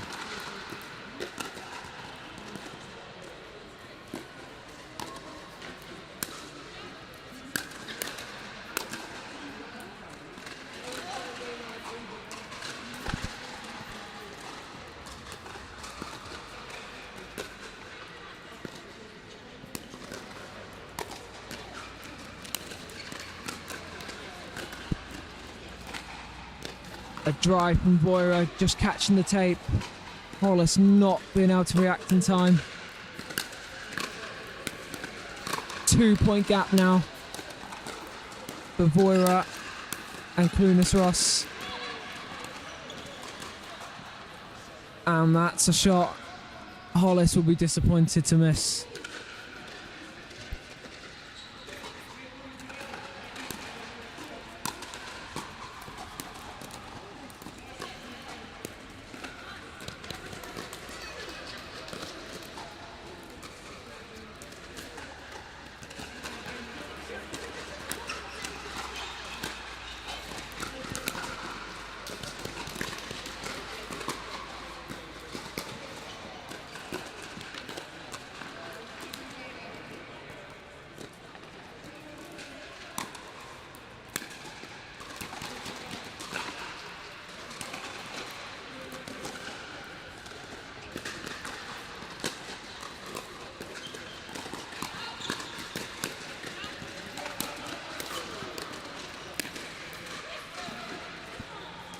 Yeah, nice put away by Clunas Ross there.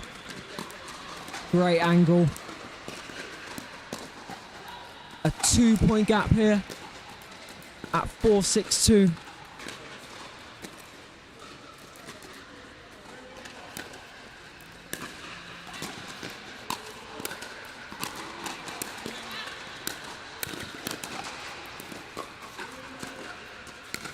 This is a great point. Yeah, lovely point there by Duca and Hollis. Showing some hand speed there at the net.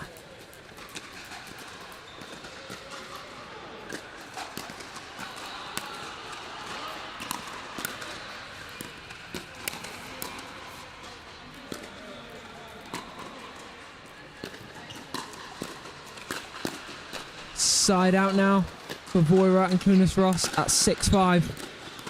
They're going to want to extend this lead here.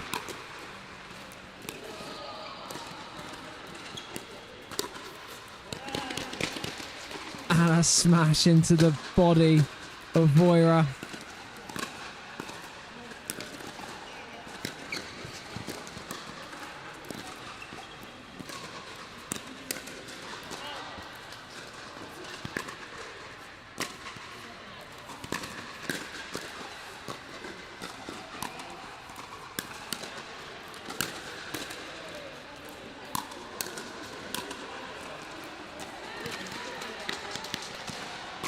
That shot from Duco just clipping the line there. They have leveled the tie now at 6-6. It is all to play for here.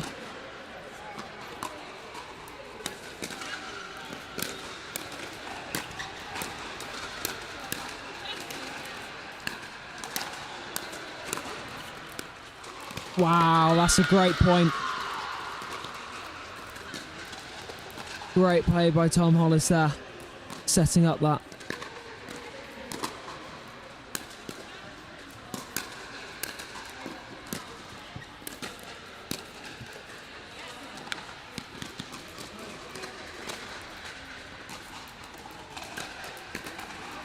Hollis and Duku are in the lead for the first time in this match.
Voira does love a good drive.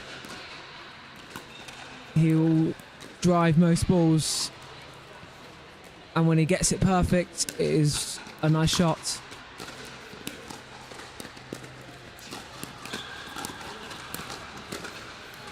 Oh, Voira stretching, and it just dropping in. They're laughing that off, because I think they've got away with one there after a bit of miscommunication. It's 9-8 here.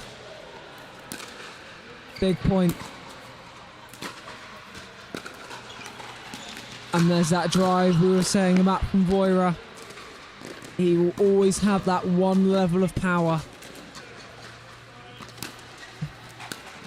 But that one going out.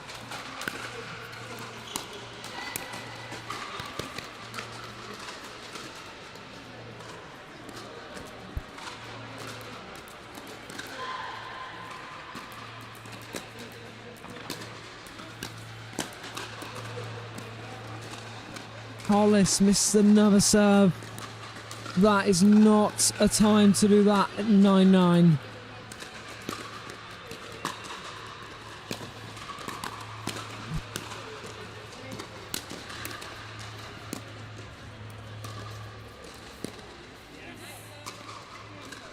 And an important side out there. 9-9-1 on the serve of Voira and Clunas Ross.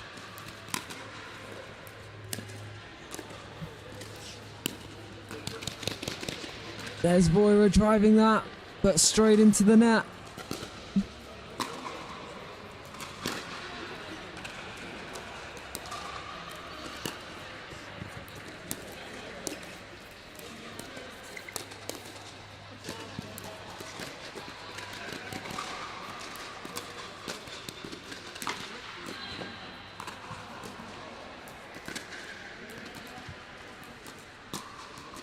Still 9-9 here after a non-scoring side out. All to play for. Great shot by Voira. A brick wall at the net there. Nothing was going past her.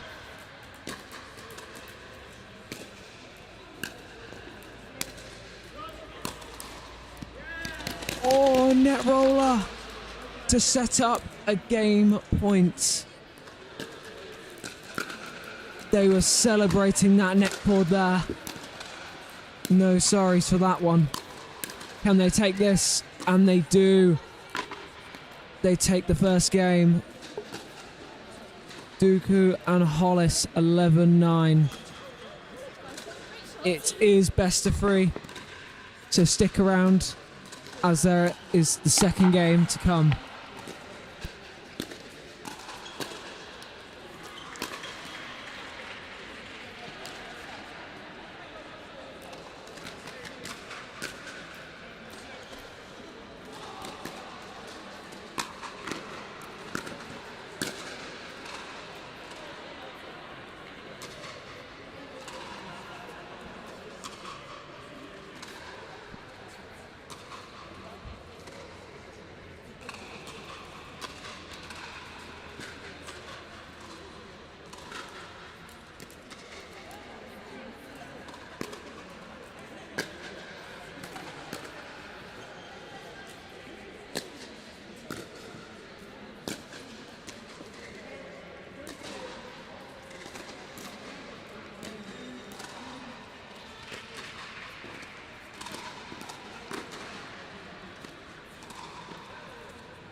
You could just see there, Duco and Hollis getting a few tips.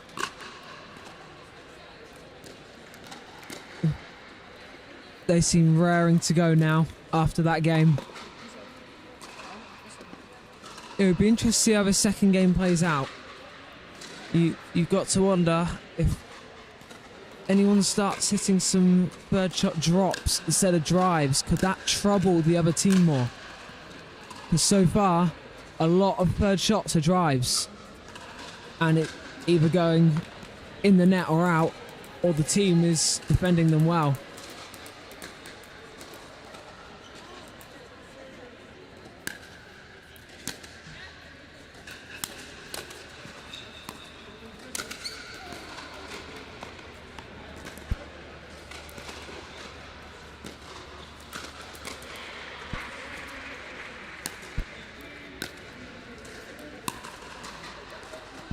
And there's that drive we're talking about. Straight into the net there from Duco. Side out now.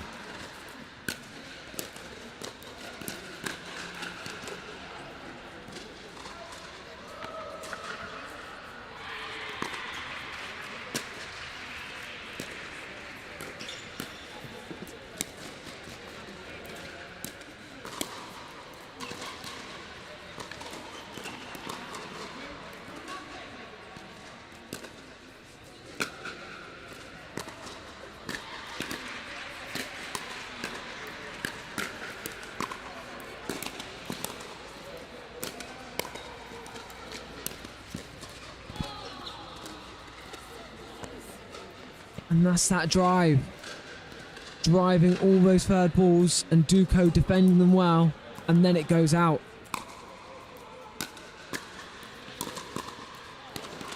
And that's a low. Oh, is that called out? Yeah, it's been called out. Almost a lovely double-handed backhand there.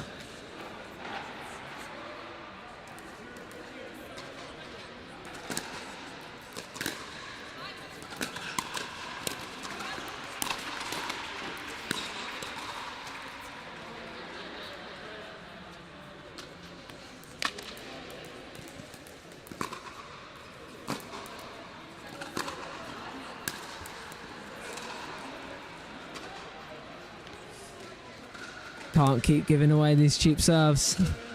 Side out here. 1-2-1.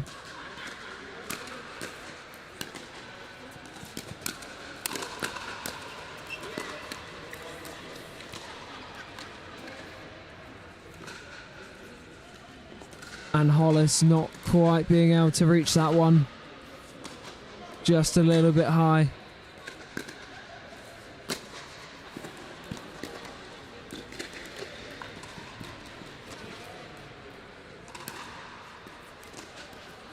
All evens here at 2-2.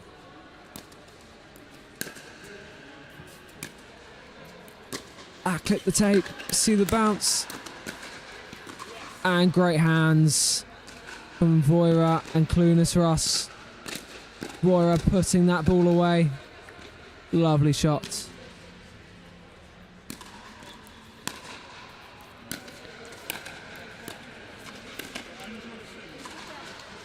Yeah, good angle there from Hollis. Great placement of the ball.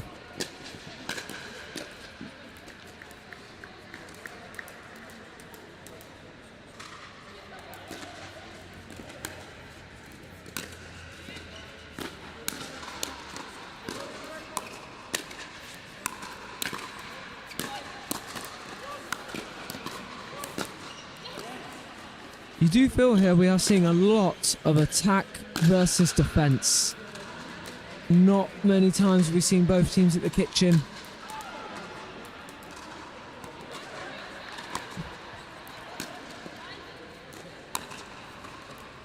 That's a beautiful shot from Duco. Looked like it was going out and it dipped in with the top spin right in the corner.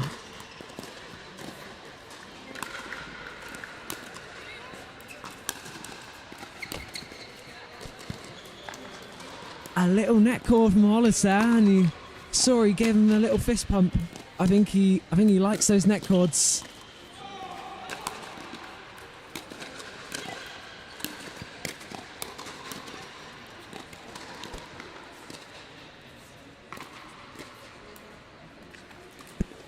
A bit of momentum here for Duco and Hollis.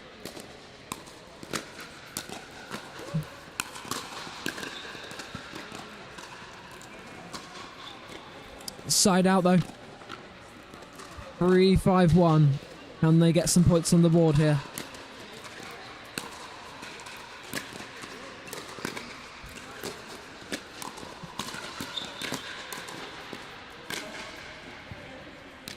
And that is just called out. Very, very close.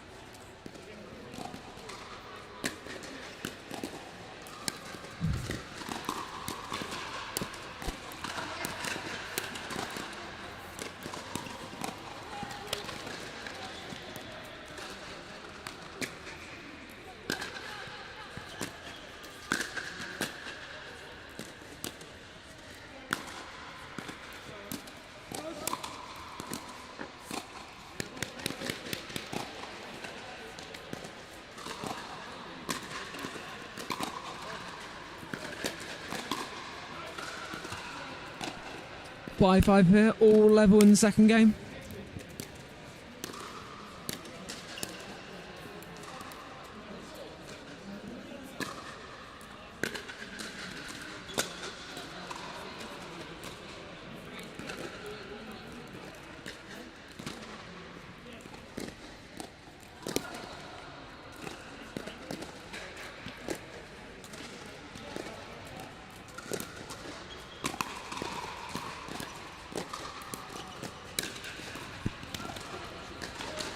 Almost there.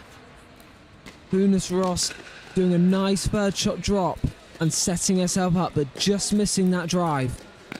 You do feel more of those third shot drops come in, that could be better for them in setting up the point.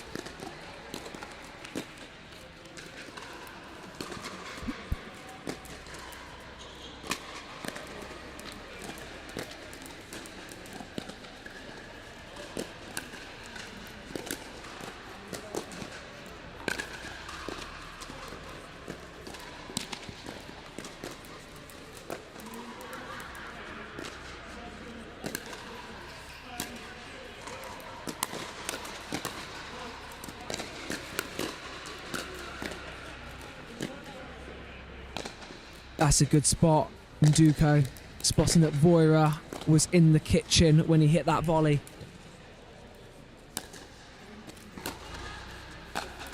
And Tom Hollis with another served miss. He is going to want to cut them out of his game.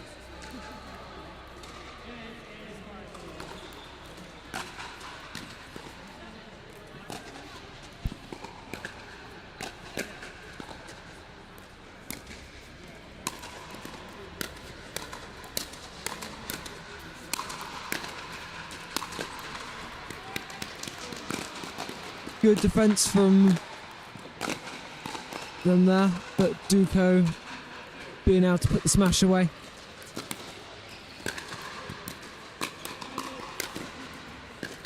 And that's really nice from Voira, stepping in there and taking that volley early. Straight down the middle.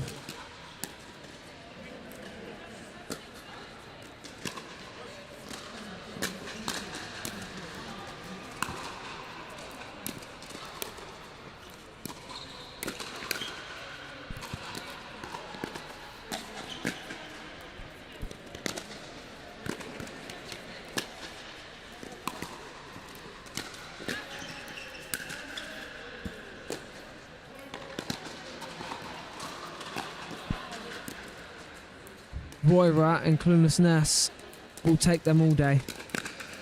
They are going to leave those drives going out.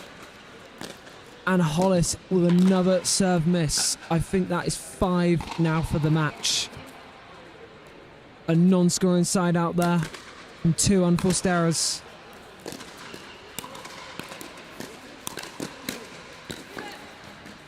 Yeah, good leave.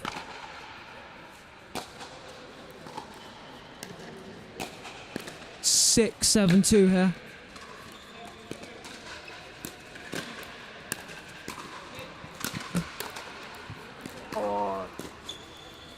Hollis just telling Duco that ball was going a long way out. 7-7 now. It's a close game. No team has raced into the lead. It's been fairly even the whole way. And we're coming to the business end of the second game now. These are where the points really matter. And Hollis will not want to put that volley in the net.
Don't want to be missing those returns at this stage. 8-8 here. Oh, and another missed return.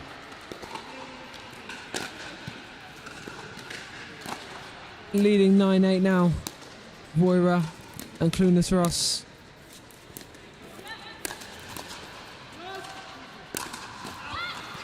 And a great defence from Clueless Ross.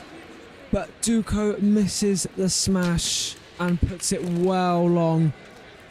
We have a game point here for Voira and Clueless Ross to take it to a third game. Yeah, that's really good play from Clueless Ross. Putting those third shot drops in and setting up the point. And they take the second game 11-8. We will be going to a third and final game to see who takes the gold.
Both teams having a little team talk here before the third game kicks off.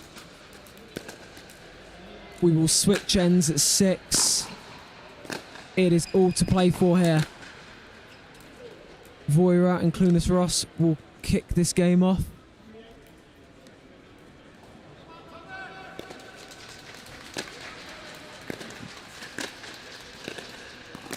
You might have heard some support there for Hollis and Duco on the sidelines.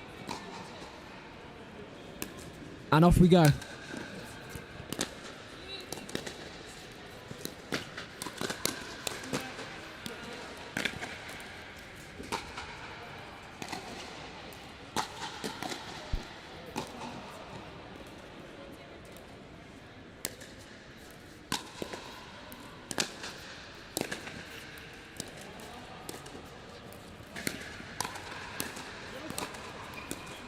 Wow, what defence.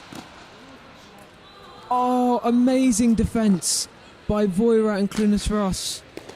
But Duco missing the smash. A swing and a miss through the air. And that gives them a 2-0 lead early on.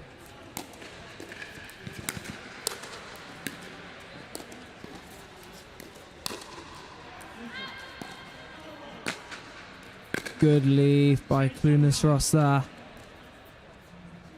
3-0-2 now.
A missed return forehand there.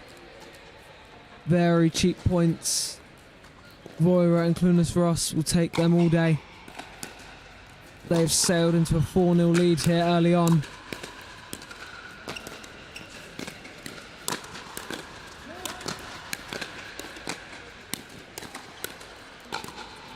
Great battle here. Oh! Great battle there with the hands. A fast rally. Tom Hollis trying to pump his team up a bit.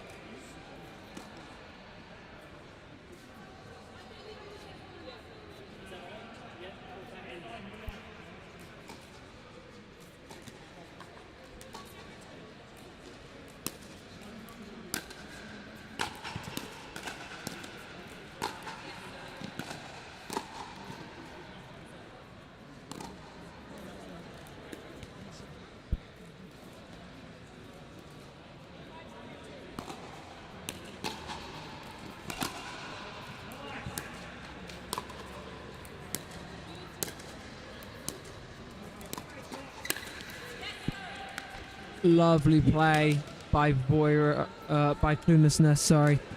Great setup and a great finish. Hollis showing some anger there. Smashing the ball out of the arena.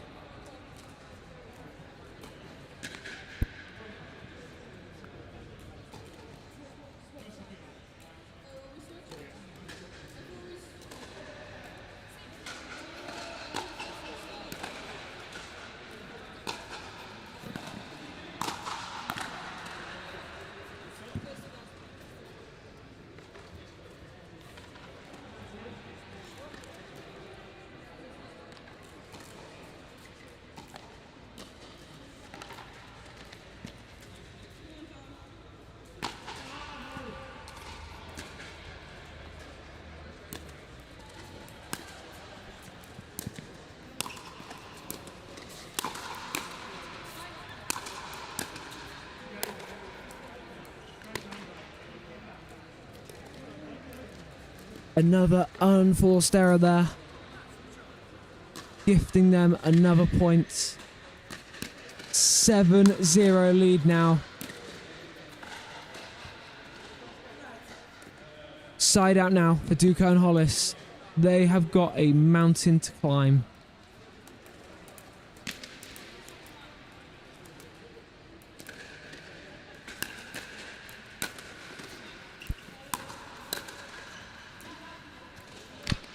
And there's a point on the board.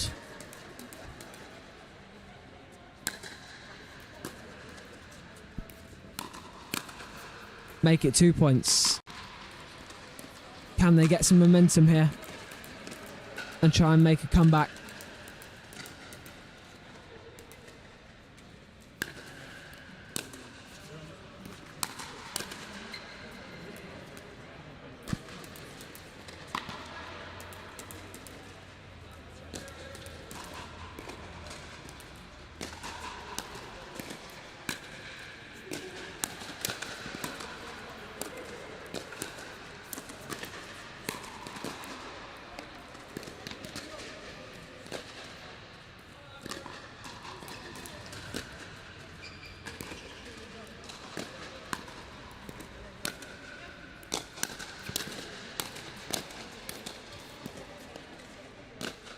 Well played there from Voira and Clunas Ross. Getting the side out after a run of points there. 7-3-1 is the score. They are going to want to keep their lead. 4-point gap at the moment.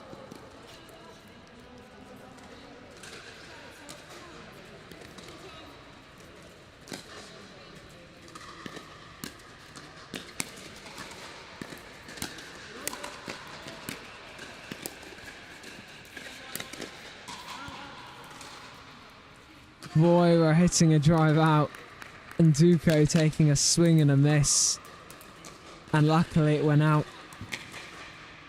Non-scoring side out there, which is what they needed.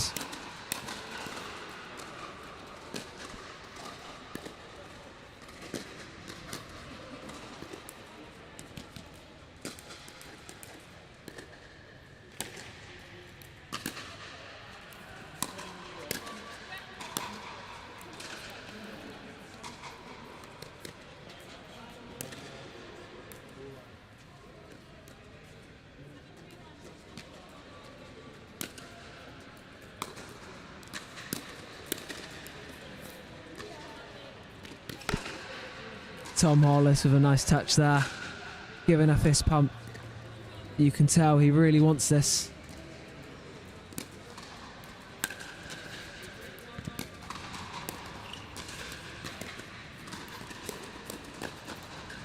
Wow, what a point. Oh, just out. An ATP and defended.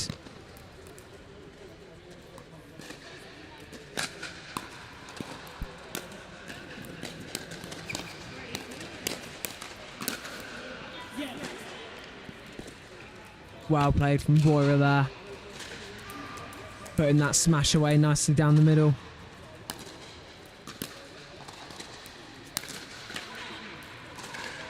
And that's not what you want to do when you're trailing by 4 points, is give them an easy point by hitting that in the net.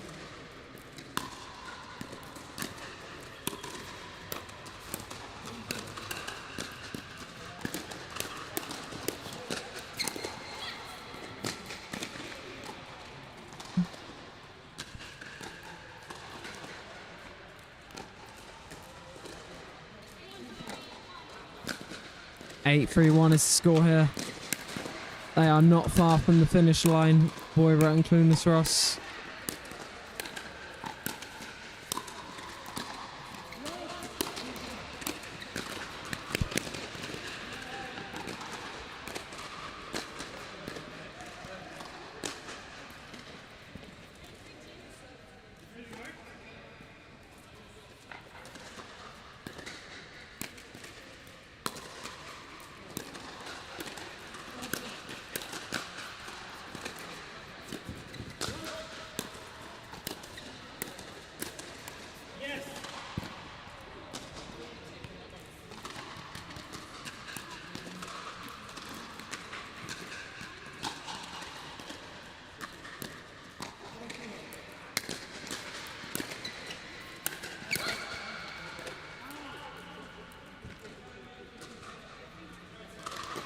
side out now at 3-9. They need a few points on the board here. They want to have a chance at this gold.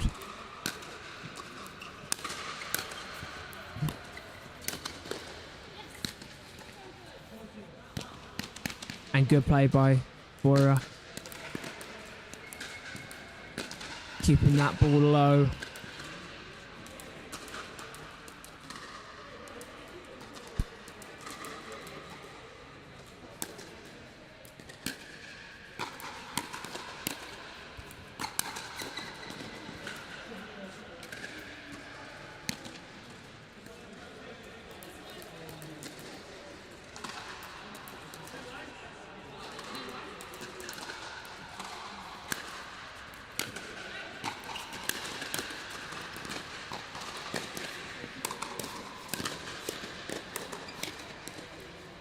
Great hands battle there. Really good to watch. Voira and Clunas Ross coming out on top. Getting the side out at 9-4.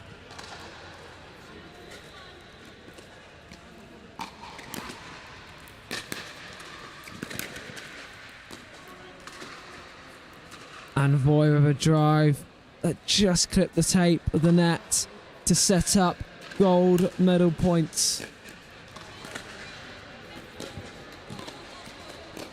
2 chances to take the gold here.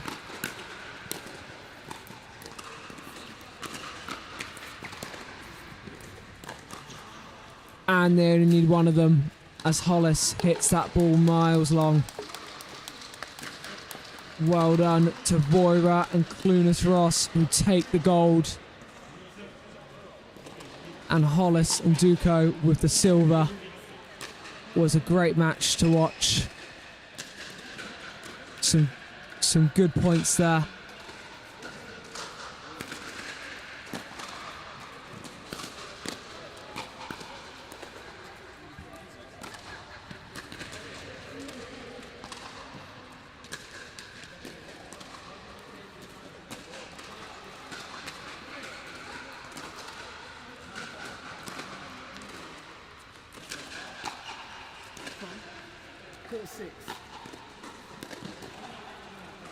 Oh, really? You don't want to play at all? Okay.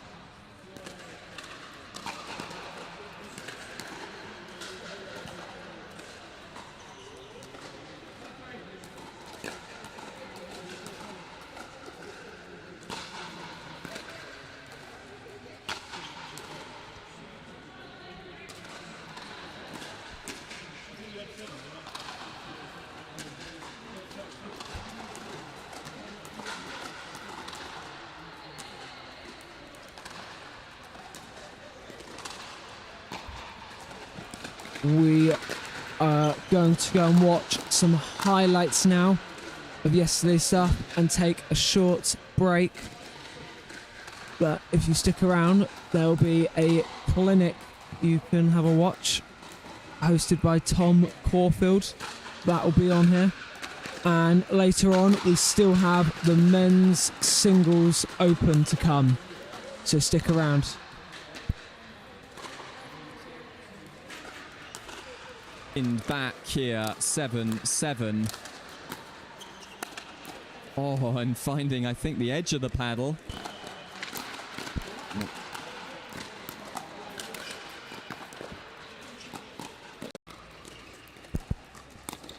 Oh, and another tag, and the high speed up from Ronnie Sullivan.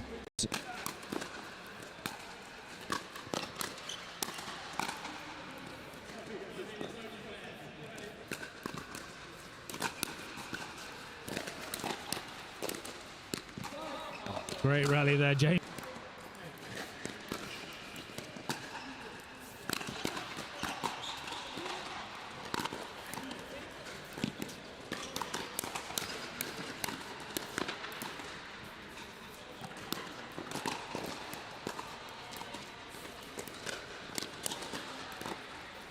Good hands from Andrew Park. Oh, and point of the match so far. What a lob and what a point we have here.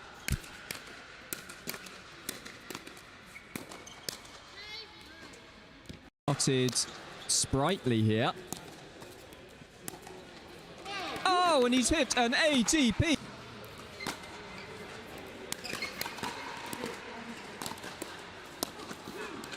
Lead. The missed serve from Agawa will be so frustrating for him, and that one goes.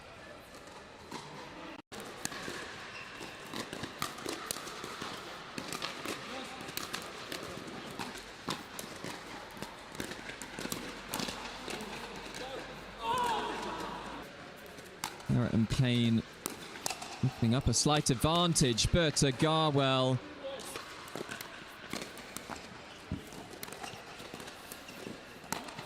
Yes, and some lovely play. That was a lovely rally. Tom did so well.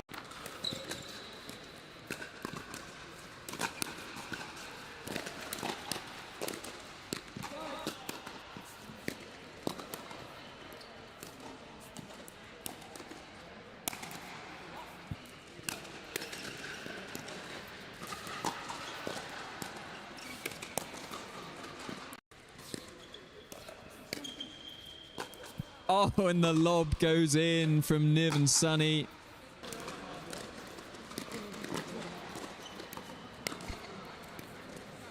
On a great rally and the edge of the net.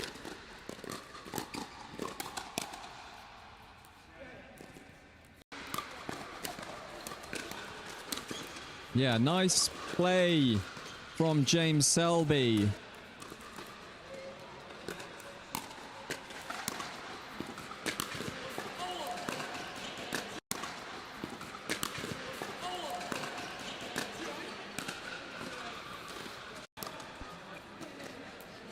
And that is a lovely lob.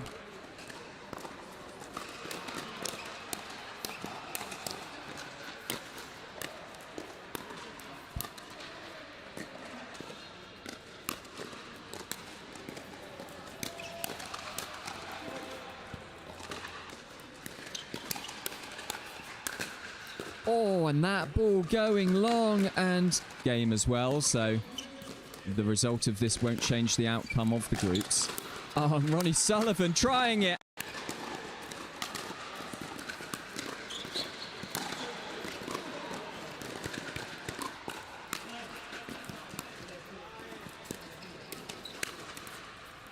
Yeah, it's a slightly different lens when there's a lens.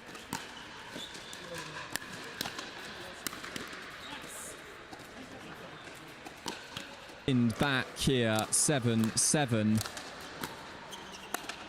Oh, and finding, I think, the edge of the paddle.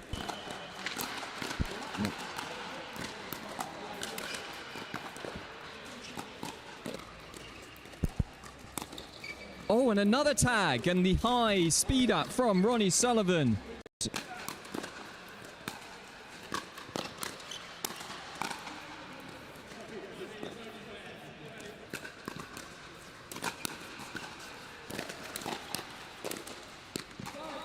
Great rally there, James.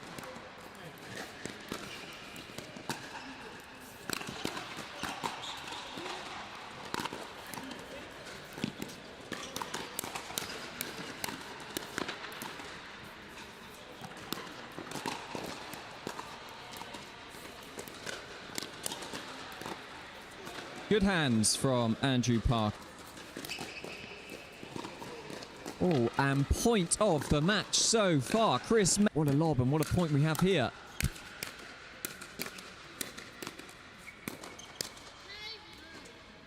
Started sprightly here.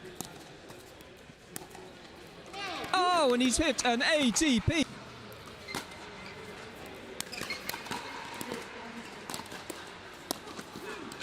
Lead.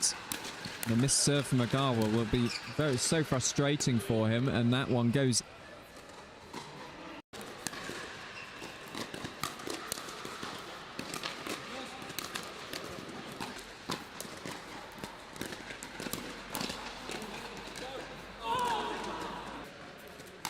and Payne opening up a slight advantage, but Garwell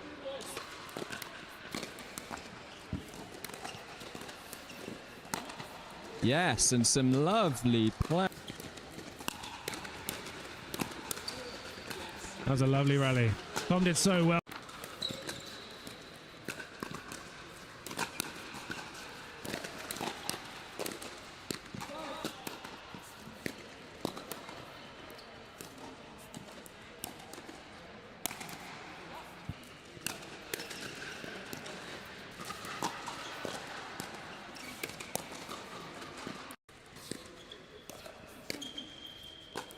Oh, and the lob goes in from Niv and Sunny.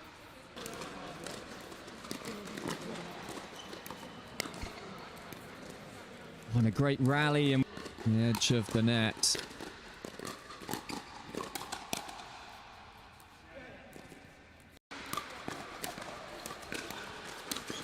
Yeah, nice play from James Selby.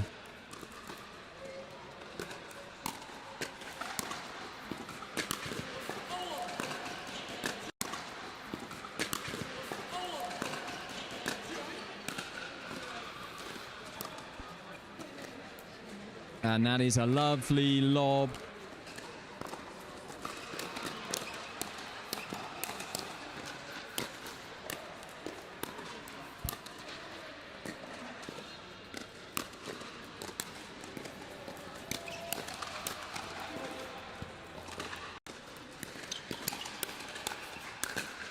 Oh, and that ball going long and game as well, so the result of this won't change the outcome of the groups. Oh, Ronnie Sullivan trying it.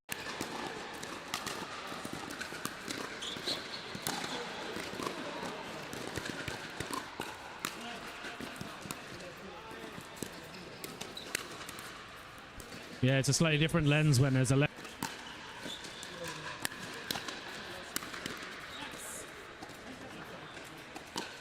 In back here, 7-7.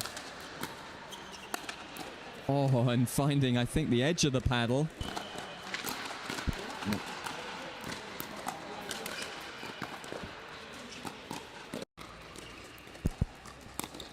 Oh, and another tag, and the high speed up from Ronnie Sullivan.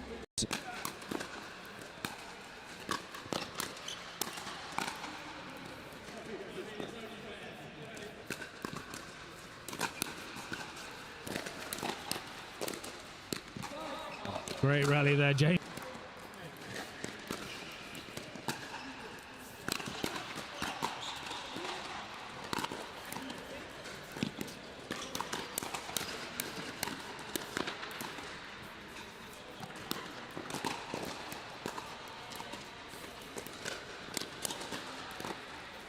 Good hands from Andrew Park.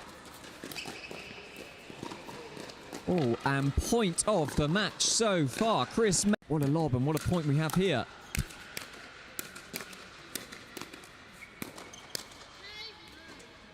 Started sprightly here. Oh, and he's hit an ATP.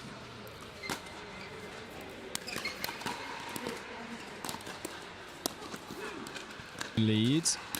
The missed serve from Agawa will be so frustrating for him, and that one goes.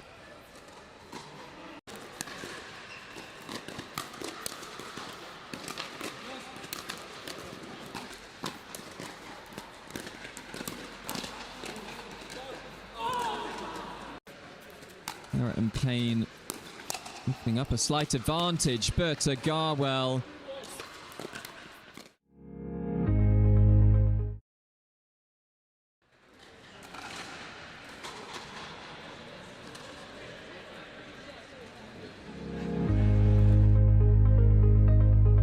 Without a technical director, small and medium-sized enterprises, SMEs, encounter numerous challenges, including poor technology decisions, inefficiencies, and costly errors. Teams may lack direction, leading to delays and accumulating technical debt. Without strategic oversight, SMEs risk falling behind competitors and missing out on growth opportunities. To address these challenges, ICTO offers a fractional technical director service. This approach provides high-level technical leadership without the financial burden of a full-time hire. Startups and SMEs benefit from strategic guidance on software architecture, product development, and technology roadmaps while maintaining manageable expenses. Our extensive experience enables companies to avoid potential pitfalls and accelerate their growth. An ICTO fractional director brings scalable technology strategies and enhances team development without disrupting daily operations. By evaluating technology stacks, streamlining processes, and mentoring in-house teams, we improve efficiency and long-term stability. Our external perspective helps identify issues that internal teams may overlook. ICTO provides flexibility and agility, which are essential for navigating rapidly evolving markets. Companies can adjust our involvement based on project requirements, funding rounds, or significant strategic shifts. With our expert guidance, businesses make informed technical decisions, mitigate risks, and maintain their competitiveness.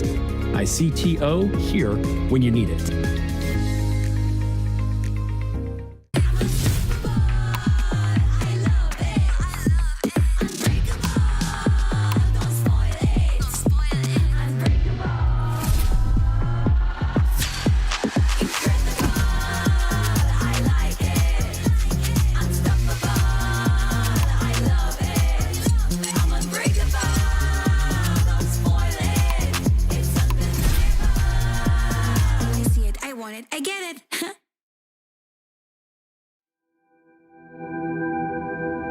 As a professional athlete, my equipment is very important to me.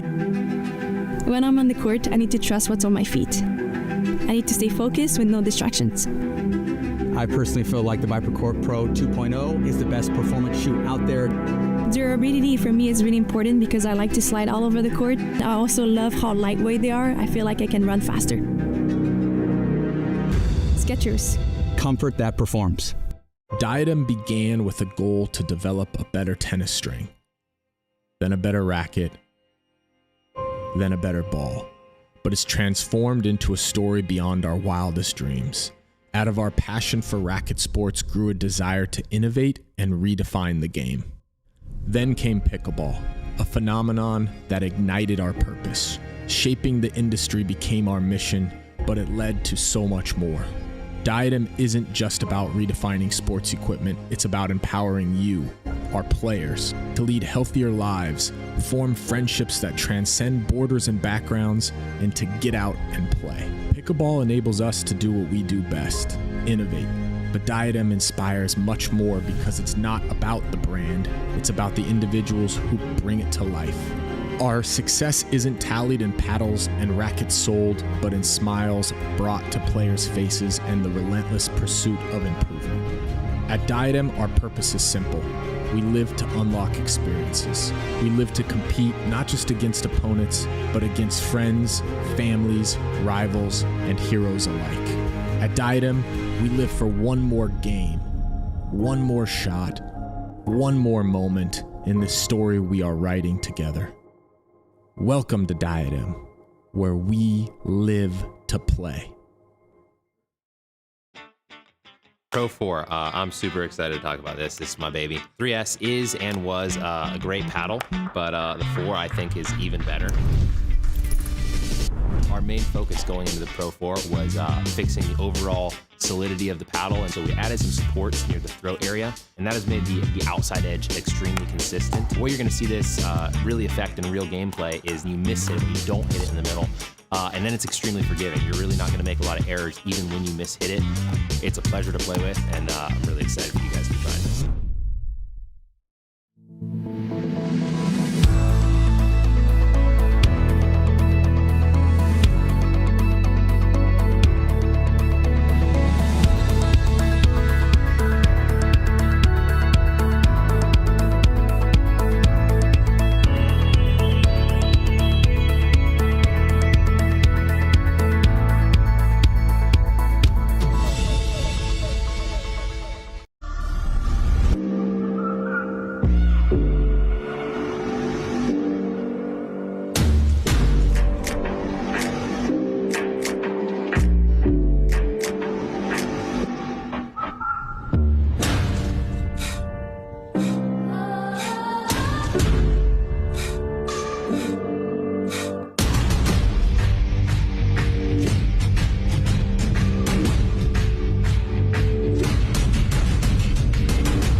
So for those interested, Tom Corfield from Surrey Smash will be running one of his pickleball clinics.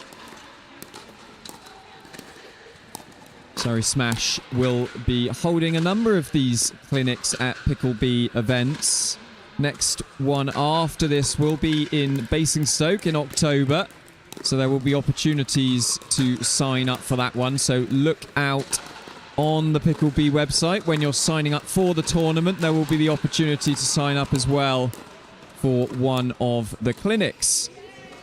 Tom Corfield will be running this one. I believe some of the other members of Surrey Smash will be running others at various points. So this is a training program by Surrey Smash. And Tom, one of the top European coaches, taking the players through some key drills to improve their game. And so if you're interested, please stick around and watch some of these drills. We'll be leaving this running until we start up the singles action on the show court after the session is complete.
So if I swing the ball up, I'm not able to retrieve it and we're in a hand capsule, we can stop the retrieving and see how it goes. I'd rather see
So we have finished Tom Corfield's Surrey Smash session.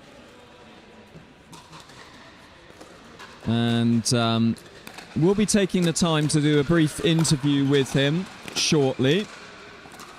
He's just finishing up eating after a tiring clinic.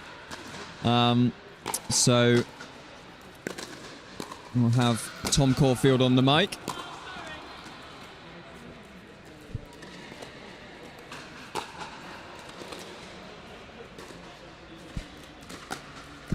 So Tom Corfield here with me, Tim Spurway. And Tom, lovely to have you with us. Hi Tim, thank you very much for having me. And the clinic today. So tell us a little bit about it. You've done quite a few of these kind of clinics before, but starting to do some now at Pickleball events. Yeah, absolutely. I think through the partnership of Surrey Smash and Pickleball, it means that the players get to come to these events and showcase some of their coaching skills and share their best practices. So it's a fantastic thing that we've been able to do. So is it your first one you've done here at a Pickleball event, or have there been some done in the past? This is not my first one, no. So I did a couple at the team event that was run in Basingstoke a few months ago. And then we also had my fellow teammate Hermione. She ran a couple of clinics. I forget where. I think it was in the Oxford event. I think she came down for that. So that's great. And hopefully the other players will also be at future events as well. Great. And tell us a little bit about what you go through at the clinics. So for those that are signing up, what can they expect? So we spend about 45 to 50 minutes. I always love to run over because we get into the drills and stuff, but mostly focusing on the mindset that people should have when playing pickleball. We don't really have enough time to work on shot techniques or any kind of competitive play, but rather what people should be thinking off the ball while also the shots they're playing as well. And what's great is we have typically 8 or 12 or maybe even 16 players sometimes at the clinics, and people enter as their pairs or with their partners, or even we had a group of 4 today. So people can work with their partners, their men's partner or their mixed partner, the movement working off each other. So that's some of the stuff that we like to focus on. So that's what you were going through today. So working on some of those kind of skills. Yeah, so today we focused on mostly playing around the kitchen, dinking. I think a lot of people have a love-hate relationship with dinking. I've learned to love it. I definitely didn't enjoy it at first when I first started, but realizing it's such an important part of the game that, actually we didn't have anyone play in and around the transition zone or further back. Today we focused on everyone being in the kitchen, proactive play, reaching over that kitchen line, trying not to let the ball bounce anywhere near their feet. Otherwise, you're having to take a back step, and you almost, quite literally are on the back foot in the rally. You want to be proactive, want to reach over the kitchen area to play those shots. And we also worked on, as I mentioned before, movement around the kitchen, not only your own movement, focusing on your opponent's movement, and then also what your partner's doing as well, making sure you're tracking their footwork, moving side to side, keeping the space between you nice and small. You don't want to have large gaps between you and your partner. Sounds really great. So in terms of skill levels, for those that are interested, are you open to kind of all skill levels? It doesn't really matter whether you're beginner or advanced? Yeah, absolutely. All skill levels. It helps being able to partner up with someone similar to yourself. That's why we encourage people to enter as pairs. It's always nice coming along to these with a friend or someone from your club. But because we're not focusing too much on shot technique and we're not doing too many hardcore drills, that's the great thing, is that you don't have to think, I don't think I'm the right skill level. You absolutely are, because you're working off a partner, and it's more about the mindset you have in the game. Everyone's got slightly different shots to each other, but actually what we think about when playing the shot or what we're doing off the ball, that's the main thing that we like to focus on. So, yeah. Oh, awesome. And so the next one that Surrey Smash are running, when can we expect that? So Surrey Smash at the next Pickleball event hopefully will be the start of October at the Basingstoke event, 4th and 5th. Very much looking forward to it. Awesome. And are you doing that one? I hope so. Ultimately, if chosen to do so by the team, I think what's also nice is people will want.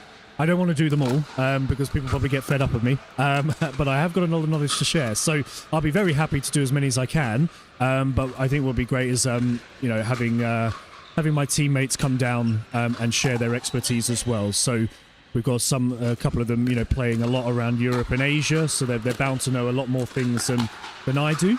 And then we've got some people who are actually quite fairly new to the sport, but I think that's also quite good, is that they've got a lot of previous sporting backgrounds, playing high level in other sports, which they have brought into pickleball, and I'm sure that they've got a lot of knowledge to share about that as well.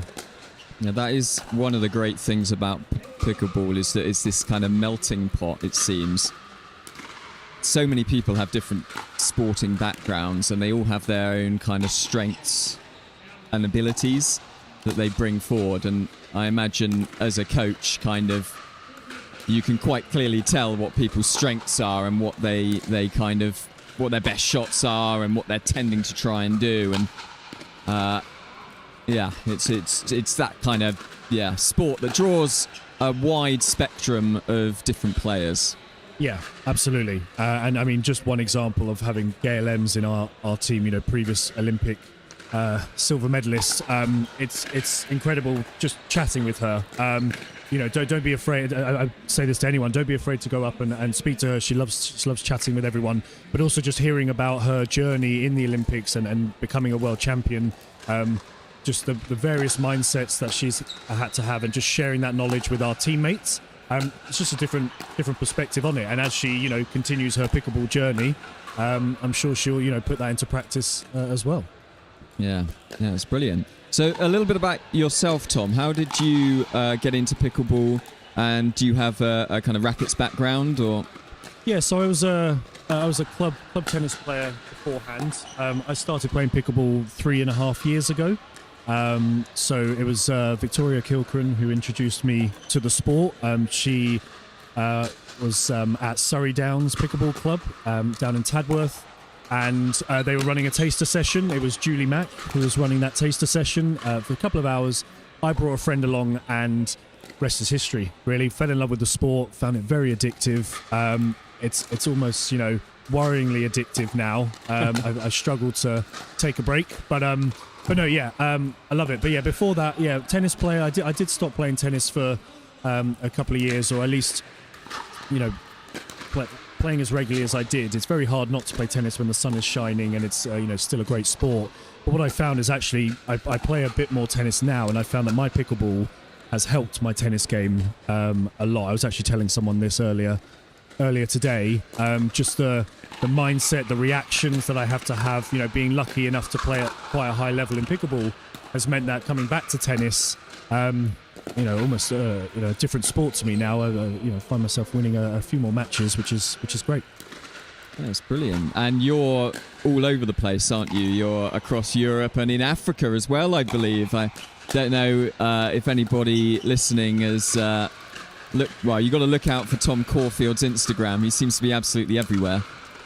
So tell us a little bit about that. Happy to say, I mean, it's very, very, very tiring, yes. But I found myself being very lucky to go to Africa recently. It was actually a Surrey Smash co-owner, Tom Nixon, who chairs a charity out there where they look after street boys in particular.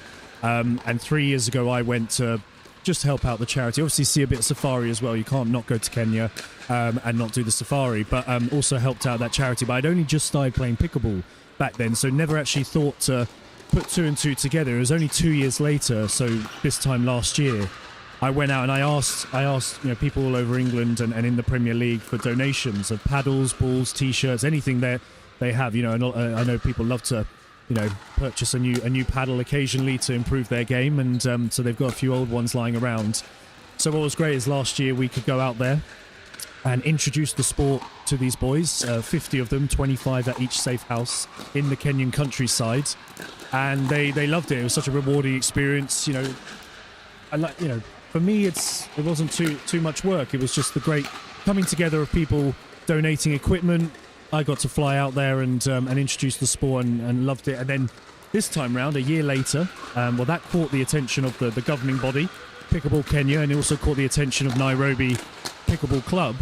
And they asked, how could we work together? And now that, I'm fortunate enough to be part of Surrey Smash, the idea was that under the Surrey Smash banner and working with Nairobi Pickleball Club, we remarkably made it work to bring 50 boys from the Kenyan countryside to the capital, which they'd never been to before, and they got to play on four real pickleball courts, purpose-built, which if you asked me last year if that could ever be done, I would have laughed. But now that it was just an incredible day. Still probably trying to get it to sink in, but it was very surreal. And yeah, just like I said, find myself being very lucky to travel all over, and that's probably one of the best things I've ever done in pickleball. Amazing, really amazing Sorry for story. No. Oh well, that's really good stuff, Tom. So yeah, hopefully we'll see you in Basingstoke in early October, and if you're interested in booking into one of Surrey Smash's clinic sessions, you can go on the Picklebee website. But thanks so much for joining us, Tom, and I believe we'll be seeing you in singles action later today as well. Yes, absolutely. Looking forward to it. Interestingly, trying to prevent James Ling from winning the Triple Crown in Corby. I will try my best. But I'm also going to have a crack at that. Yes. I think you'll probably stand more of a chance than me, but... No, anything can happen in singles. That's the great thing about it. So slightly different game to doubles. But yeah, so looking forward to getting back on court. But yeah, thank you very much, Tim, for having me.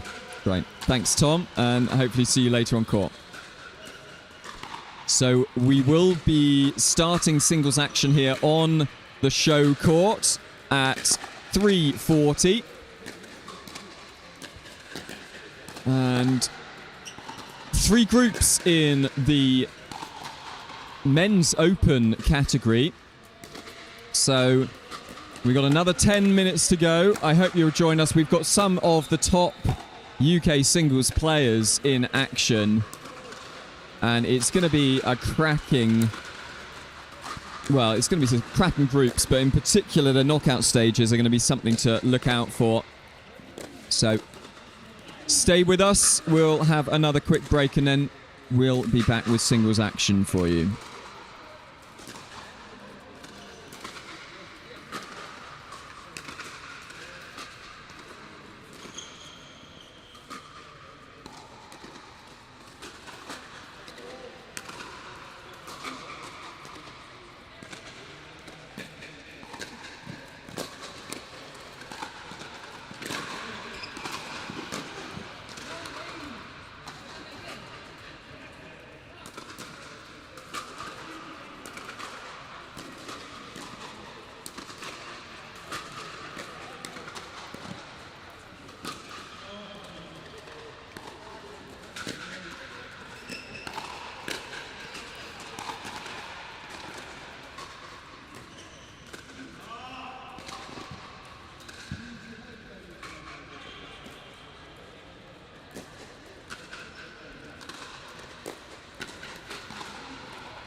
Ladies and gentlemen, we are back with the singles open category here, men's. And the first match, we have 3 groups in this category.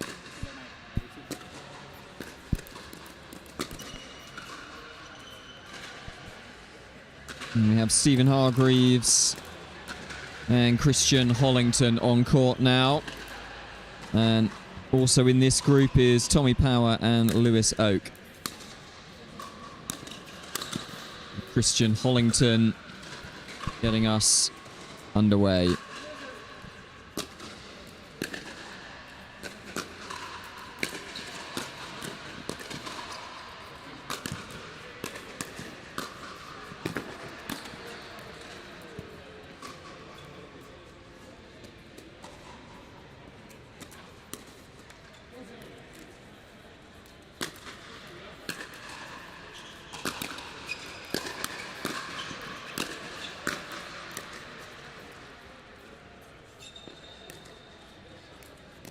Making a strong start against Hargreaves as well.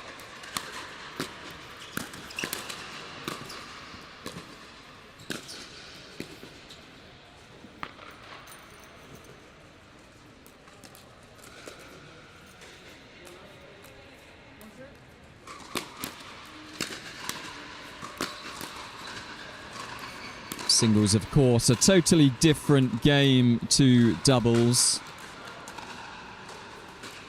More tennis-like, not more heavy hitting from the back of the court.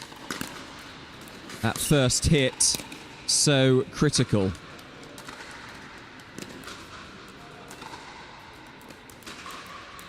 Tiring as well. And some of these players will have been playing in 2 categories already this weekend and potentially the morning as well. So potentially some tired legs. We'll see.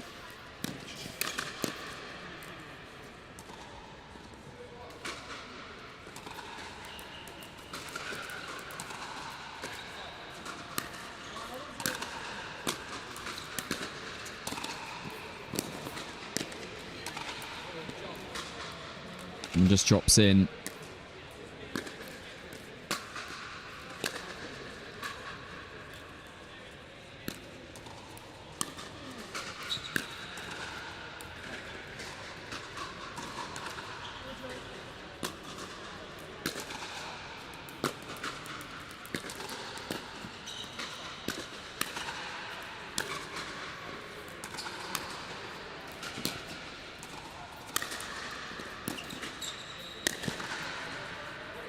Stephen Hargreaves playing hard ball here. And coming up short.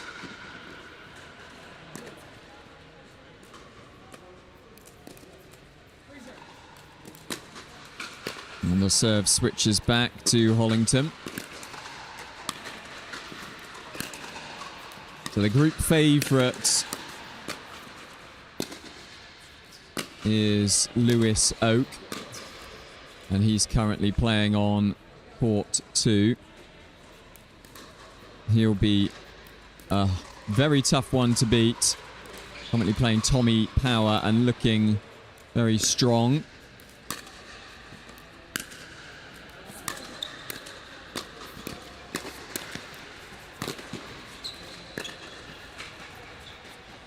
Scrabbling around at the back, Stephen Hargreaves. So I am competing in this competition. So after the first game, I will be tied up playing for the remainder. So we will leave the stream running and hopefully get some comms back in the knockout stages. And an impressive performance so far from Hollington, finding some lovely angles.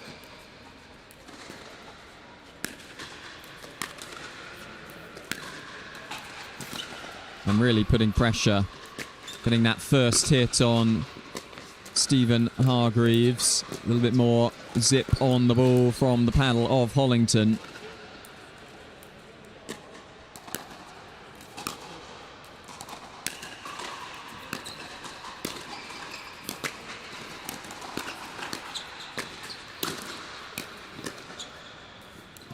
And he is finding himself stuck at the back of the court a lot, but missing that ATP.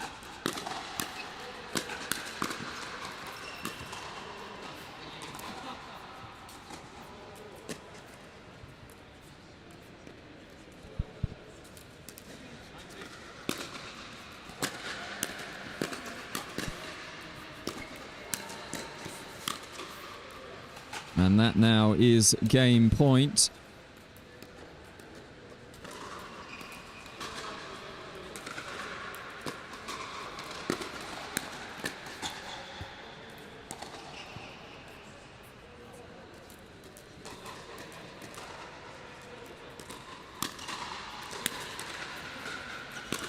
Another point on the board for Hargreaves, though, cutting the deficit to 7.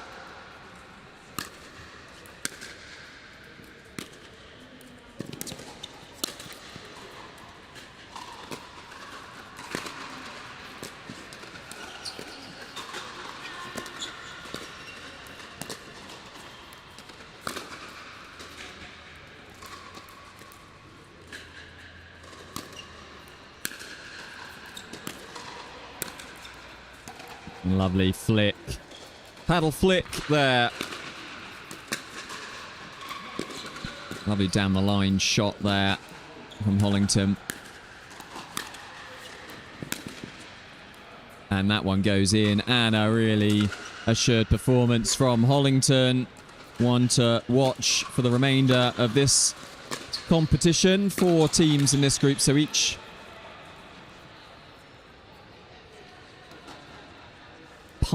each person will play each other twice, I believe.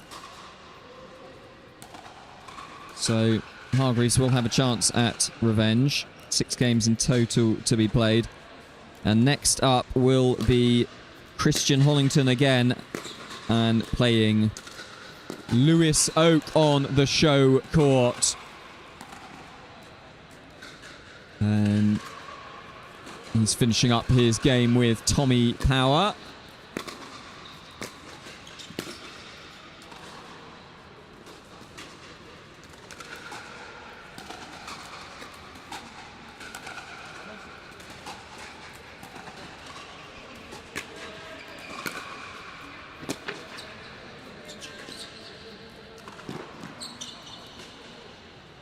I'm going to shoot off now and start preparing for my singles match.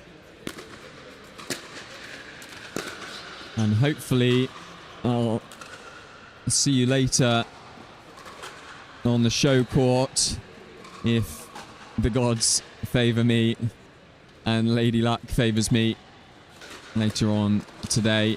None of my games are scheduled for the show court. We will be following action on Group 1.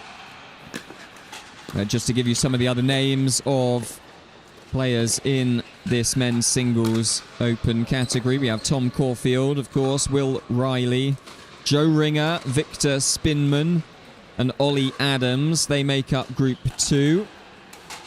And Group 3, Ullah Hanan, Joseph Tyrrell, George Angus, Tim Spurway, and James Ling.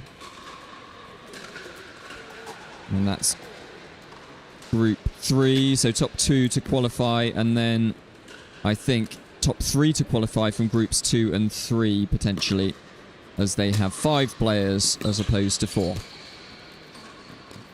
So I will leave you now with singles action from the show court here, and hopefully rejoin you later on.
Sunday afternoon here in Corby at the Fox Pickleball Event in Northamptonshire.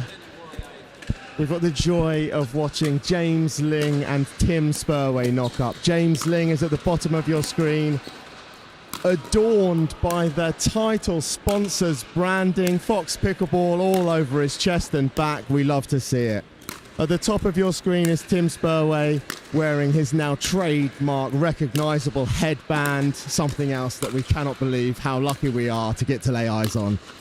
Joining me here in the commentary booth, I am delighted to welcome Tom Corfield, who you've just seen on your screen deliver a very, very high quality PPL Surrey Smash clinic. Welcome, Tom.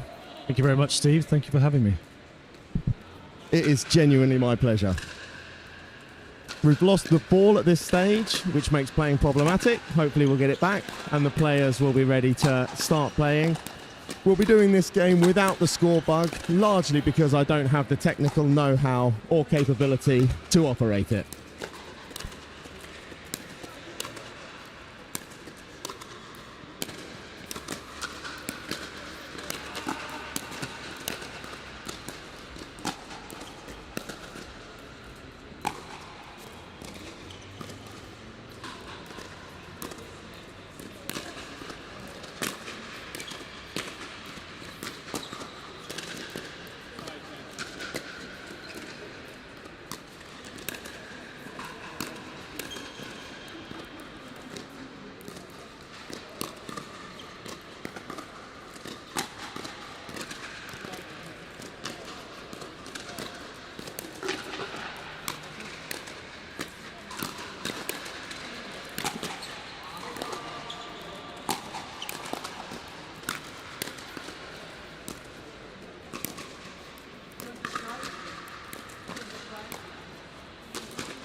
In a hugely ambitious change to plans, it turns out we will try and operate the score bug thanks to the involvement of Mike Jones, who has gallantly stepped in. Tom, how do you feel about this game? Have you got any predictions? Have you got any aspects that you think will matter the most as these two battle it out? So, I think the favourite is James, slightly. James has been playing a lot recently, just last week out in Poland, and then a few weeks prior he actually won the Halton Open event where there was some pretty stiff competition as well. So, yeah, currently money is on James.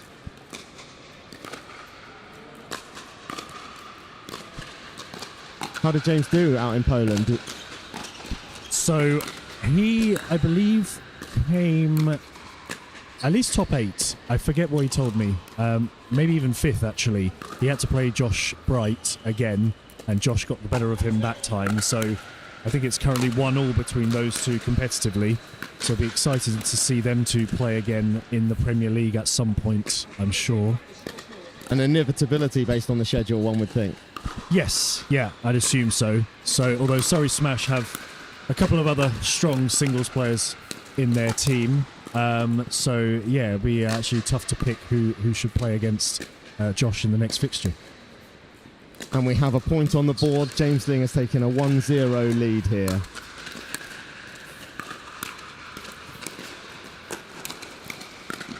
Using the angles across the side of the court to move Tim Spurway out to one side and then finishing to the other side, putting a larger amount of distance between Tim and the ball to go 2-0 ahead. A mighty fine shot there by James, showcasing his previous tennis ability.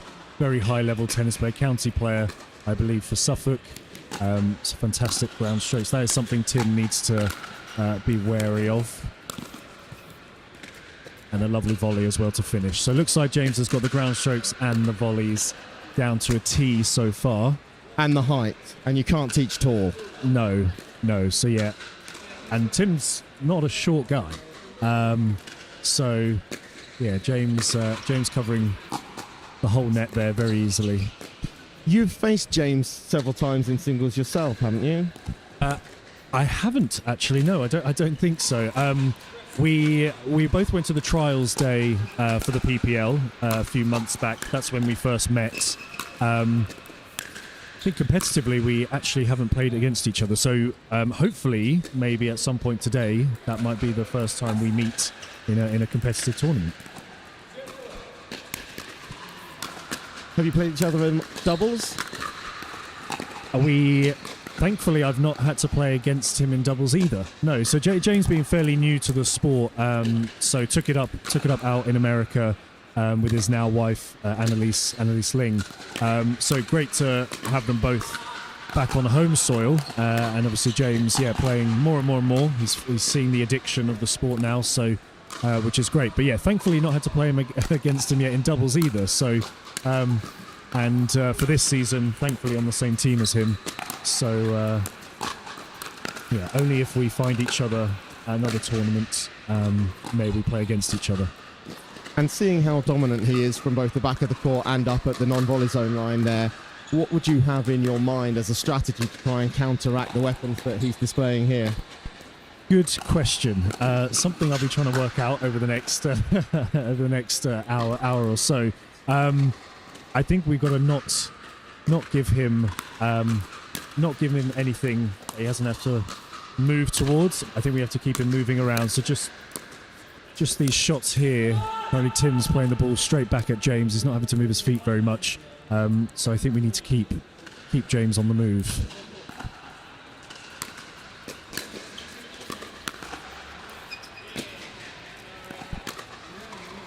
An incredible amount of topspin coming off of James's paddle almost every time he strikes the ball. A tennis legacy?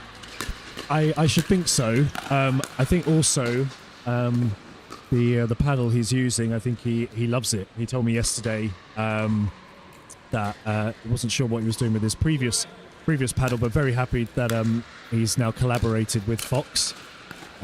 So I think he's found the paddle for him.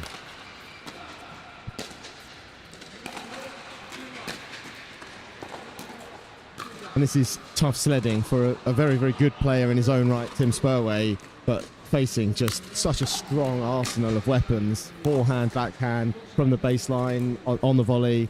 It really is difficult for Tim. Yes, If you were coaching him, what would you have? Like moving James around the court, important. Absolutely. Approaching the non-volley zone line aggressively, or taking it a bit easier? I think so. I think slowing the game down might help a bit. I think it's playing into James's hands a bit. The speed. They've both got lovely drives. It's quite a quick game. But yeah, I think James is not feeling the pressure just yet. So actually, I think Tim would do well kind of slow the ball down.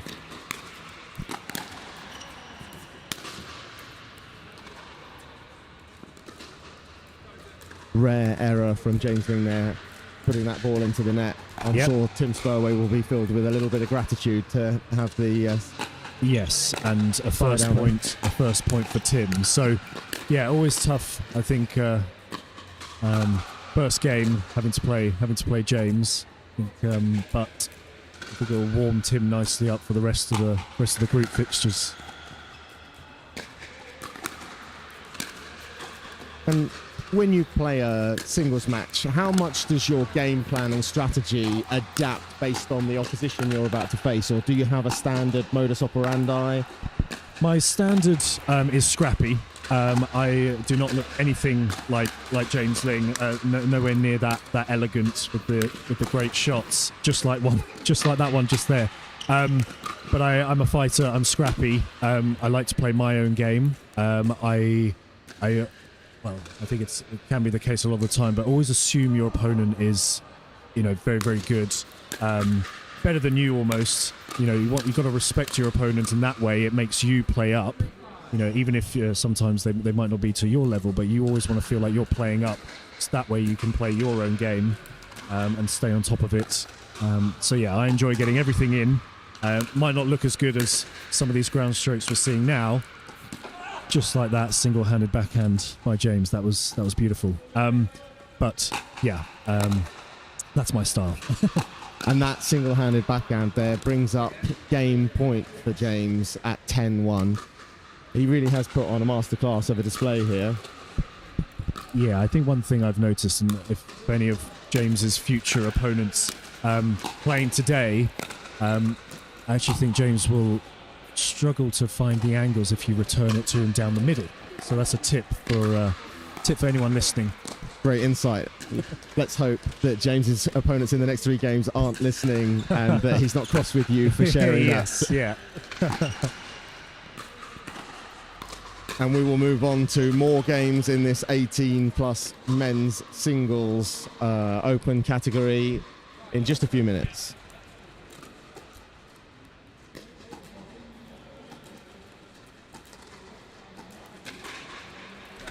With Ullah Pickleball. This is the new Magnus Lion CAS paddle, stands for carbon abrasion surface. Carbon abrasion on the surface here. It's a double frame carbon fiber construction. Great for performance, very durable, and it's edgeless, it's lightweight, it's aerodynamic, and it looks the part, I'll tell you what. It's the same elongated shape that I've been playing with since day one. Ullah did a great job with really making the hitting zone very forgiving. It has a ton of pop, and it just seems like the hitting zone is very consistent. This paddle is going to take your game to the next level. Go Ullah.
The modern workplace promises flexibility, productivity, and collaboration, but getting there isn't always easy. Many businesses struggle with outdated systems, security concerns, and the challenge of integrating remote and hybrid work environments seamlessly. ICTO delivers modern workplace solutions designed to tackle these challenges head-on. With expertise in cloud integration, enhanced security, and intuitive collaboration tools, ICTO ensures your team can work securely and efficiently from anywhere. Our tailored solutions streamline workflows, reduce the IT headache, and create an agile, future-proof workplace. Plus, with proactive support and strategic guidance, ICTO helps you navigate the ever-changing digital landscape with confidence. Don't let workplace challenges hold your business back. Choose ICTO to transform your workplace into a dynamic, productive, and resilient environment. ICTO, here when you need it.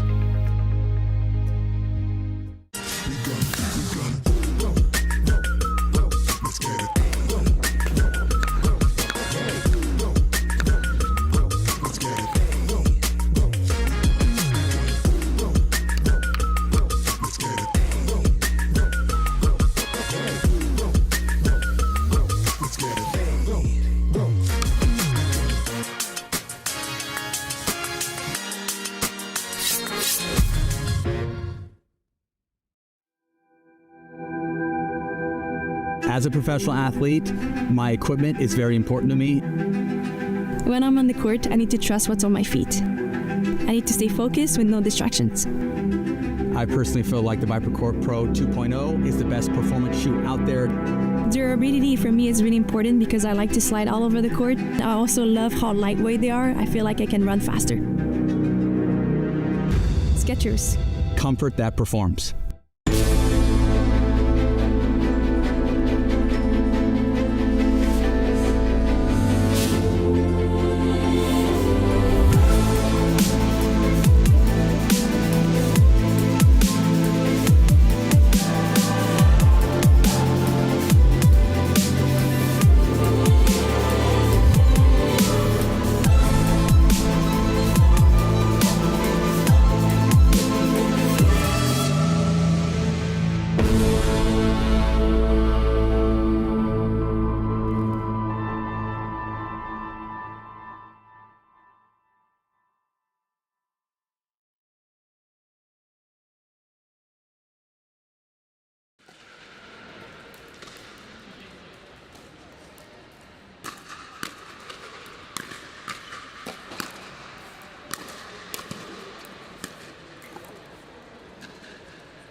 Apologies for going offline, folks. I believe our equipment overheated here, so we have cooled it down a little bit. And we're back on to follow the men's open singles. And we have quarterfinals up next.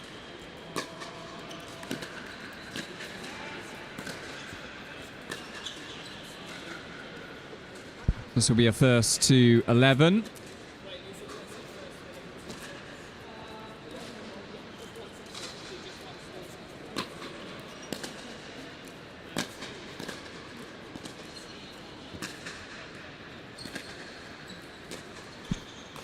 So it will be Joseph Tyrrell versus Lewis Oak in the first quarter-final, folks. So enjoy this match. Lewis Oak, a real quality singles player.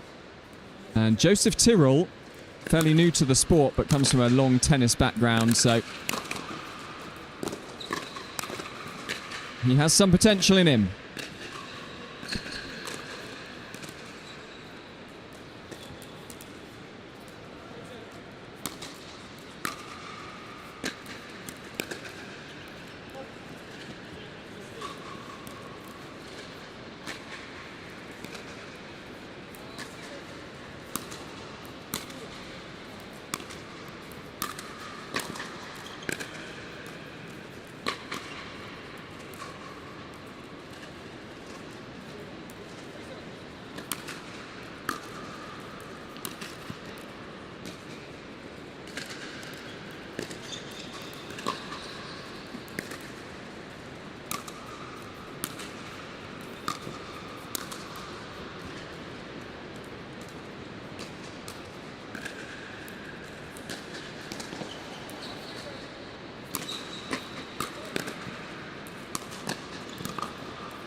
we go straight in?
See if I listen to myself.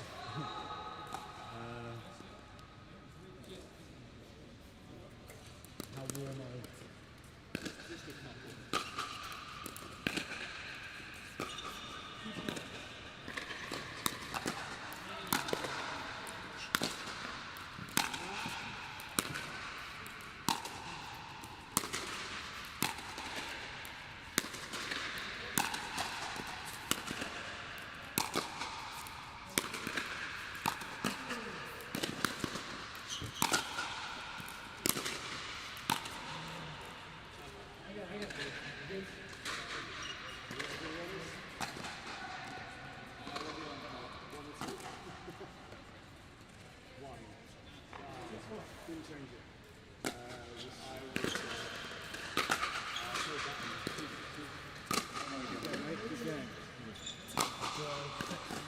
And in this 18+ men's open singles final, we have Tom Corfield at the top of your screen in orange, receiving the first serve from James Ling in the grey at the bottom of your screen.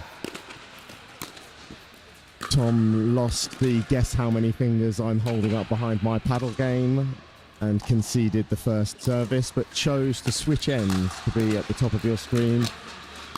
James has just served.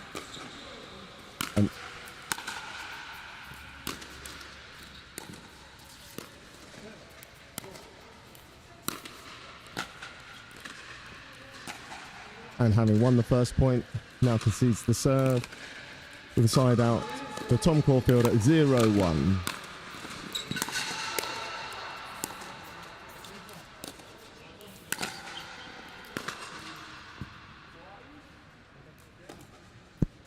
And that close ball agreed between both players as wide, leaving James Ling serving at 1-0.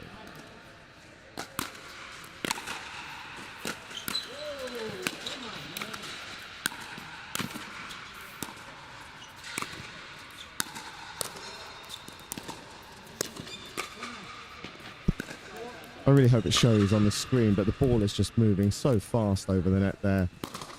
And now Tom serving at 0-1.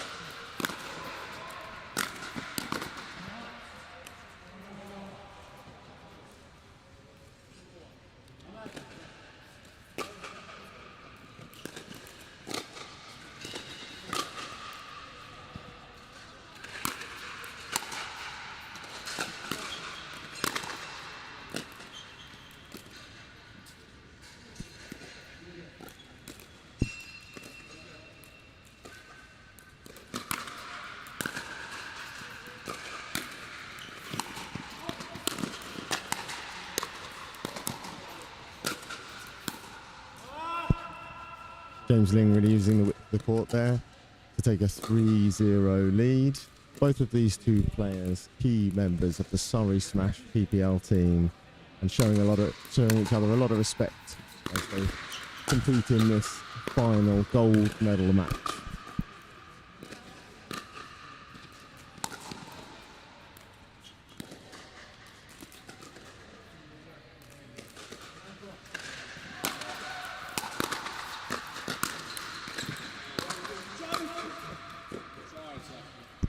Big smile on the face of Tom Corfield, hiding utter disdain at that thick neck board taken by James Ling to take a 5-0 lead in this first game of a best-of-3 tussle. All three games will be to 11, win by 1, assuming it goes to a third.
That brings us to the end of the action here at the Corby Tennis Centre for this Pickleball event. We will be back next weekend in Newport. Well done to James Ling for winning gold, Tom Corfield silver, and I can report that Lewis Oak did get the bronze. Well done to the Pickleball Stingers.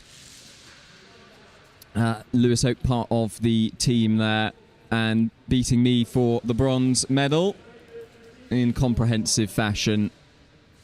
But I hope you've enjoyed the stream this weekend. As I say, back at Newport next weekend for another Pickleball event, and we will see you then.